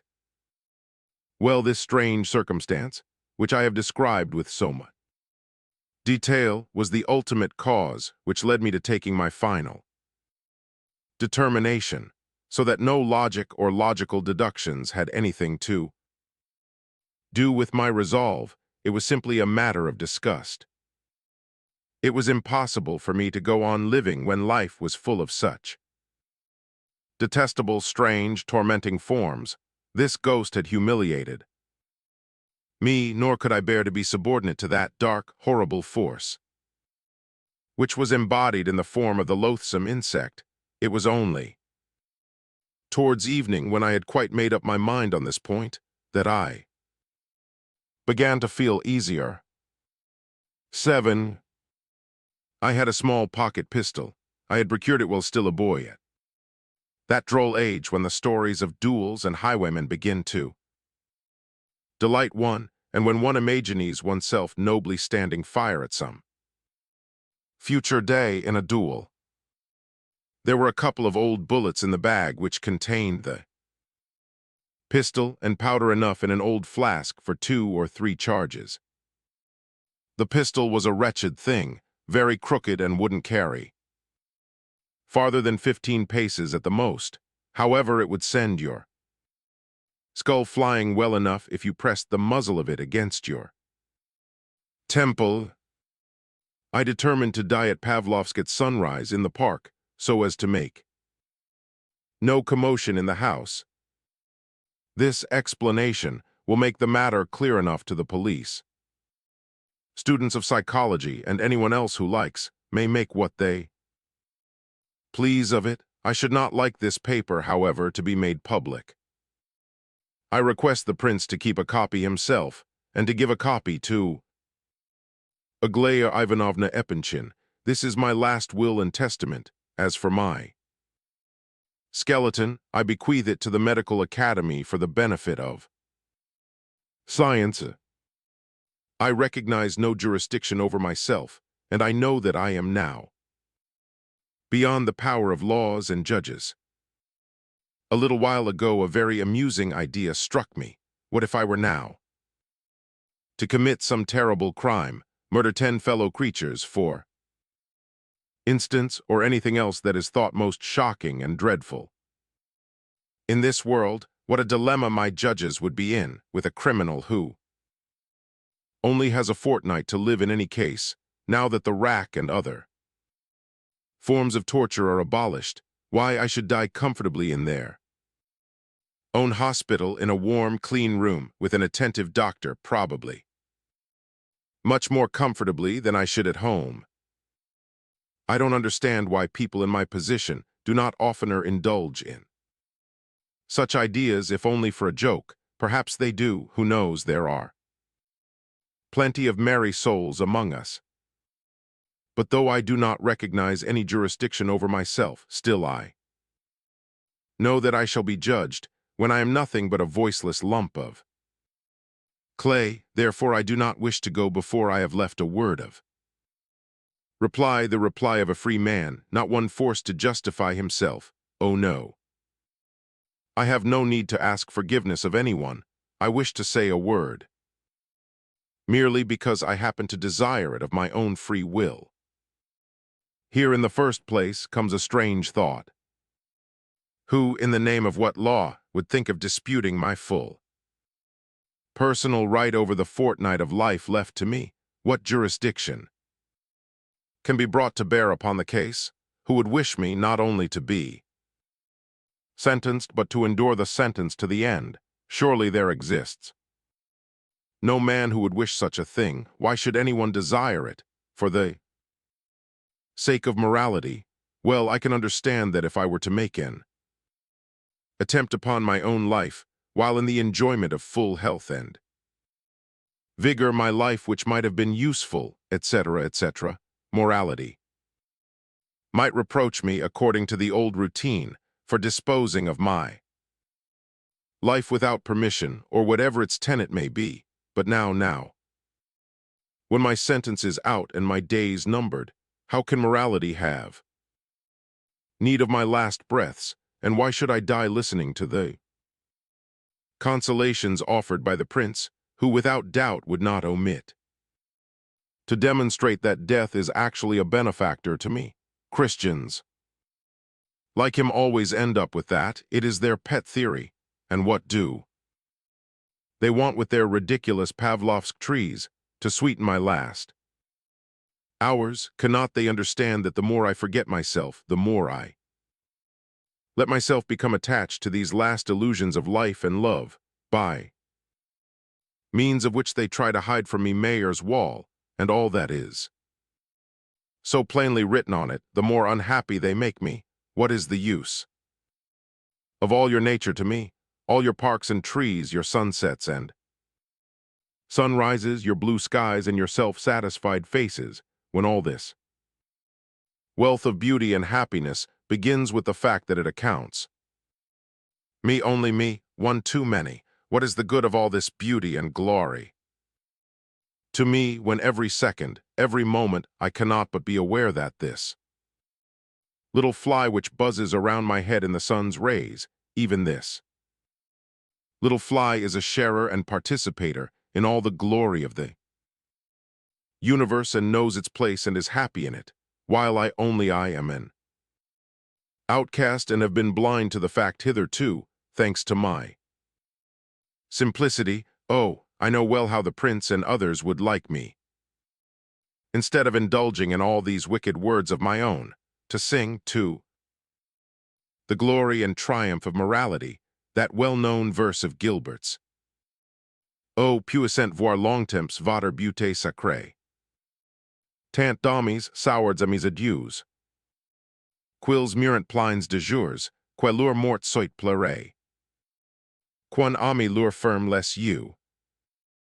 But believe me, my simple-hearted friends, that in this highly moral verse, in this academical blessing to the world in general, in the French language, is hidden the intensest gall and bitterness.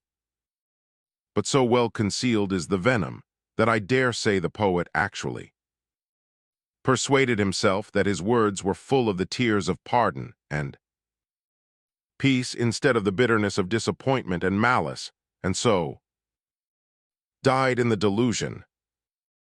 Do you know there is a limit of ignominy beyond which man's consciousness of shame cannot go, and after which begins satisfaction? In shame, well, of course, humility is a great force in that sense. I admit that, though not in the sense in which religion accounts humility. To be strength.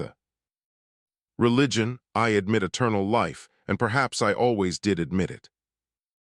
Admitted that consciousness is called into existence by the will of a higher power, admitted that this consciousness looks out upon the world and says, I am, and admitted that the higher power wills that the consciousness so called into existence be suddenly extinguished, for some unexplained reason, it is and must be. Still there comes the eternal question, why must I be humble through all this? Is it not enough that I am devoured, without my being expected to bless the power that devours me? Surely I need not suppose that somebody there will be offended because I do not wish to live out the fortnight allowed me. I don't believe it. It is much simpler and far more likely to believe that my death is needed, the death of an insignificant atom, in order to fulfill the general harmony of the universe, in order to make even some plus or minus in the sum of existence, just as every day the death of numbers of beings is necessary, because without their annihilation the rest cannot live on, although we must admit that the idea is not a particularly grand one in itself. However, admit the fact, admit that without such perpetual devouring of one another the world cannot continue to exist, or could never have been organized. I am ever ready to confess that I cannot understand why this is so, but I'll tell you what I do know for certain. If I have once been given to understand and realize that I am, what does it matter to me that the world is organized on a system full of errors and that otherwise it cannot be organized at all? Who will or can judge me? After this, say what you like, the thing is impossible and unjust. And meanwhile I have never been able, in spite of my great desire to do so, to persuade myself that there is no future existence and no providence. The fact of the matter is that all this does exist, but that we know absolutely nothing about the future life and its laws. But it is so difficult and even impossible to understand that surely I am not to be blamed because I could not fathom the incomprehensible. Of course, I know they say that one must be obedient, and of course, too, the prince is one of those who say so, that one must be obedient without questions, out of pure goodness of heart, and that for my worthy conduct in this matter, I shall meet with reward in another world. We degrade God when we attribute our own ideas to him out of annoyance that we cannot fathom his ways. Again, I repeat, I cannot be blamed because I am unable to understand that which it is not given to mankind to fathom. Why am I to be judged? Because I could not comprehend the will and laws of providence. No, we had better drop religion. And enough of this. By the time I have got so far in the reading of my document, the sun will be up, and the huge force of his rays will be acting upon the living world. So be it. I shall die gazing straight at the great fountain of life and power. I do not want this life. If I had had the power to prevent my own birth, I should certainly never have consented to accept existence under such ridiculous conditions. However, I have the power to end my existence, although I do but give back days that are already numbered. It is an insignificant gift, and my revolt is equally insignificant. Final explanation. I die not in the least because I am unable to support these next 3 weeks. Oh no, I should find strength enough. And if I wished it, I could obtain consolation from the thought of the injury that is done me. But I am not a French poet, and I do not desire such consolation. And finally, nature has so limited my capacity for work or activity of any kind, in allotting me but 3 weeks of time. That suicide is about the only thing left that I can begin and end in. The time of my own free will.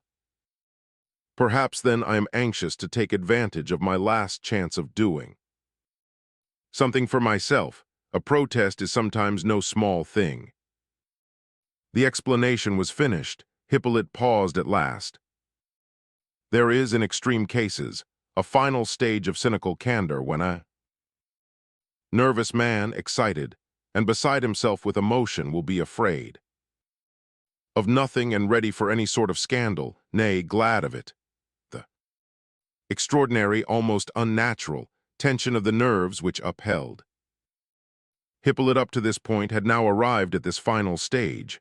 This poor feeble boy of 18, exhausted by disease, looked for all the world as weak and frail as a leaflet torn from its parent tree, and trembling in the breeze, but no sooner had his eye swept over his audience for the first time during the whole of the last hour than the most contemptuous, the most haughty expression of repugnance lighted up his face. He defied them all, as it were, but his hearers were indignant too. They rose to their feet with annoyance, fatigue. The wine consumed, the strain of listening so long, all added to the disagreeable impression which the reading had made upon them. Suddenly Hippolyte jumped up as though he had been shot. "The sun is rising," he cried, seeing the gilded tops of the trees and pointing to them as to a miracle. "See, it is rising now." "Well, what then? Did you suppose it wasn't going to rise?" asked Ferdishenko. "It's going to be atrociously hot again all day," said Gania with an air of annoyance, taking his hat. "A month of this, are you coming home, Titson?" Hippolyte listened to this in amazement almost amounting to stupefaction. Suddenly he became deadly pale and shuddered. "You manage your composure too awkwardly. I see you wish to insult me," he cried to Gania. You are a cur." He looked at Gania with an expression of malice. "What on earth is the matter with the boy? What phenomenal feeble-mindedness?" exclaimed Ferdishenko. "Oh, he's simply a fool," said Gania. Hippolyte braced himself up a little. "I understand, gentlemen," he began, trembling as before and stumbling over every word, "that I have deserved your resentment and am sorry that I should have troubled you with this raving nonsense," pointing to his article, "or rather, I am sorry that I have not troubled you enough." He smiled feebly. "Have I troubled you, Evgeny Pavlovitch?" He suddenly turned on Evgeny with this question. "Tell me, now, have I troubled you or not?" "Well, it was a little drawn out, perhaps, but come, speak out. Don't lie for once in your life, speak out," continued Hippolyte, quivering with agitation. "Oh, my good sir, I assure you it's entirely the same to me. Please leave me in peace," said Evgeny angrily, turning his back on him. "Good night, Prince," said Titson, approaching his host. "What are you thinking of? Don't go, he'll blow his brains out in a minute," cried Vera Lebedev, rushing up to Hippolyte and catching hold of his hands in a torment of alarm. "What are you thinking of?" he said. "He would blow his brains out at sunrise." "Oh, he won't shoot himself," cried several voices sarcastically. "Gentlemen, you'd better look out," cried Kolya, also seizing Hippolyte by the hand. "Just look at him, Prince. What are you thinking of, Vera?" And Kolya and Keller and Burdovsky were all crowding round Hippolyte now and holding him down. "He has the right," murmured Burdovsky. "Excuse me, Prince." "But what are your arrangements?" asked Lebedev, tipsy and exasperated. "Going up to Muishkin." "What do you mean by arrangements?" No, excuse me. I'm master of this house, though I do not wish to lack respect towards you. You are master of the house too, in a way. But I can't allow this sort of thing. He won't shoot himself. The boy is only playing the fool, said General Ivolgin, suddenly and unexpectedly with indignation. I know he won't, General, but I'm master here. Listen, Mr. Tarantief, said Titson, who had bidden the prince. Good night, and was now holding out his hand to Hippolyte. I think you remark in that manuscript of yours that you bequeath your skeleton to the Academy. Are you referring to your own skeleton? I mean your very bones. Yes, my bones, I. Quite so, I see, because you know little mistakes have occurred now. And then there was a case. Why do you tease him? Cried the prince suddenly. You've moved him to tears, added Ferdishenko, but Hippolyte was by no means weeping. He was about to move from his place when his 4 guards rushed at him and seized him once more. There was a laugh at this. He led up to this on purpose. He took the trouble of writing all that, so that people should come and grab him by the arm, observed Rogojin. Good night, Prince. What a time we've sat here, my very bones ache. If you really intended to shoot yourself, Tarantief, said Evgeny Pavlovitch, laughing, if I were you after all these compliments, I should just not shoot myself in order to vex them all. They are very anxious to see me blow my brains out, said Hippolyte bitterly. Yes, they'll be awfully annoyed if they don't see it. Then you think they won't see it? I am not trying to egg you on. On the contrary, I think it very likely that you may shoot yourself, but the principal thing is to keep cool, said Evgeny with a drawl and with great condescension. I only now perceive what a terrible mistake I made in reading this article to them, said Hippolyte suddenly, addressing Evgeny and looking at him with an expression of trust and confidence, as though he were applying to a friend for counsel. Yes, it's a droll situation. I really don't know what advice to give. You, replied Evgeny, laughing. Hippolyte gazed steadfastly at him, but said nothing. To look at him, one might have supposed that he was unconscious at intervals. Excuse me, said Lebedev, but did you observe the young gentleman's style? I'll go and blow my brains out in the park, says he, so as not to disturb anyone. He thinks he won't disturb anybody if he goes 3 yards away into the park and blows his brains out there. Gentlemen, began the prince. No, no, excuse me, most revered prince, Lebedev interrupted excitedly, since you must have observed yourself that this is no joke, and since at least half your guests must also have concluded that after all that has been said, this youth must blow his brains out for honor's sake, I, as master of this house and before these witnesses, now call upon you to take steps. Yes, but what am I to do, Lebedev? What steps am I to take? I am ready. I'll tell you. In the first place, he must immediately deliver up the pistol which he boasted of with all its appurtenances. If he does this, I shall consent to his being allowed to spend the night in this house, considering his feeble state of health, and of course, conditionally upon his being under proper supervision. But tomorrow he must go elsewhere. Excuse me, Prince, should he refuse to deliver up his weapon, then I shall instantly seize one of his arms and General Ivolgin the other, and we shall hold him until the police arrive and take the matter into their own hands. Mr. Ferdishenko will kindly fetch them. At this there was a dreadful noise.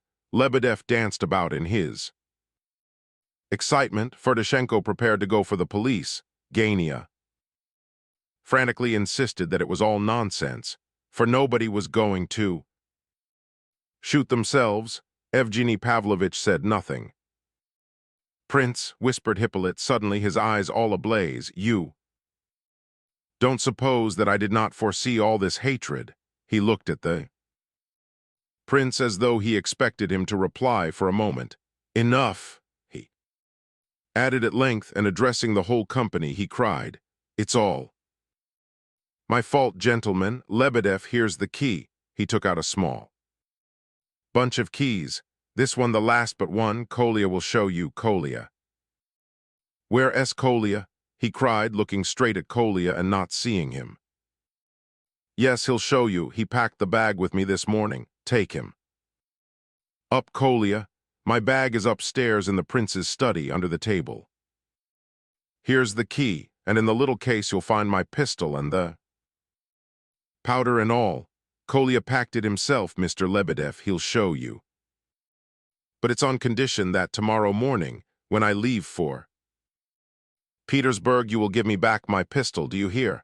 I do this for the prince's sake, not yours. Capital, that's much better, cried Lebedev, and seizing the key he made off in haste.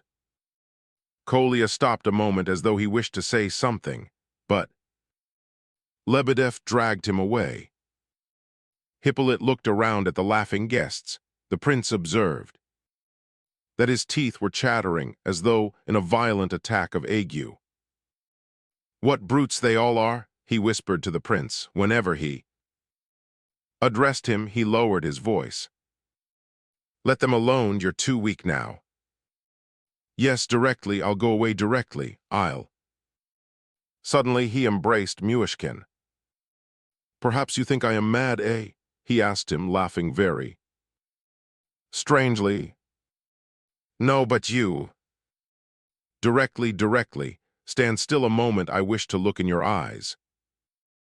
Don't speak, stand so, let me look at you. I am bidding farewell to mankind.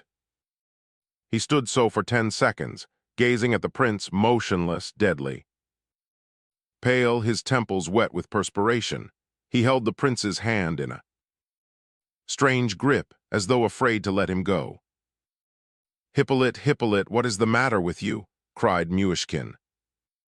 Directly, there, that's enough. I'll lie down directly, I must drink. To the son's health, I insist upon it, let go. He seized a glass from the table, broke away from the prince, and in a moment had reached the terrace steps. The prince made after him, but it so happened that at this moment, Evgeny Pavlovitch stretched out his hand to say good night. The next instant there was a general outcry, and then followed a few moments of indescribable excitement. Reaching the steps, Hippolyte had paused, holding the glass in his left hand while he put his right hand into his coat pocket. Keller insisted afterwards that he had held his right hand in his pocket all the while when he was speaking to the prince, and that he had held the latter's shoulder with his left hand only.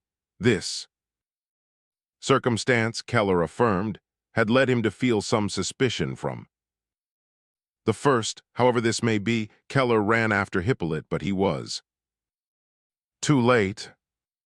He caught sight of something flashing in Hippolyte's right hand, and saw that it was a pistol. He rushed at him, but at that very instant, Hippolyte raised the pistol to his temple and pulled the trigger. There followed a sharp metallic click, but no report. When Keller seized the would-be suicide, the latter fell forward into his arms, probably actually believing that he was shot. Keller had hold of the pistol now. Hippolyte was immediately placed in a chair while the whole company thronged around excitedly, talking and asking each other questions. Every one of them had heard the snap of the trigger, and yet they saw a live and apparently unharmed man before them. Hippolyte himself sat quite unconscious of what was going on and gazed around with a senseless expression. Lebedev and Kolya came rushing up at this moment. What is it? Someone asked breathlessly. A misfire, Perhaps it wasn't loaded, said several voices. It's loaded all right, said Keller, examining the pistol, but... What, did it misfire? There was no cap in it, Keller announced. It would be difficult to describe the pitiable scene that now followed. The first sensation of alarm soon gave place to amusement. Some burst out laughing loud and heartily, and seemed to find a malicious satisfaction in the joke. Poor Hippolyte sobbed hysterically. He wrung his hands. He approached everyone in turn, even Ferdishenko, and took them by both hands and swore solemnly that he had forgotten, absolutely forgotten accidentally and not on purpose, to put a cap in, that he had 10 of them at least in his pocket. He pulled them out and showed them to everyone. He protested that he had not liked to put one in beforehand for fear of an accidental explosion in his pocket, that he had thought he would have lots of time to put it in afterwards, when required, and that, in the heat of the moment, he had forgotten all about it. He threw himself upon the prince, then on Evgeny Pavlovitch. He entreated Keller to give him back the pistol, and he'd soon show them all that his honor, but he was dishonored now. Forever. He fell senseless at last, and was carried into the prince's study. Lebedev, now quite sobered down, sent for a doctor, and he and his daughter, with Burdovsky and General Ivolgin, remained by the sick man's couch. When he was carried away unconscious, Keller stood in the middle of the room and made the following declaration to the company in general, in a loud tone of voice, with emphasis upon each word. Gentlemen, if any one of you casts any doubt again before me upon Hippolyte's good faith, or hints that the cap was forgotten intentionally, or suggests that this unhappy boy was acting a part before us, I beg to announce that the person so speaking shall account to me for his words. No one replied. The company departed very quickly in a mass. Titsin, Gania, and Rogojin went away together. The prince was much astonished that Evgeny Pavlovitch changed his mind and took his departure without the conversation he had requested. Why, you wished to have a talk with me when the others left, he said. Quite so, said Evgeny, sitting down suddenly beside him, but I have changed my mind for the time being. I confess I am too disturbed, and so I think are you, and the matter as to which I wish to consult you is too serious to tackle with one's mind even a little disturbed. Too serious both for myself and for you.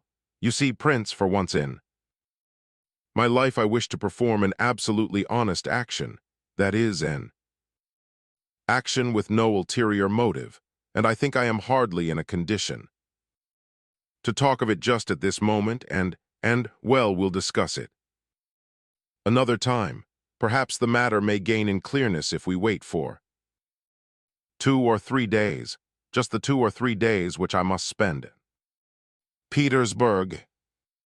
Here he rose again from his chair, so that it seemed strange that he should have thought it worth while to sit down at all. The prince thought, too, that he looked vexed and annoyed, and not nearly so friendly towards himself as he had been earlier in the night. I suppose you will go to the sufferer's bedside now, he added. Yes, I am afraid, began the prince. Oh, you needn't fear, he'll live another 6 weeks all right, very likely he will recover altogether, but I strongly advise you to pack him off tomorrow. I think I may have offended him by saying nothing just now. I am afraid he may suspect that I doubted his good faith about shooting himself, you know. What do you think, Evgeny Pavlovitch? Not a bit of it. You are much too good to him. You shouldn't care a hang about what he thinks. I have heard of such things before, but never came across, till tonight, a man who would actually shoot himself. in order to gain a vulgar notoriety or blow out his brains for spite. If he finds that people don't care to pat him on the back for his sanguinary intentions, but what astonishes me more than anything is the fellow's candid confession of weakness. You'd better get rid of him. Tomorrow, in any case. Do you think he will make another attempt? Oh no, not he, not now, but you have to be very careful with this sort of gentlemen. Crime is too often the last resource of these petty nonentities. This young fellow is quite capable of cutting the throats of 10 people, simply for a lark, as he told us in his explanation. I assure you those confounded words of his will not let me sleep. I think you disturb yourself too much. What an extraordinary person you are, Prince. Do you mean to say that you doubt the fact that he is capable of murdering 10 men?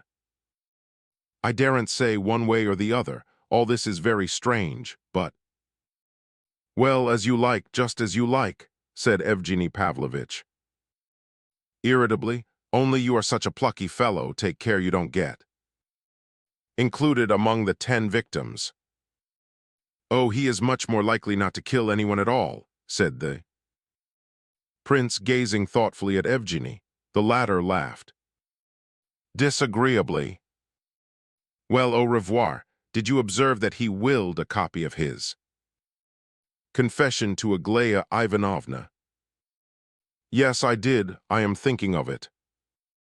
In connection with the 10, laughed Evgeny as he left the room.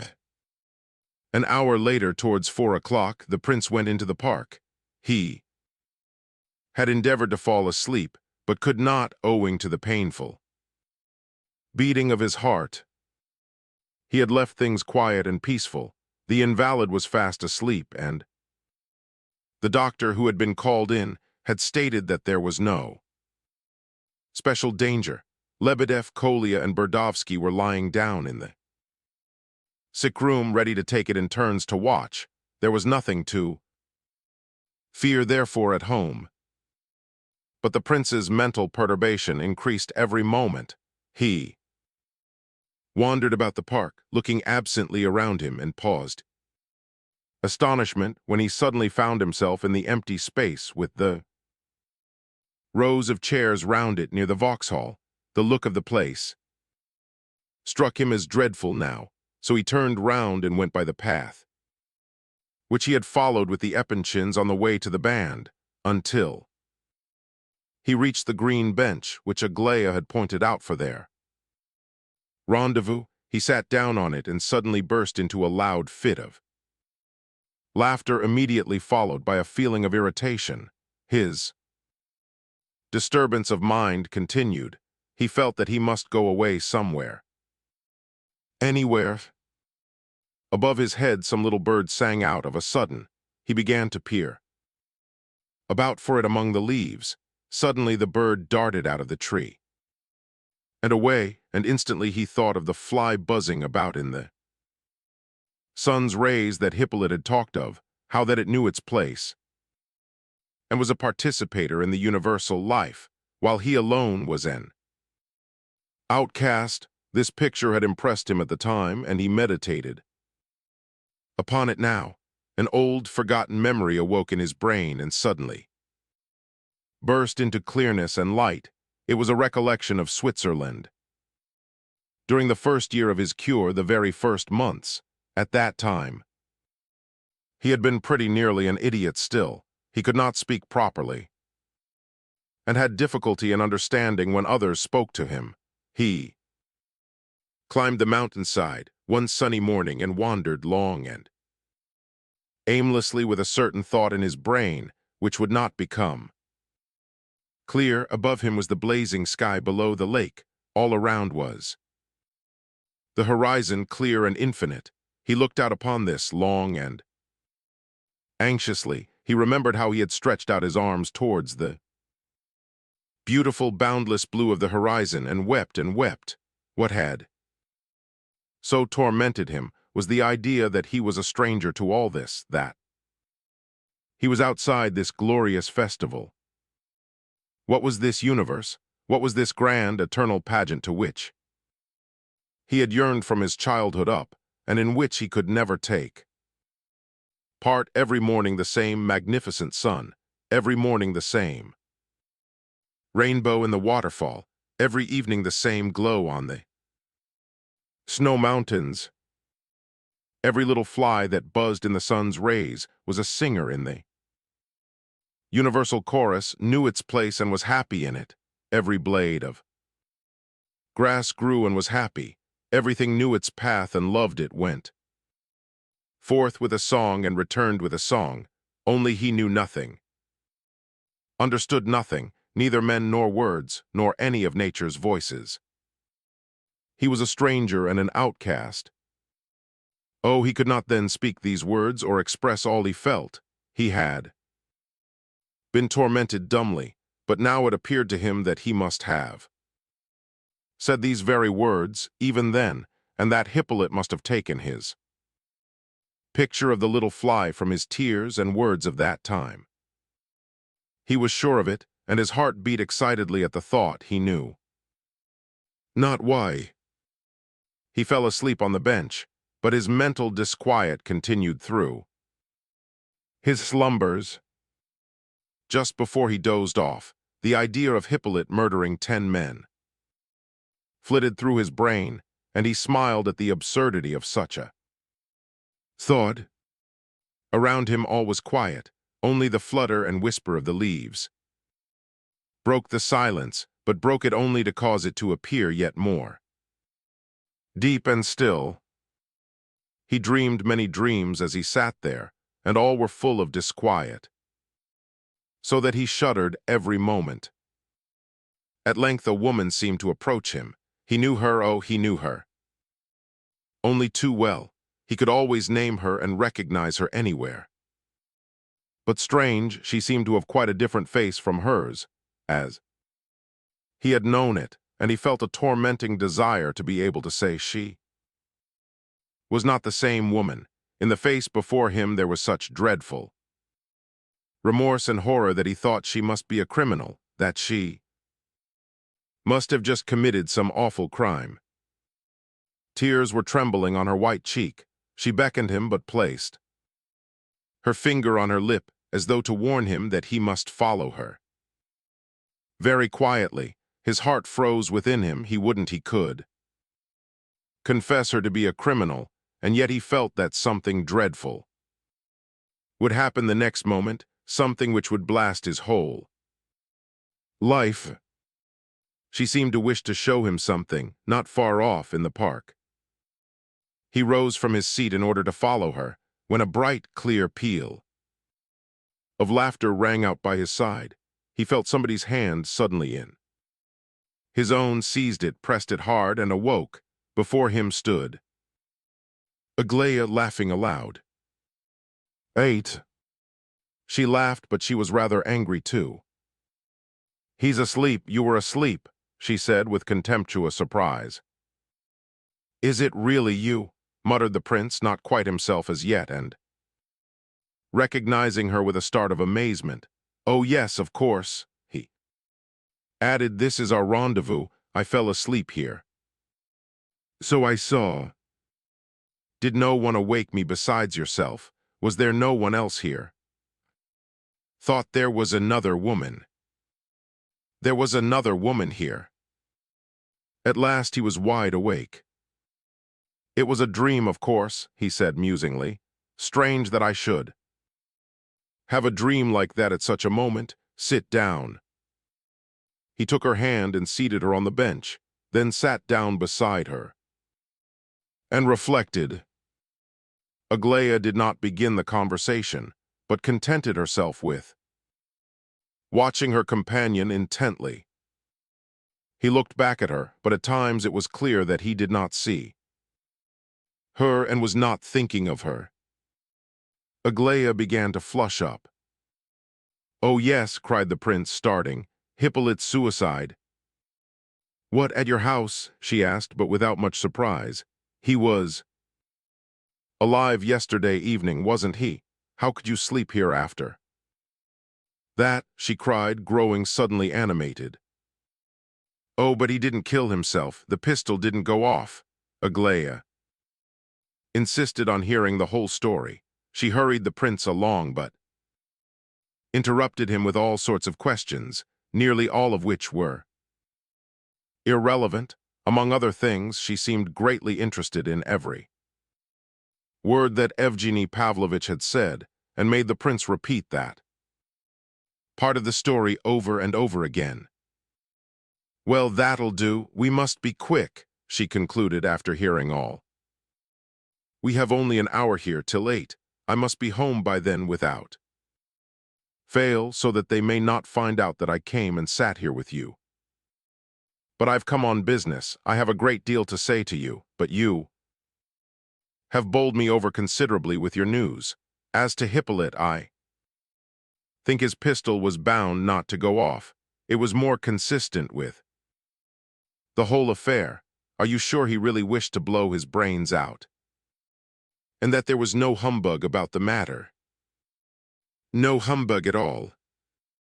Very likely. So he wrote that you were to bring me a copy of his confession, did he? Why didn't you bring it? Why, he didn't die. I'll ask him for it if you like.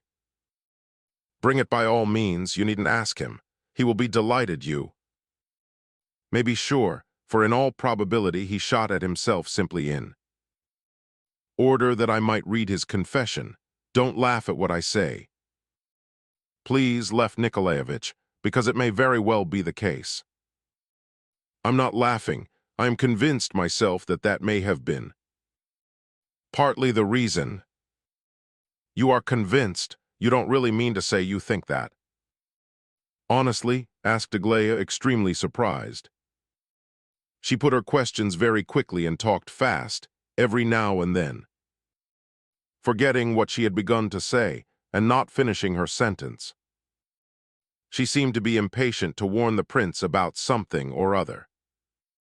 She was in a state of unusual excitement, and though she put on a brave and even defiant air, she seemed to be rather alarmed. She was dressed very simply, but this suited her well. She continually trembled and blushed, and she sat on the very edge of the seat. The fact that the prince confirmed her idea about Hippolyte shooting himself that she might read his confession surprised her greatly. Of course, added the prince, he wished us all to applaud his conduct besides yourself. How do you mean, applaud? Well, how am I to explain? He was very anxious that we should all come around him and say we were so sorry for him, and that we loved him very much and all that, and that we hoped he wouldn't kill himself, but remain alive. Very likely he thought more of you than the rest of us because he mentioned you at such a moment, though perhaps he did not know himself that he had you in his mind's eye. I don't understand you. How could he have me in view and not be aware of it himself? And yet I don't know, perhaps I do. Do you know I have intended to poison myself at least 30 times, ever since I was 13 or so, and to write to my parents before I did it. I used to think how nice it would be to lie in my coffin and have them all weeping over me and saying it was all their fault for being so cruel. And all that. What are you smiling at? She added, knitting her brow. What do you think of when you go mooning about alone? I suppose you imagine yourself a field marshal and think you have conquered Napoleon.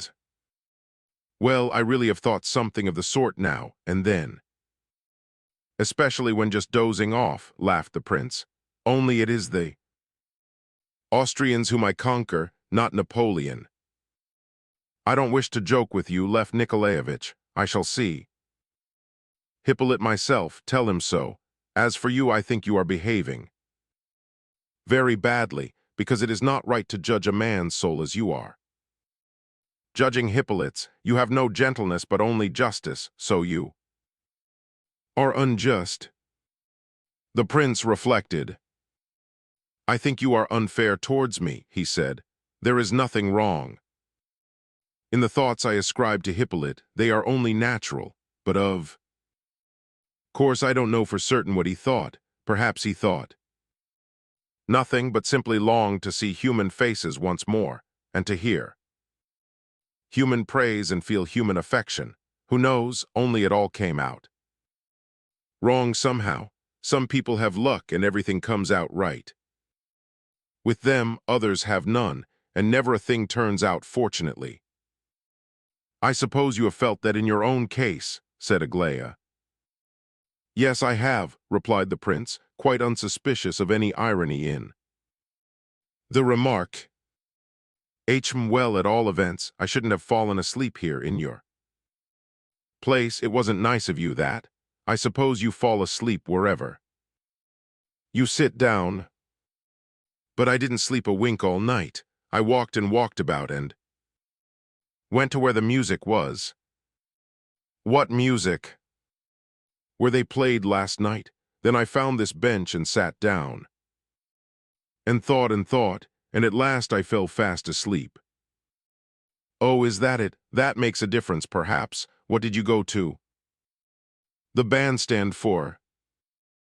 I don't know, Very well, afterwards. You are always interrupting me. What woman was it you were dreaming about? It was about you saw her. Quite so, I understand. I understand quite well. You are very well. How did she appear to you? What did she look like? No, I don't want to know anything about her, said Aglaia angrily. Don't interrupt me. She paused a moment as though getting breath, or trying to master her feeling of annoyance. Look here, this is what I called you here for. I wish to make you ask you to be my friend. What do you stare at me like that for? She added almost angrily. The prince certainly had darted a rather piercing look at her, and now observed that she had begun to blush violently.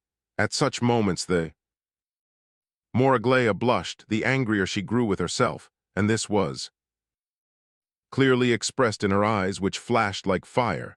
As a rule, she vented her wrath on her unfortunate companion, be it who it might. She was very conscious of her own shyness, and was not nearly so talkative as her sisters for this reason. In fact, at times she was much too quiet, when therefore she was bound to talk, especially at such delicate moments as this. She invariably did so with an air of haughty defiance. She always knew beforehand when she was going to blush long before the blush came.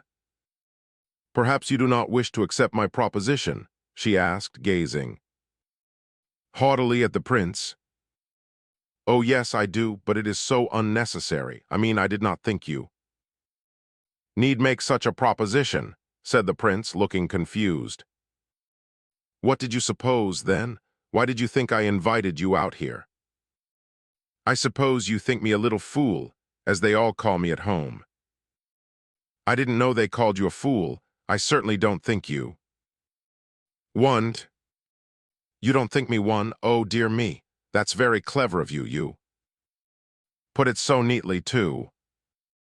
In my opinion, you are far from a fool sometimes. In fact, you are very intelligent. You said a very clever thing just now about my being unjust because I had only justice. I shall remember that and think about it. Aglaia blushed with pleasure. All these changes in her expression came about so naturally and so rapidly, they delighted the prince. He watched her and laughed. Listen, she began again. I have long waited to tell you all this.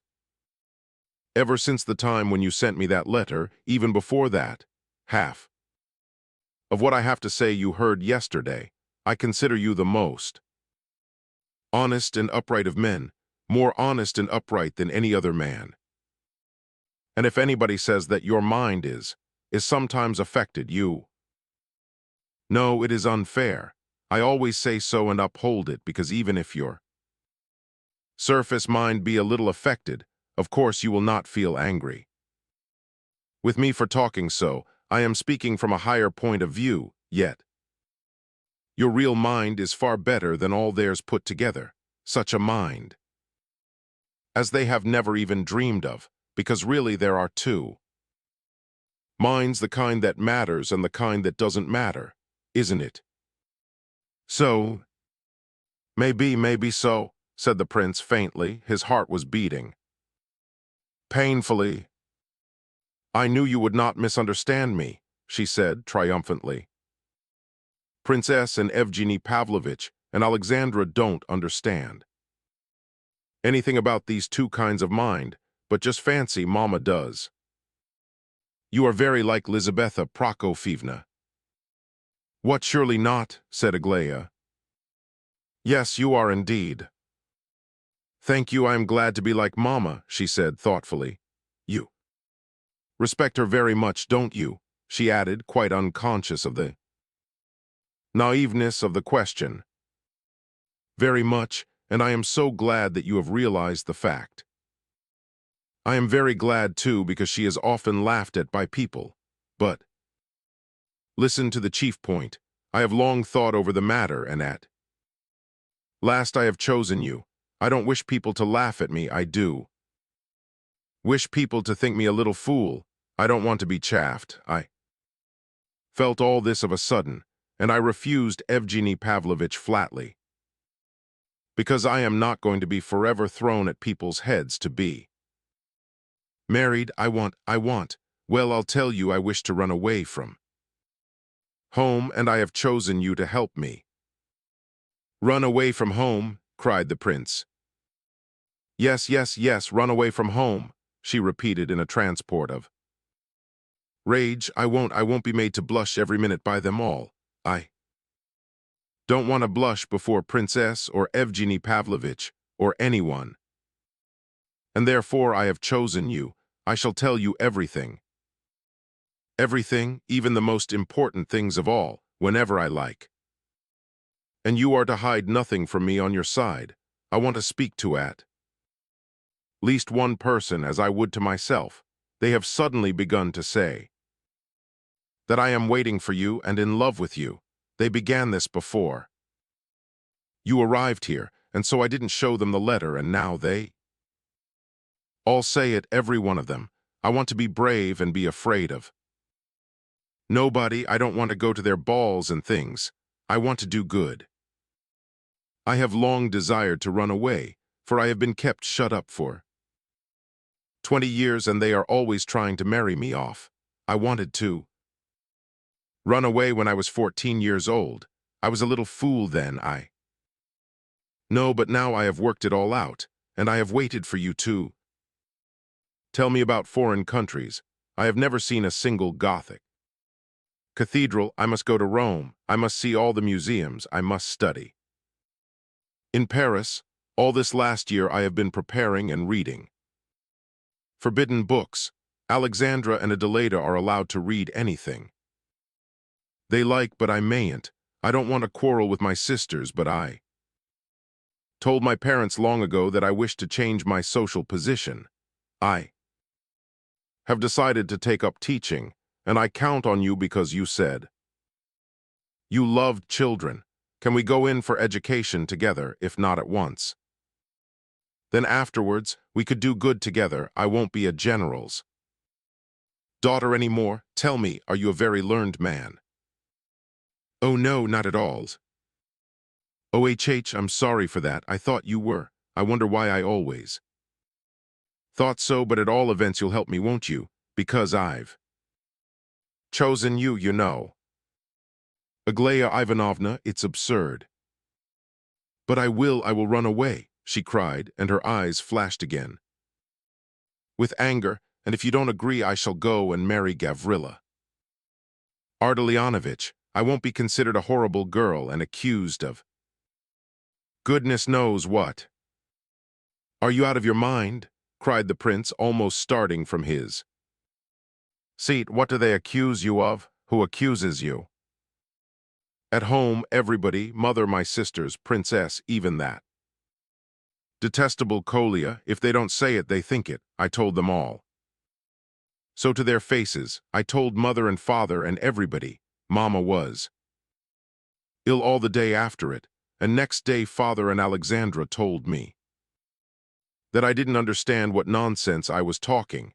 I informed them that they little knew me. I was not a small child. I understood every word in the language, that I had read a couple of Paul de Kock's novels. 2 years since on purpose so as to know all about everything. No. Sooner did Mama hear me say this than she nearly fainted. A strange thought passed through the prince's brain. He gazed intently at Aglaya and smiled. He could not believe that this was the same haughty young girl who had once so proudly shown him Gania's letter. He could not understand how that proud and austere beauty could show herself to be such an utter child, a child who probably did not even now understand some words. "Have you always lived at home, Aglaya Ivanovna?" he asked. "I mean, have you never been to school or college or anything?" "No, never, nowhere. I've been at home all my life, corked up in a bottle, and they expect me to be married straight out of it. What are you laughing at again? I observe that you too have taken to laughing at me and range yourself on their side against me," she added, frowning angrily. "Don't irritate me, I'm bad enough without that. I don't know what I am doing sometimes. I am persuaded that you came here today in the full belief that I am in love with you, and that I arranged this meeting because of that," she cried with annoyance. "I admit I was afraid that that was the case yesterday," blundered the prince. He was rather confused, "but today I am quite convinced that—" "How?" cried Aglaya, and her lower lip trembled violently. "You were afraid that you dared to think that good gracious, you suspected, perhaps, that I sent for you to come here in order to catch you in a trap so that they should find us here together and make you marry me? Aglaya Ivanovna, aren't you ashamed of saying such a thing? How could such a horrible idea enter your sweet, innocent heart? I am certain you don't believe a word of what you say, and probably you don't even know what you are talking about." Aglaya sat with her eyes on the ground. She seemed to have alarmed even herself by what she had said. "No, I'm not a bit ashamed," she murmured. "And how do you know my heart is innocent? And how dared you send me a love letter that time?" "Love letter, my letter, a love letter. That letter was the most respectful of letters. It went straight from my heart at what was perhaps the most painful moment of my life. I thought of you at the time as a kind of light. Well, very well," she said, but quite in a different tone. She was remorseful now, and bent forward to touch his shoulder, though still trying not to look him in the face, as if the more persuasively to beg him not to be angry with her. "Very well," she continued, looking thoroughly ashamed of herself.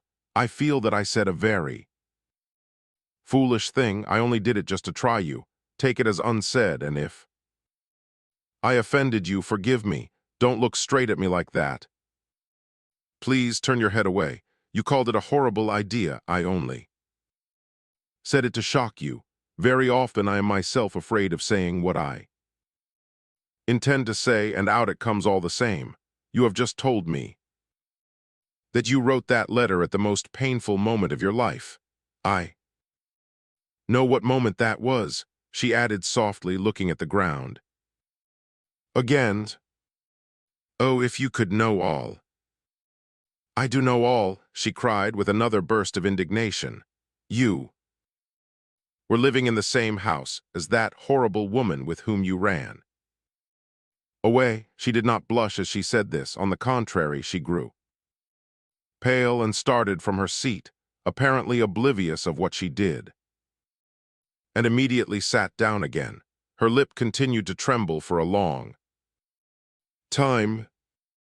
There was silence for a moment. The prince was taken aback by the suddenness of this last reply and did not know to what he should attribute it. "I don't love you a bit," she said suddenly, just as though the words had exploded from her mouth. The prince did not answer, and there was silence again. "I love Gavrila Ardalionovitch," she said quickly, but hardly audibly, and with her head bent lower than ever. "That is not true," said the prince in an equally low voice. "What I tell stories, do I? It is true. I gave him my promise a couple of days ago on this very seat." The prince was startled and reflected for a moment. "It is not true," he repeated decidedly. "You have just invented it. You are wonderfully polite. You know he is greatly improved. He loves me better than his life. He let his hand burn before my very eyes in order to prove to me that he loved me better than his life. He burned his hand. Yes, believe it or not, it's all the same to me." The prince sat silent once more. Aglaya did not seem to be joking. She was too angry for that. What, he brought a candle with him to this place? That is, if the episode happened here, otherwise I can't. Yes, a candle. What's there improbable about that? A whole one, and in a candlestick. Yes, no, half a candle, an end, you know. No, it was a whole candle. It's all the same. Be quiet, can't you? He brought a box of matches too, if you like, and then lighted the candle and held his finger in it for half an hour and more. There, can't that be? I saw him yesterday, and his fingers were all right. Aglaya suddenly burst out laughing, as simply as a child. "Do you know why I have just told you these lies?" She appealed to the prince of a sudden with the most childlike candor and with the laugh still trembling on her lips. "Because when one tells a lie, if one insists on something unusual and eccentric, something too out of the way for anything, you know, the more impossible the thing is, the more plausible does the lie sound. I've noticed this, but I managed it badly. I didn't know how to work it." She suddenly frowned again at this point, as though at some sudden unpleasant recollection.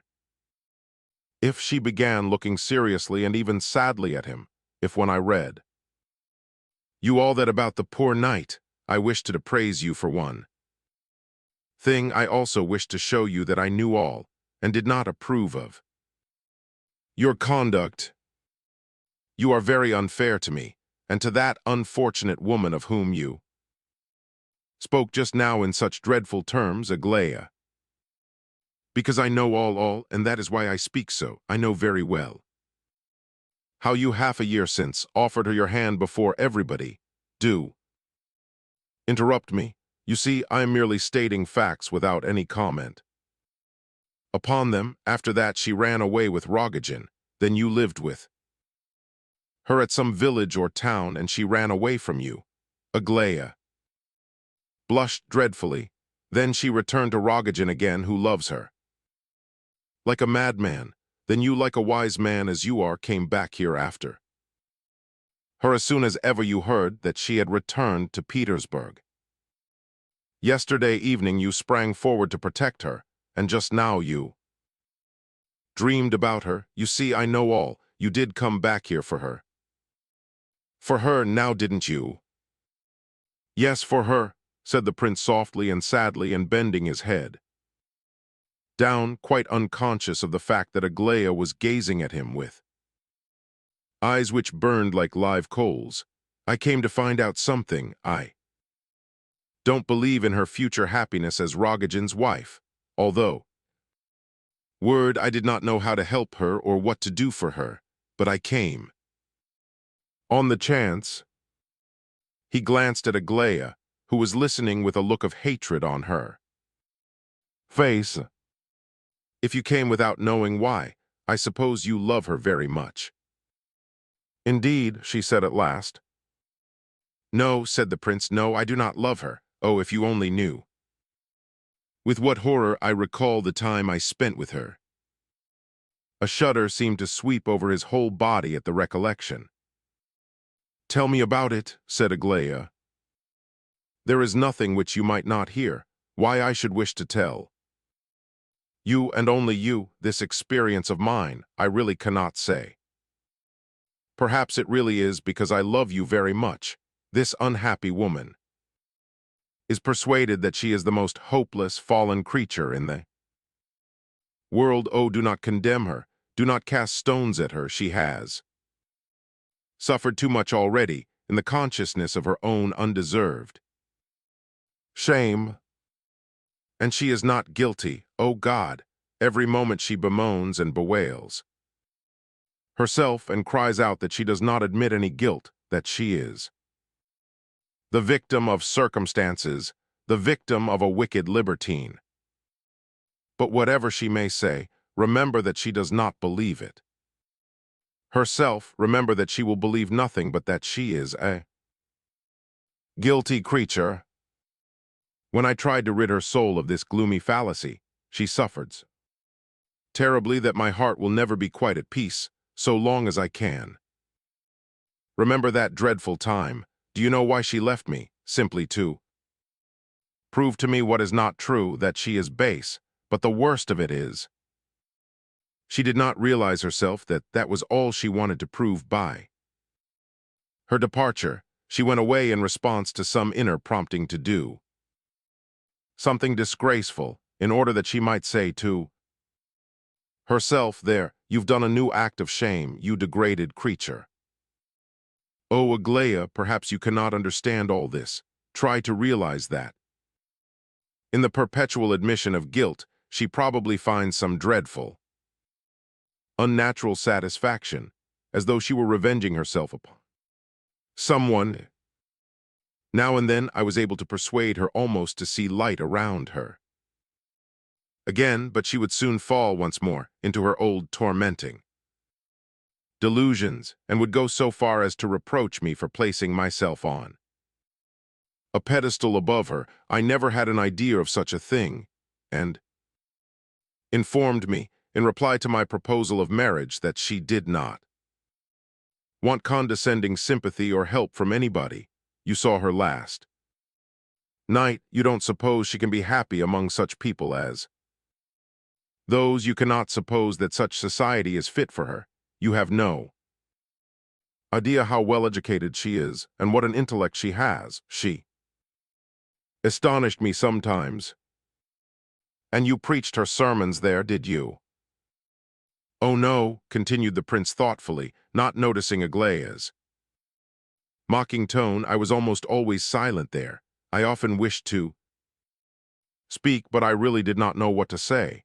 In some cases it is best to say nothing, I think. I loved her, yes, I loved her very much indeed, but afterwards she guessed all. What did she guess? That I only pitied her, and loved her no longer. How do you know that? How do you know that she is not really in love with that rich cad, the man she eloped with? Oh no, I know she only laughs at him. She has made a fool of him all along. Has she never laughed at you? No, in anger perhaps. Oh yes, she reproached me dreadfully in anger, and suffered herself too, but afterwards, oh, don't remind me, don't remind me of that. He hid his face in his hands. Are you aware that she writes to me almost every day? So that is true, is it? Cried the prince, greatly agitated. I had heard a report of it, but would not believe it. Whom did you hear it from? Asked Aglaia, alarmed. Rodion said something about it yesterday, but nothing definite. Yesterday morning or evening, before the music or after? After. It was about 12 o'clock. Ah, well, if it was Rodion, but do you know what she writes to me about? I should not be surprised by anything. She is mad. There are the letters. Aglaia took 3 letters out of her pocket and threw them down before the prince. For a whole week she has been entreating and worrying and persuading me to marry you. She is clever, though she may be mad, much cleverer than I am, as you say. Well, she writes that she is in love with me herself, and tries to see me every day, if only from a distance. She writes that you love me and that she has long known it and seen it, and that you and she talked about me there. She wishes to see you happy, and she says that she is certain only I can ensure you the happiness you deserve. She writes such strange, wild letters. I haven't shown them to anyone. Now, do you know what all this means? Can you guess anything? It is madness. It is merely another proof of her insanity, said the prince, and his lips trembled. You are crying, aren't you? No, Aglaia, no, I'm not crying. The prince looked at her. Well, what am I to do? What do you advise me? I cannot go on receiving these letters, you know. Oh, let her alone, I entreat you, cried the prince. What can you do in this dark, gloomy mystery? Let her alone, and I'll use all my power to prevent her writing you any more letters. If so, you are a heartless man, cried Aglaia, as if you can't see that it is not myself she loves, but you and only you. Surely you have not remarked everything else in her, and only not this. Do you know what these letters mean? They mean jealousy, sir, nothing but pure jealousy. Do you think she will ever really marry this Rodion, as she says here she will? She would take her own life the day after you and I were married. The prince shuddered. His heart seemed to freeze within him. He gazed at Aglaia in wonderment. It was difficult for him to realize that this child was also a woman. God knows, Aglaia, that to restore her peace of mind and make her happy, I would willingly give up my life, but I cannot love her, and she knows that. Oh, make a sacrifice of yourself. That sort of thing becomes you well. You know, why not do it? And don't call me Aglaia. You have done it several times lately. You are bound. It is your duty to raise her. You must go off somewhere again to soothe and pacify her. Why, you love her, you know. I cannot sacrifice myself so, though I admit I did wish to do so once. Who knows, perhaps I still wish to, but I know for certain that if she married me, it would be her ruin. I know this, and therefore I leave her alone. I ought to go to see her today. Now I shall probably not go. She is proud. She would never forgive me the nature of the love I bear her, and we should both be ruined. This may be unnatural, I don't know. But everything seems unnatural. You say she loves me, as if this were love, as if she could love me after what I have been through. No. No, it is not love. How pale you have grown, cried Aglaia in alarm. Oh, it's nothing. I haven't slept, that's all, and I'm rather tired. We certainly did talk about you, Aglaia. Oh, indeed, it is true then. You could actually talk about me with her, and how could you have been fond of me when you had only seen me once? I don't know. Perhaps it was that I seemed to come upon light in the midst of my gloom. I told you the truth when I said I did not know why I thought of you before all others. Of course, it was all a sort of dream, a dream amidst the horrors of reality. Afterwards, I began to work. I did not intend to come back here for 2 or 3 years. Then you came for her sake? Aglaia's voice trembled. Yes, I came for her sake. There was a moment or two of gloomy silence. Aglaia rose from her seat. If you say, she began in shaky tones, if you say that this woman of yours is mad, at all events I have nothing to do with her insane fancies, kindly take these 3 letters, Lef Nikolaevich, and throw them back to her from me. And if she dares, cried Aglaia suddenly, much louder than before, if she dares so much as write me one word. Again tell her I shall tell my father, and that she shall be taken to a lunatic asylum. The prince jumped up in alarm at Aglaya's sudden wrath, and a mist seemed to come before his eyes. You cannot really feel like that. You don't mean what you say, it is. Not true, he murmured. It is true, cried Aglaya, almost beside herself with rage. What's true, what's all this, what's true? Said an alarmed voice just beside them. Before them stood Lizaveta Prokofyevna. Why, it's true that I am going to marry Gavrila Ardalionovitch, that I love him and intend to elope with him tomorrow, cried Aglaya, turning upon her mother. Do you hear? Is your curiosity satisfied? Are you pleased with what you have heard? Aglaya rushed away homewards with these words. Well, you are not going away just yet, my friend, at all. Events, said Lizaveta, stopping the prince. Kindly step home with me and let me have a little explanation of the mystery. Nice goings. On these, I haven't slept a wink all night as it is. The prince followed her. 9th. Arrived at her house, Lizaveta Prokofyevna paused in the first room. She could go no farther, and subsided onto a couch quite exhausted. Too feeble to remember so much as to ask the prince to take a seat.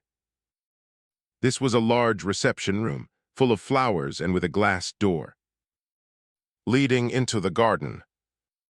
Alexandra and Adelaida came in almost immediately and looked inquiringly at the prince and their mother. The girls generally rose at about 9 in the morning in the country. Aglaya of late had been in the habit of getting up rather earlier and having a walk in the garden, but not at 7 o'clock, about 8 or a little later was her usual time. Lizaveta Prokofyevna, who really had not slept all night, rose at about 8 on purpose to meet Aglaya in the garden and walk with her. But she could not find her either in the garden or in her own room.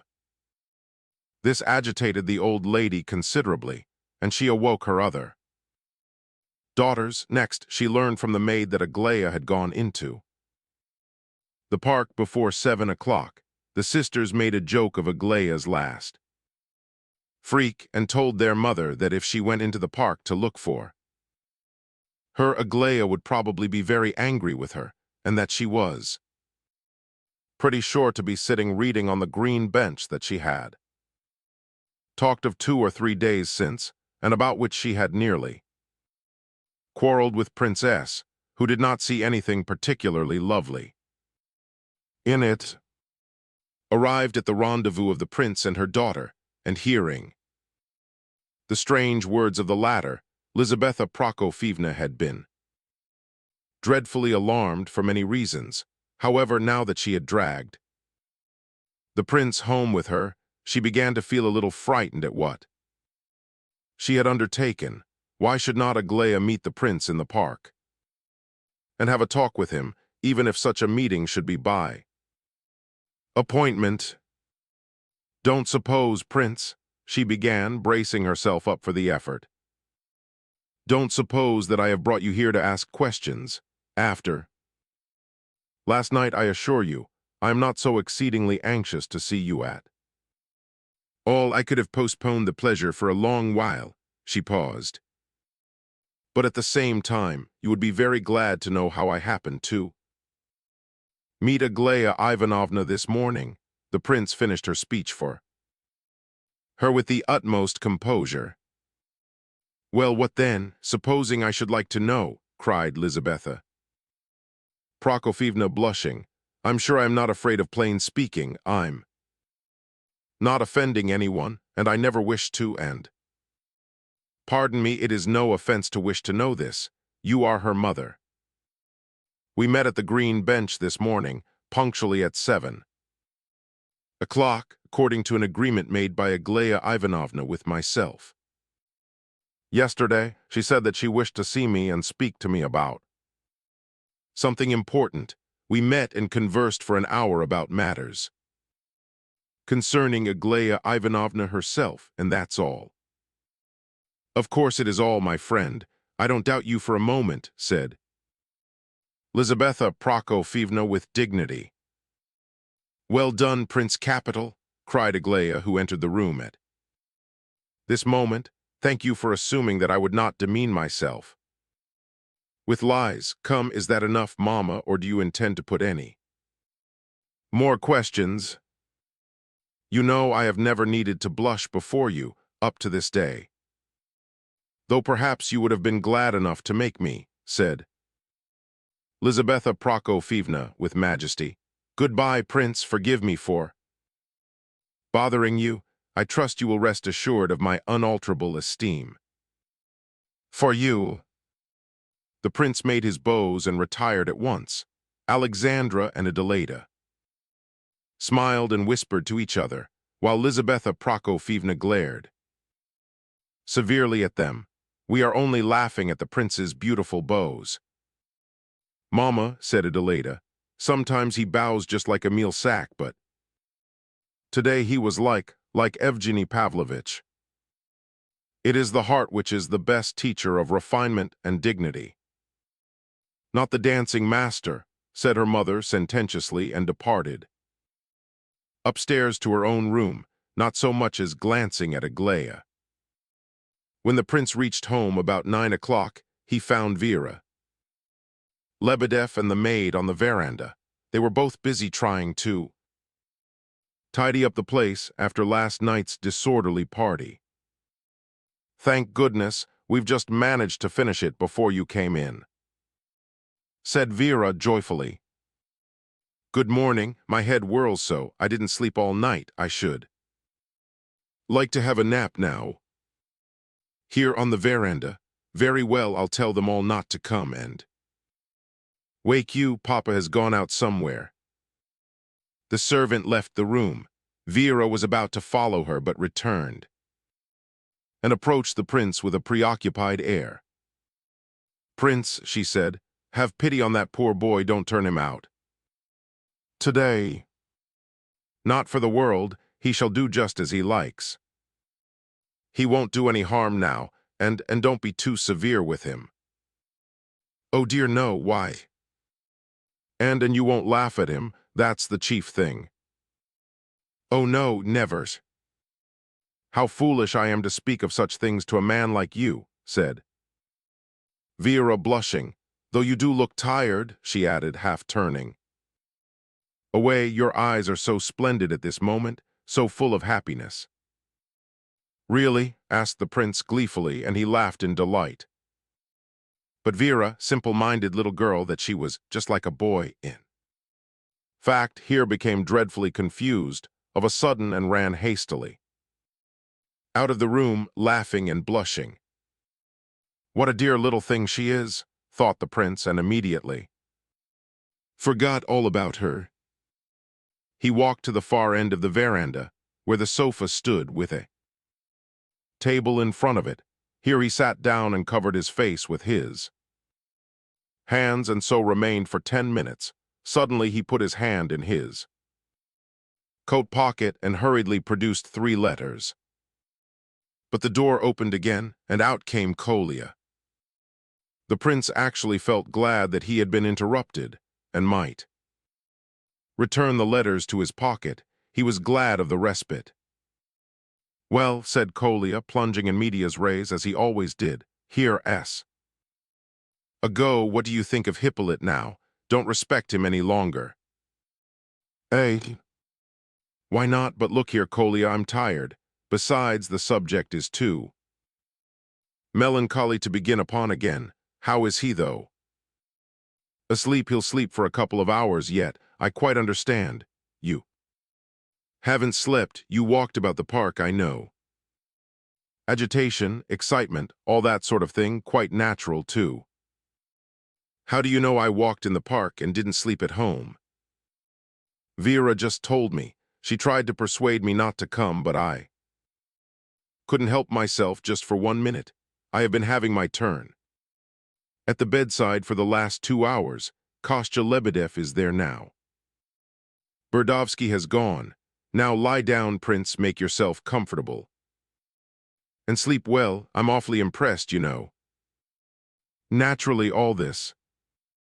No, I mean with the explanation, especially that part of it, where he talks about providence and a future life. There is a gigantic thought there. The prince gazed affectionately at Kolya, who of course had come in, solely for the purpose of talking about this gigantic thought. But it is not any one particular thought only, it is the general circumstances of the case. If Voltaire had written this now, or Rousseau, I should have just read it and thought it remarkable, but should not have been so impressed by it. But a man who knows for certain that he has but 10 minutes to live and can talk like that, why it's its pride, that is. It is really a most extraordinary, exalted assertion of personal dignity. It's defiant. What a gigantic strength of will, eh? And to accuse a fellow like that of not putting in the cap on purpose, it's base and mean. You know, he deceived us last night, the cunning rascal. I never packed his bag for him, and I never saw his pistol. He packed it himself, but he put me off my guard like that, you see. Vera says you are going to let him stay on. I swear there's no danger, especially as we are always with him. Who was by him at night? I and Burdovsky and Kostya Lebedev. Keller stayed a little while, and then went over to Lebedev's to sleep. Ferdishenko slept at Lebedev's too, but he went away at 7 o'clock. My father is always at Lebedev's, but he has gone out just now. I dare say Lebedev will be coming in here directly. He has been looking for you. I don't know what he wants. Shall we let him in or not? If you are asleep, I'm going to have a nap too. By the by, such a curious thing happened. Burdovsky woke me at 7, and I met my father just outside the room, so drunk he didn't even know me. He stood before me like a log, and when he recovered himself, asked hurriedly how Hippolyte was. Yes, he said. When I told him, that's all very well, but I really came to warn you that you must be very careful what you say before Ferdishenko. Do you follow me, Prince? Yes, is it really so? However, it's all the same to us, of course. Of course it is. We are not a secret society, and that being the case, it is all the more curious that the general should have been on his way to wake me up in order to tell me this. Ferdishenko has gone, you say? Yes, he went at 7 o'clock. He came into the room on his way out. I was watching just then. He said he was going to spend the rest of the night at Wilkins. There's a tipsy fellow, a friend of his, of that name. Well, I'm off. Oh, here's Lebedev himself. The prince wants to go to sleep, Lukian Timofeyevich, so you may just go away again. One moment, my dear prince, just one. I must absolutely speak to you about something which is most grave, said Lebedev mysteriously and solemnly, entering the room with a bow and looking extremely important. He had but just returned and carried his hat in his hand. He looked preoccupied and most unusually dignified. The prince begged him to take a chair. I hear you have called twice. I suppose you are still worried about yesterday's affair. What about that boy, you mean? Oh dear, no, yesterday my ideas were little well mixed. Today I assure you I shall not oppose in the slightest degree any suggestions it may please you to make. What's up with you this morning, Lebedev? You look so important and dignified, and you choose your words so carefully, said the prince, smiling. Nikolai Ardalionovitch, said Lebedev in a most amiable tone of voice, addressing the boy, as I have a communication to make to the Prince, which concerns only myself. Of course, not my affair. All right, said Kolya, and away he went. I love that boy for his perception, said Lebedev, looking after him. My dear Prince, he continued, I have had a terrible misfortune. Either last night or early this morning, I cannot tell the exact time. What is it? I have lost 400 rubles out of my side pocket. They're gone, said Lebedev with a sour smile. You've lost 400 rubles? Oh, I'm sorry for that. Yes, it is serious for a poor man who lives by his toil. Of course, how was it? Oh, the wine is to blame, of course. I confess to you, Prince, as I would to Providence itself. Yesterday I received 400 rubles from a debtor at about 5 in the afternoon, and came down here by train. I had my purse in my pocket. When I changed, I put the money into the pocket of my plain clothes, intending to keep it by me, as I expected to have an applicant for it in the evening. It's true then, Lebedev, that you advertise to lend money on gold or silver articles? Yes, through an agent. My own name doesn't appear. I have a large family, you see, and at a small percentage. Quite so, quite so. I only asked for information. Excuse the question. Go on. Well, meanwhile that sick boy was brought here, and those guests came in, and we had tea, and, well, we made merry to my ruin, hearing of your birthday afterwards, and excited with the circumstances of the evening. I ran upstairs and changed my plain clothes once more for my uniform. Civil service clerks in Russia wear uniform. You must have noticed I had my uniform on all the evening. Well, I forgot the money in the pocket of my old coat.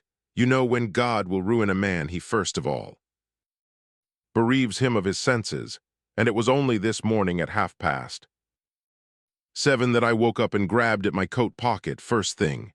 The pocket was empty, the purse gone, and not a trace to be found. Dear me, this is very unpleasant. Unpleasant, indeed it is. You have found a very appropriate expression, said Lebedev politely but with sarcasm. But what's to be done? It's a serious matter, said the prince. Thoughtfully, don't you think you may have dropped it out of your pocket whilst intoxicated? Certainly, anything is possible when one is intoxicated, as you neatly express it, Prince, but consider, if I, intoxicated or not, dropped an object out of my pocket onto the ground, that object ought to remain on the ground. Where is the object then? Didn't you put it away in some drawer, perhaps? I've looked everywhere and turned out everything.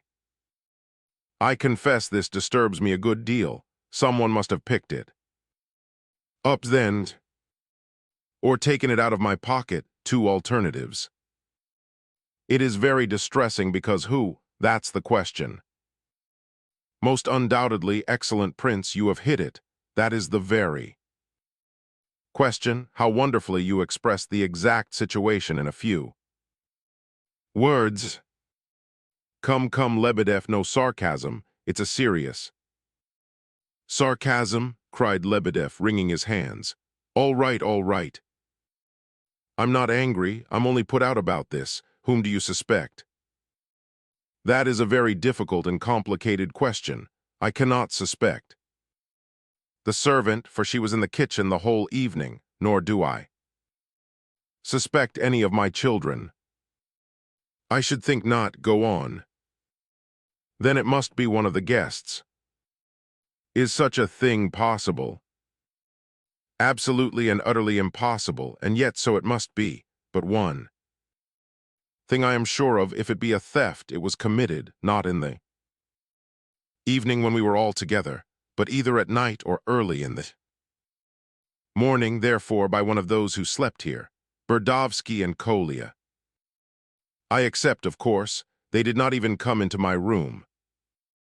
Yes, or even if they had, but who did sleep with you? 4 of us, including myself, in 2 rooms. The general, myself.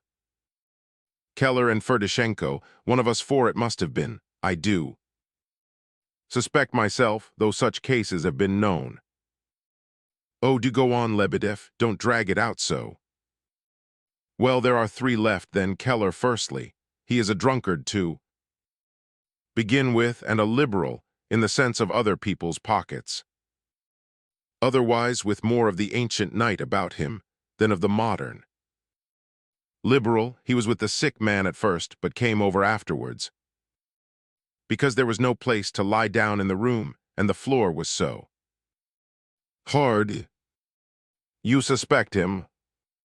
I did suspect him, when I woke up at 7:30 and tore my hair in despair for my loss and carelessness. I awoke the general, who was sleeping the sleep of innocence near me, taking into consideration the sudden disappearance of Ferdishenko, which was suspicious in itself. We decided to search Keller, who was lying there sleeping like a top. Well, we searched his clothes thoroughly, and not a farthing did we find. In fact, his pockets all had holes in them. We found a dirty handkerchief and a love letter from some scullery maid. The general decided that he was innocent. We awoke him for further inquiries and had the greatest difficulty in making him understand what was up. He opened his mouth and stared. He looked so stupid and so absurdly innocent. It was Keller. Oh, I'm so glad, said the prince joyfully. I was so afraid. Afraid? Then you had some grounds for supposing he might be the culprit, said Lebedev, frowning. Oh no, not a bit. It was foolish of me to say I was afraid. Do repeat it, please, Lebedev. Don't tell anyone I said that. My dear prince, your words lie in the lowest depth of my heart. It is their tomb, said Lebedev solemnly, pressing his hat to the region of his heart. Thanks, very well. Then I suppose it's Ferdishenko, that is, I mean. You suspect Ferdishenko? Whom else? Said Lebedev softly, gazing intently into the princess' face. Of course, quite so, whom else? But what are the proofs? We have evidence. In the first place, his mysterious disappearance at 7 o'clock or even earlier. I know Kolya told me that he had said he was off to, I forget the name, some friend of his, to finish the night. Then Kolya has spoken to you already. Not about the theft. He does not know of it. I have kept it a secret. Very well. Ferdishenko went off to Wilkins. That is not so curious in itself, but here the evidence opens out further. He left his address, you see, when he went. Now, Prince, consider, why did he leave his address? Why do you suppose he went out of his way to tell Kolya that he had gone to Wilkins? Who cared to know that he was going to Wilkins? No, no. Prince, this is finesse, thieves' finesse. This is as good as saying, there, how can I be a thief when I leave my address? I'm not concealing my movements as a thief would. Do you understand, Prince? Oh yes, but that is not enough. Second proof, the scent turns out to be false and the address given is a sham. An hour after, that is at about 8, I went to Wilkins myself, and there was no trace of Ferdishenko. The maid did tell me, certainly, that an hour or so since someone had been hammering at the door and had smashed the bell. She said she would not open the door because she didn't want to wake her master. Probably she was too lazy to get up herself. Such phenomena are met with occasionally. But is that all your evidence? It is not enough. Well, Prince, whom are we to suspect then? Consider, said Lebedev, with almost servile amiability, smiling at the prince. There was a look of cunning in his eyes, however. You should search your room and all the cupboards again, said the Prince, after a moment or two of silent reflection. "But I have done so, my dear Prince," said Lebedev more sweetly than ever. Why must you needs go up and change your coat like that?" asked the prince, banging the table with his fist in annoyance. "Oh, don't be so worried on my account, Prince. I assure you I am not worth it, at least not I alone, but I see you are suffering on behalf of the criminal too, for wretched Ferdishenko, in fact. Of course you have given me a disagreeable enough thing to think about," said the prince irritably, "but what are you going to do, since you are so sure it was Ferdishenko?" "But who else could it be, my very dear prince?" repeated Lebedev, as sweet as sugar again.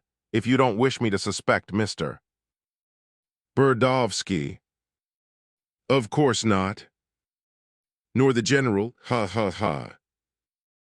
"Nonsense," said the prince angrily, turning round upon him. "Quite so, nonsense. Ha ha ha, dear me, he did amuse me, did the general. We went off on the hot scent to Wilkins together, you know. But I must first observe that the general was even more thunderstruck than I myself this morning, when I awoke him after discovering the theft, so much so that his very face changed. He grew red and then pale, and at length flew into a paroxysm of such noble wrath that I assure you I was quite surprised. He is a most generous-hearted man, he tells lies by the thousands, I know, but it is merely a weakness. He is a man of the highest feelings, a simple-minded man too, and a man who carries the conviction of innocence in his very appearance. I love that man. Sir, I may have told you so before, it is a weakness of mine. Well, he suddenly stopped in the middle of the road, opened out his coat and bared his breast.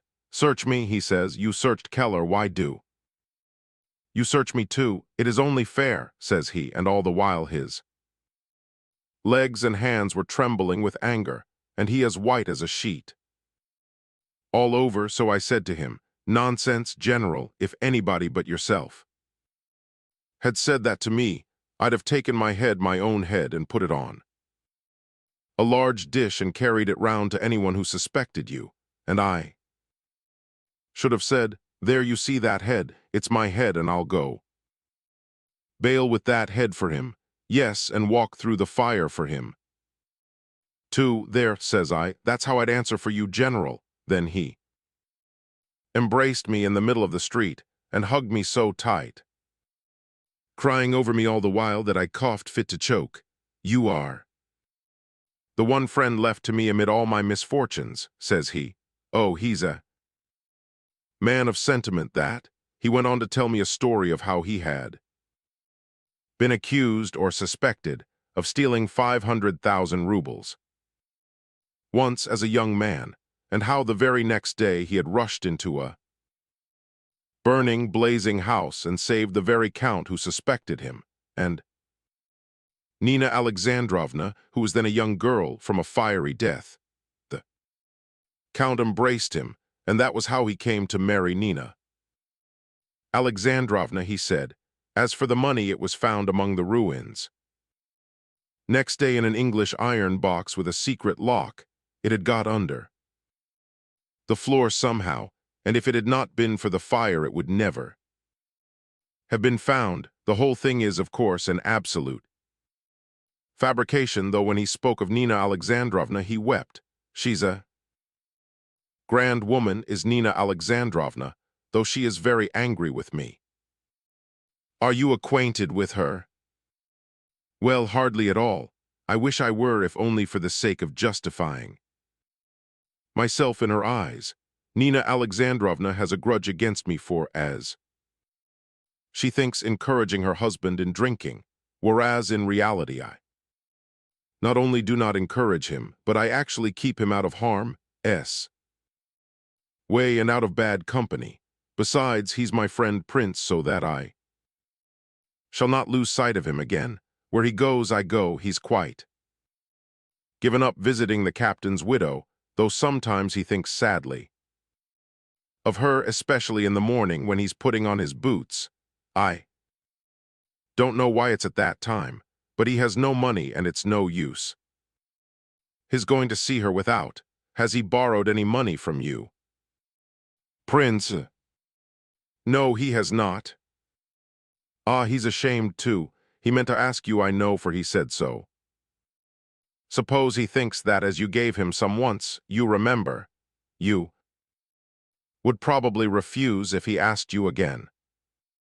Do you ever give him money? Prince, money? Why, I would give that man not only my money, but my very life if he wanted it. Well, perhaps that's exaggeration, not life, will say, but some illness, a boil or a bad cough or anything of that sort. I would stand with pleasure for his sake, for I consider him a great man fallen. Money indeed. Then you do give him money? And no, I have never given him money, and he knows well that I will never give him any, because I am anxious to keep him out of intemperate ways. He is going to town with me now, for you must know I am off to Petersburg after Ferdishenko while the scent is hot. I'm certain he is. There, I shall let the general go one way while I go the other. We have so arranged matters in order to pop out upon Ferdishenko, you see, from different sides, but I am going to follow that naughty old general and catch him I know where at a certain widow's house, for I think it will be a good lesson to put him to shame by catching him with the widow. Oh, Lebedeff, don't make any scandal about it, said the prince, much agitated and speaking in a low voice. Not for the world, not for the world. I merely wish to make him ashamed of himself. Oh, Prince, great though this misfortune be to myself, I cannot help thinking of his morals. I have a great favor to ask of you, esteemed Prince. I confess that it is the chief object of my visit. You know the Ivolgins, you have even lived in their house, so if you would lend me your help, honored Prince, in the general's own interest and for his good. Lebedeff clasped his hands in supplication. What help do you want from me? You may be certain that I am most anxious to understand you, Lebedeff. I felt sure of that, or I should not have come to you. We might manage it with the help of Nina Alexandrovna, so that he might be closely watched in his own house. Unfortunately, I am not on terms otherwise, but Nikolai Ardalionovitch, who adores you with all his youthful soul, might help too. No, no, heaven forbid that we should bring Nina Alexandrovna into this business, or Kolya either, but perhaps I have not yet quite understood.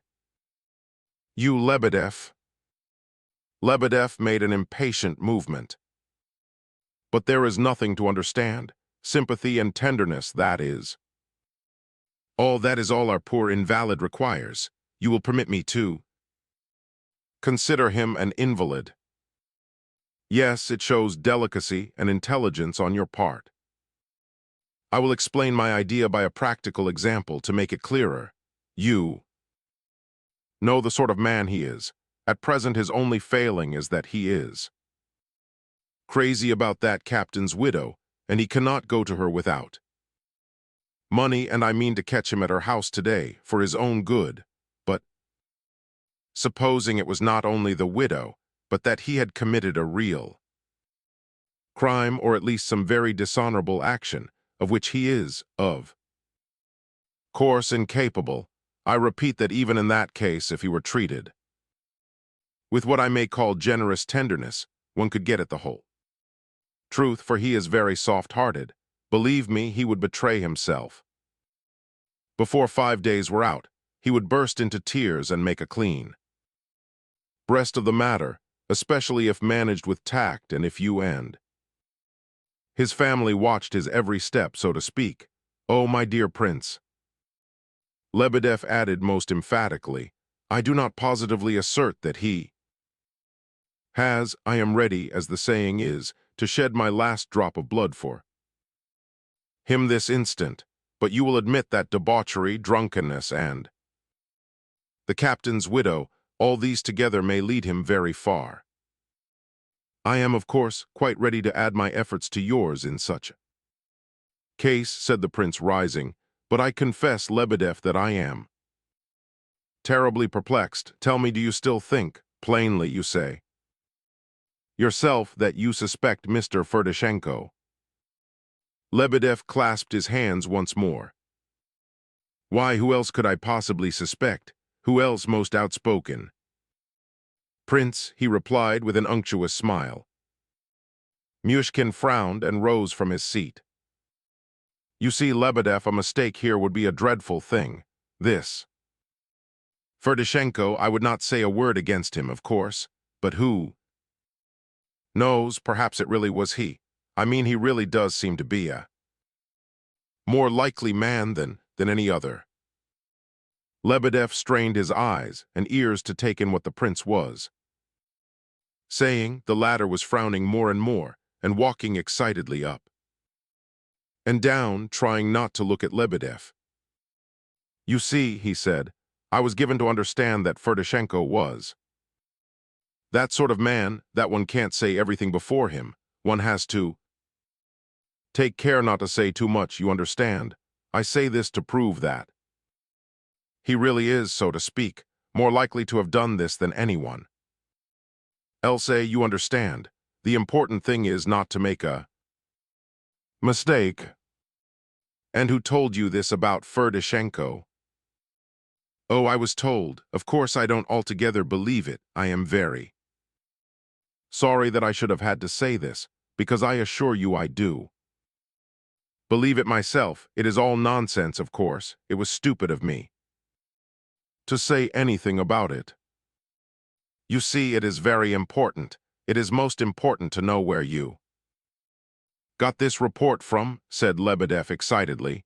He had risen from his seat and was trying to keep step with the prince, running after him up and down, because look here, Prince, I don't mind telling you now that as we were going along to Wilkins this morning, after telling me what you know about the fire and saving the count and all that, the general was pleased to drop certain hints to the same effect about Ferdishenko, but so vaguely and clumsily that I thought better to put a few questions to him on the matter, with the result that I found the whole thing was an invention of His Excellency's own mind. Of course, he only lies with the best intentions, still he lies, but such being the case, where could you have heard the same report? It was the inspiration of the moment with him, you understand, so who could have told you? It is an important question, you see. It was Kolya told me, and his father told him at about 6 this morning. They met at the threshold when Kolya was leaving the room for something or other. The prince told Lebedev all that Kolya had made known to himself in detail. There now, that's what we may call scent, said Lebedev, rubbing his hands and laughing silently. I thought it must be so, you see. The general interrupted his innocent slumbers at 6 o'clock in order to go and wake his beloved son and warn him of the dreadful danger of companionship with Ferdishenko. Dear me, what a dreadfully dangerous man Ferdishenko must be, and what touching paternal solicitude on the part of His Excellency, ha, ha, ha. Listen, Lebedev, began the prince, quite overwhelmed. Do act quietly, don't make a scandal, Lebedev, I ask you, I entreat you. No one must know, no one mind. In that case only I will help you. Be assured, most honorable, most worthy of princes, be assured that the whole matter shall be buried within my heart, cried Lebedev in a paroxysm of exaltation.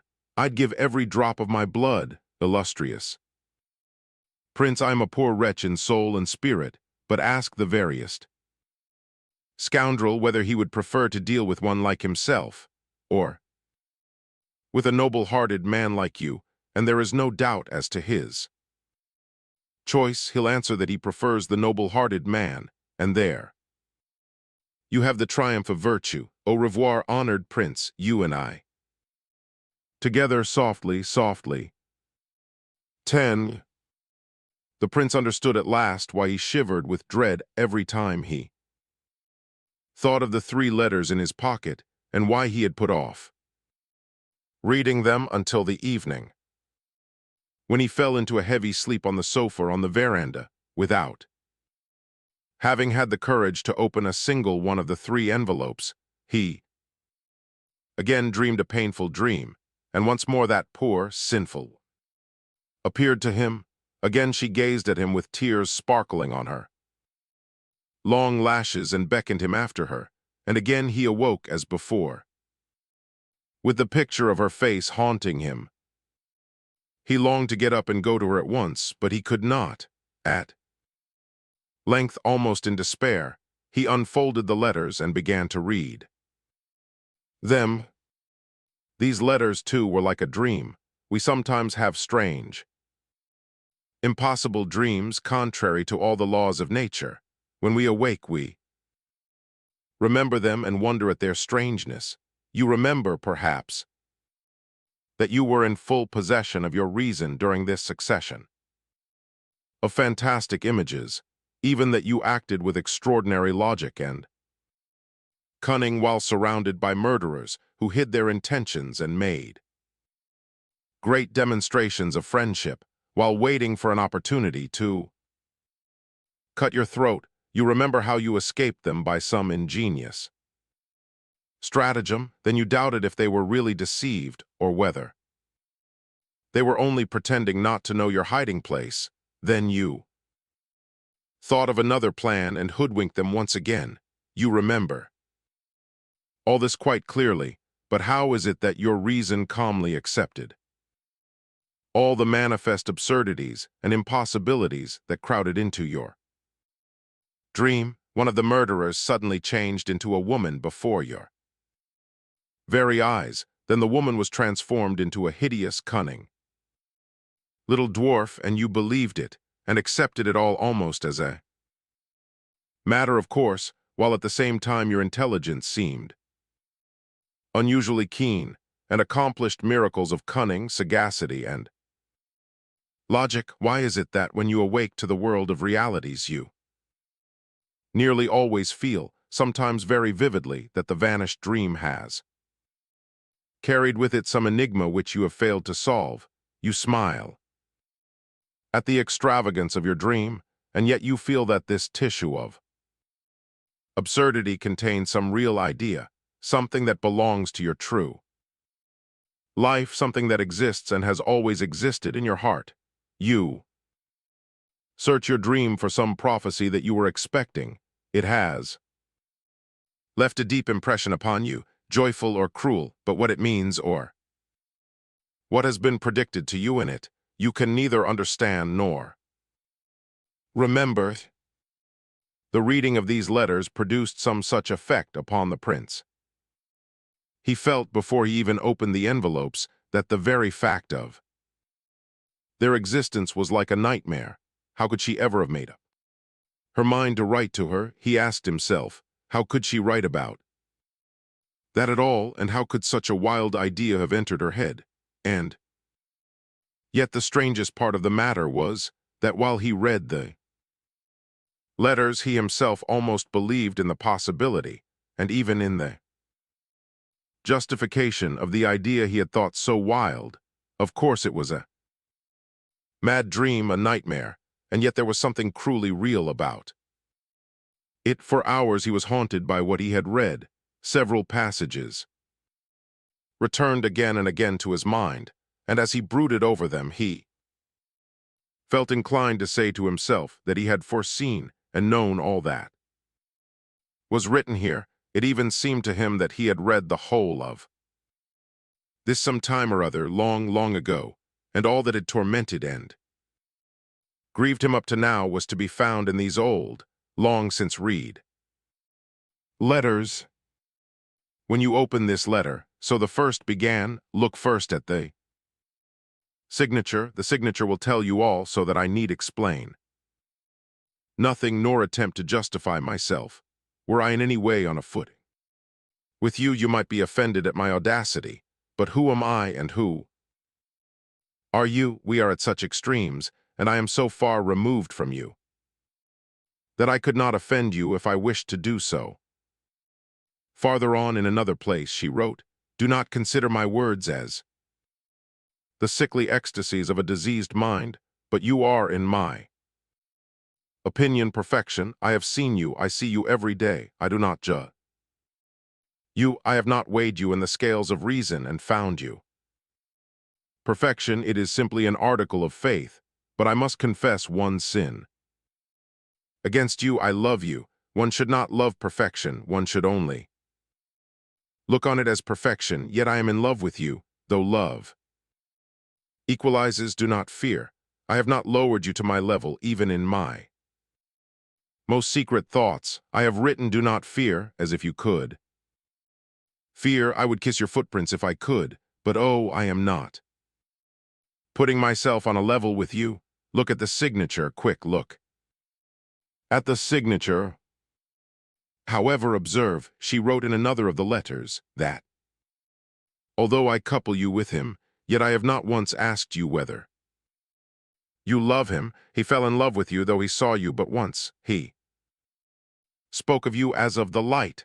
These are his own words, I heard him use them, but I understood without his saying it that you were all that light is to him. I lived near him for a whole month, and I understood then that you, too, must love him. I think of you and him as one. What was the matter yesterday? She wrote on another sheet. I passed by you and you seemed to me to blush.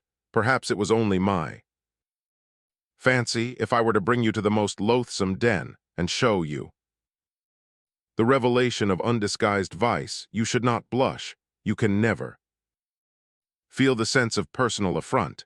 You may hate all who are mean or base or unworthy, but not for yourself, only for those whom they wrong.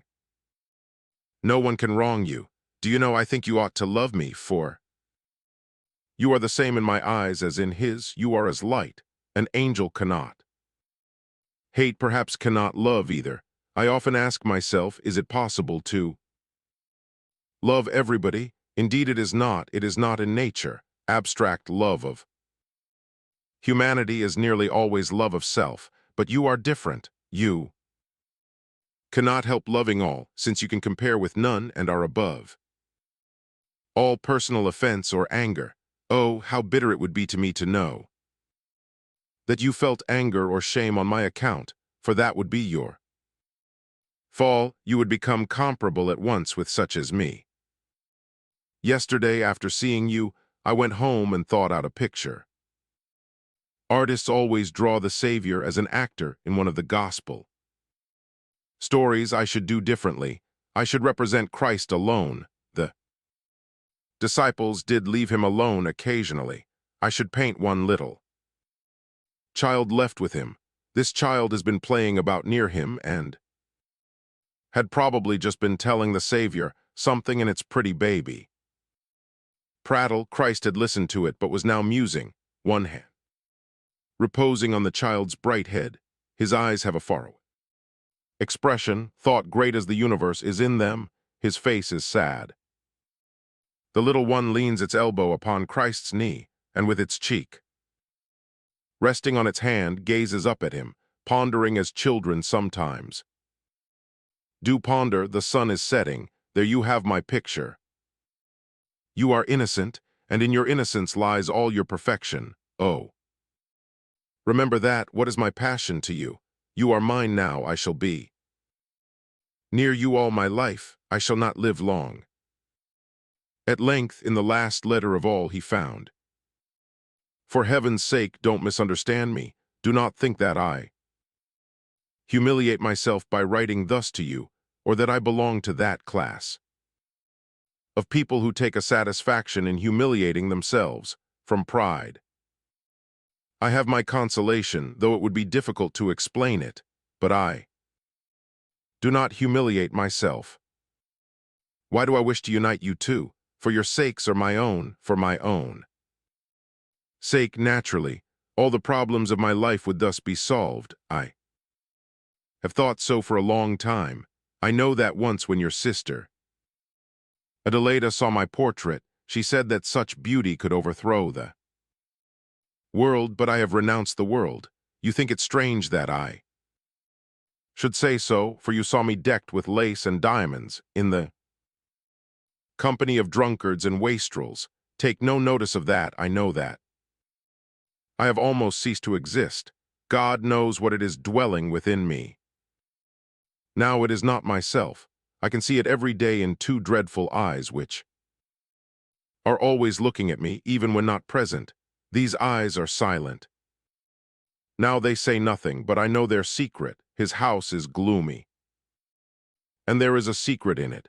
I am convinced that in some box he has a razor hidden, tied round with silk, just like the one that Moscow murderer had.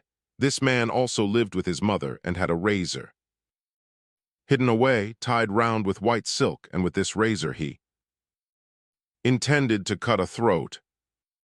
All the while I was in their house, I felt sure that somewhere beneath the floor there was hidden away some dreadful corpse, wrapped in old cloth, perhaps buried there by his father, who knows, just as in the Moscow case, I could have shown you the very spot. He is always silent, but I know well that he loves me so much that he must hate me. My wedding and yours are to be on the same day, so I have arranged with him. I have no secrets from him. I would kill him from very fright, but he will kill me first. He has just burst out laughing and says that I am raving. He knows I am writing to you. There was much more of this delirious wandering in the letters. One of them was very long. At last the prince came out of the dark, gloomy park in which he had wandered about for hours, just as yesterday. The bright night seemed to him to be lighter than ever. It must be quite early, he thought. He had forgotten his watch. There was a sound of distant music somewhere. Ah, he thought, the Vauxhall. They won't be there today, of course. At this moment he noticed that he was close to their house. He had felt that he must gravitate to this spot eventually, and with a beating heart he mounted the veranda steps. No one met him. The veranda was empty and nearly pitch dark. He opened the door into the room, but it too was dark and empty. He stood in the middle of the room in perplexity. Suddenly the door opened, and in came Alexandra, candle in hand.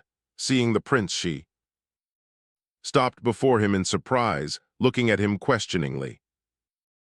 It was clear that she had been merely passing through the room from door to door, and had not had the remotest notion that she would meet anyone. How did you come here? She asked at last. I came in. Mama is not very well, nor is Aglaya. Adelaida has gone to bed, and I'm just going. We were alone the whole evening. Father and Princess have gone to town. I have come to you now, too. Do you know what time it is? And no. 12:30. We are always in bed by 1. I thought it was 9:30. Never mind, she laughed, but why didn't you come earlier, perhaps? You were expected. I thought, he stammered, making for the door. Au revoir. I shall amuse them all with this story tomorrow. He walked along the road towards his own house. His heart was beating. His thoughts were confused. Everything around seemed to be part of a dream. And suddenly, just as twice already he had awaked from sleep with the same vision, that very apparition now seemed to rise up before him. The woman appeared to step out from the park and stand in the path front of him, as though she had been waiting for him there. He shuddered and stopped. She seized his hand and pressed it frenziedly. No, this was no apparition. There she stood at last, face to face with him for the first time. Since their parting, she said something, but he looked silently back at her. His heart ached. With anguish, oh, never would he banish the recollection of this meeting with her, and he never remembered it but with the same pain and agony of mind. She went on her knees before him, there in the open road, like a mad woman. He retreated a step, but she caught his hand and kissed it. And just as in his dream, the tears were sparkling on her long, beautiful lashes. "Get up," he said in a frightened whisper, raising her. "Get up at once." "Are you happy? Are you happy?" she asked. "Say this one word, are you happy now, today, this moment? Have you just been with her? What did she say?" She did not rise from her knees. She would not listen to him. She put her questions hurriedly, as though she were pursued. "I am going away tomorrow, as you bade me. I won't write, so that this is the last time I shall see you, the last time. This is really the last time. Oh, be calm, get up," he entreated in despair. She gazed thirstily at him and clutched his hands. "Goodbye," she said at last, and rose and left him very quickly. The prince noticed that Rodion had suddenly appeared at her side, and had taken her arm and was leading her away. "Wait a minute, prince," shouted the latter as he went. "I shall be back in 5 minutes." He reappeared in 5 minutes, as he had said. The prince was waiting for him. "I've put her in the carriage," he said. "It has been waiting round the corner there since 10 o'clock. She expected that you would be with them all the evening. I told her exactly what you wrote me. She won't write to the girl anymore, she promises, and tomorrow she will be off. As you wish. She desired to see you for the last time, although you refused, so we've been sitting and waiting on that bench till you should pass on your way home." "Did she bring you with her of her own accord?" "Of course she did," said Rodion, showing his teeth, "and I saw for myself what I knew before. You've read her letters, I suppose." "Did you read them?" asked the prince, struck by the thought. "Of course, she showed them to me herself. You are thinking of the razor 8, ha ha ha." "Oh, she is mad," cried the prince, wringing his hands. "Who knows, perhaps she is not so mad after all," said Rodion softly, as though thinking aloud. The prince made no reply. "Well, goodbye," said Rodion. "I'm off tomorrow, too, you know. Remember me kindly. By the by," he added, turning round sharply again. "Did you answer her question just now? Are you happy or not?" "No, no, no," cried the prince with unspeakable sadness. "Ha ha, I never supposed you would say yes," cried Rodion, laughing sardonically. And he disappeared without looking round again.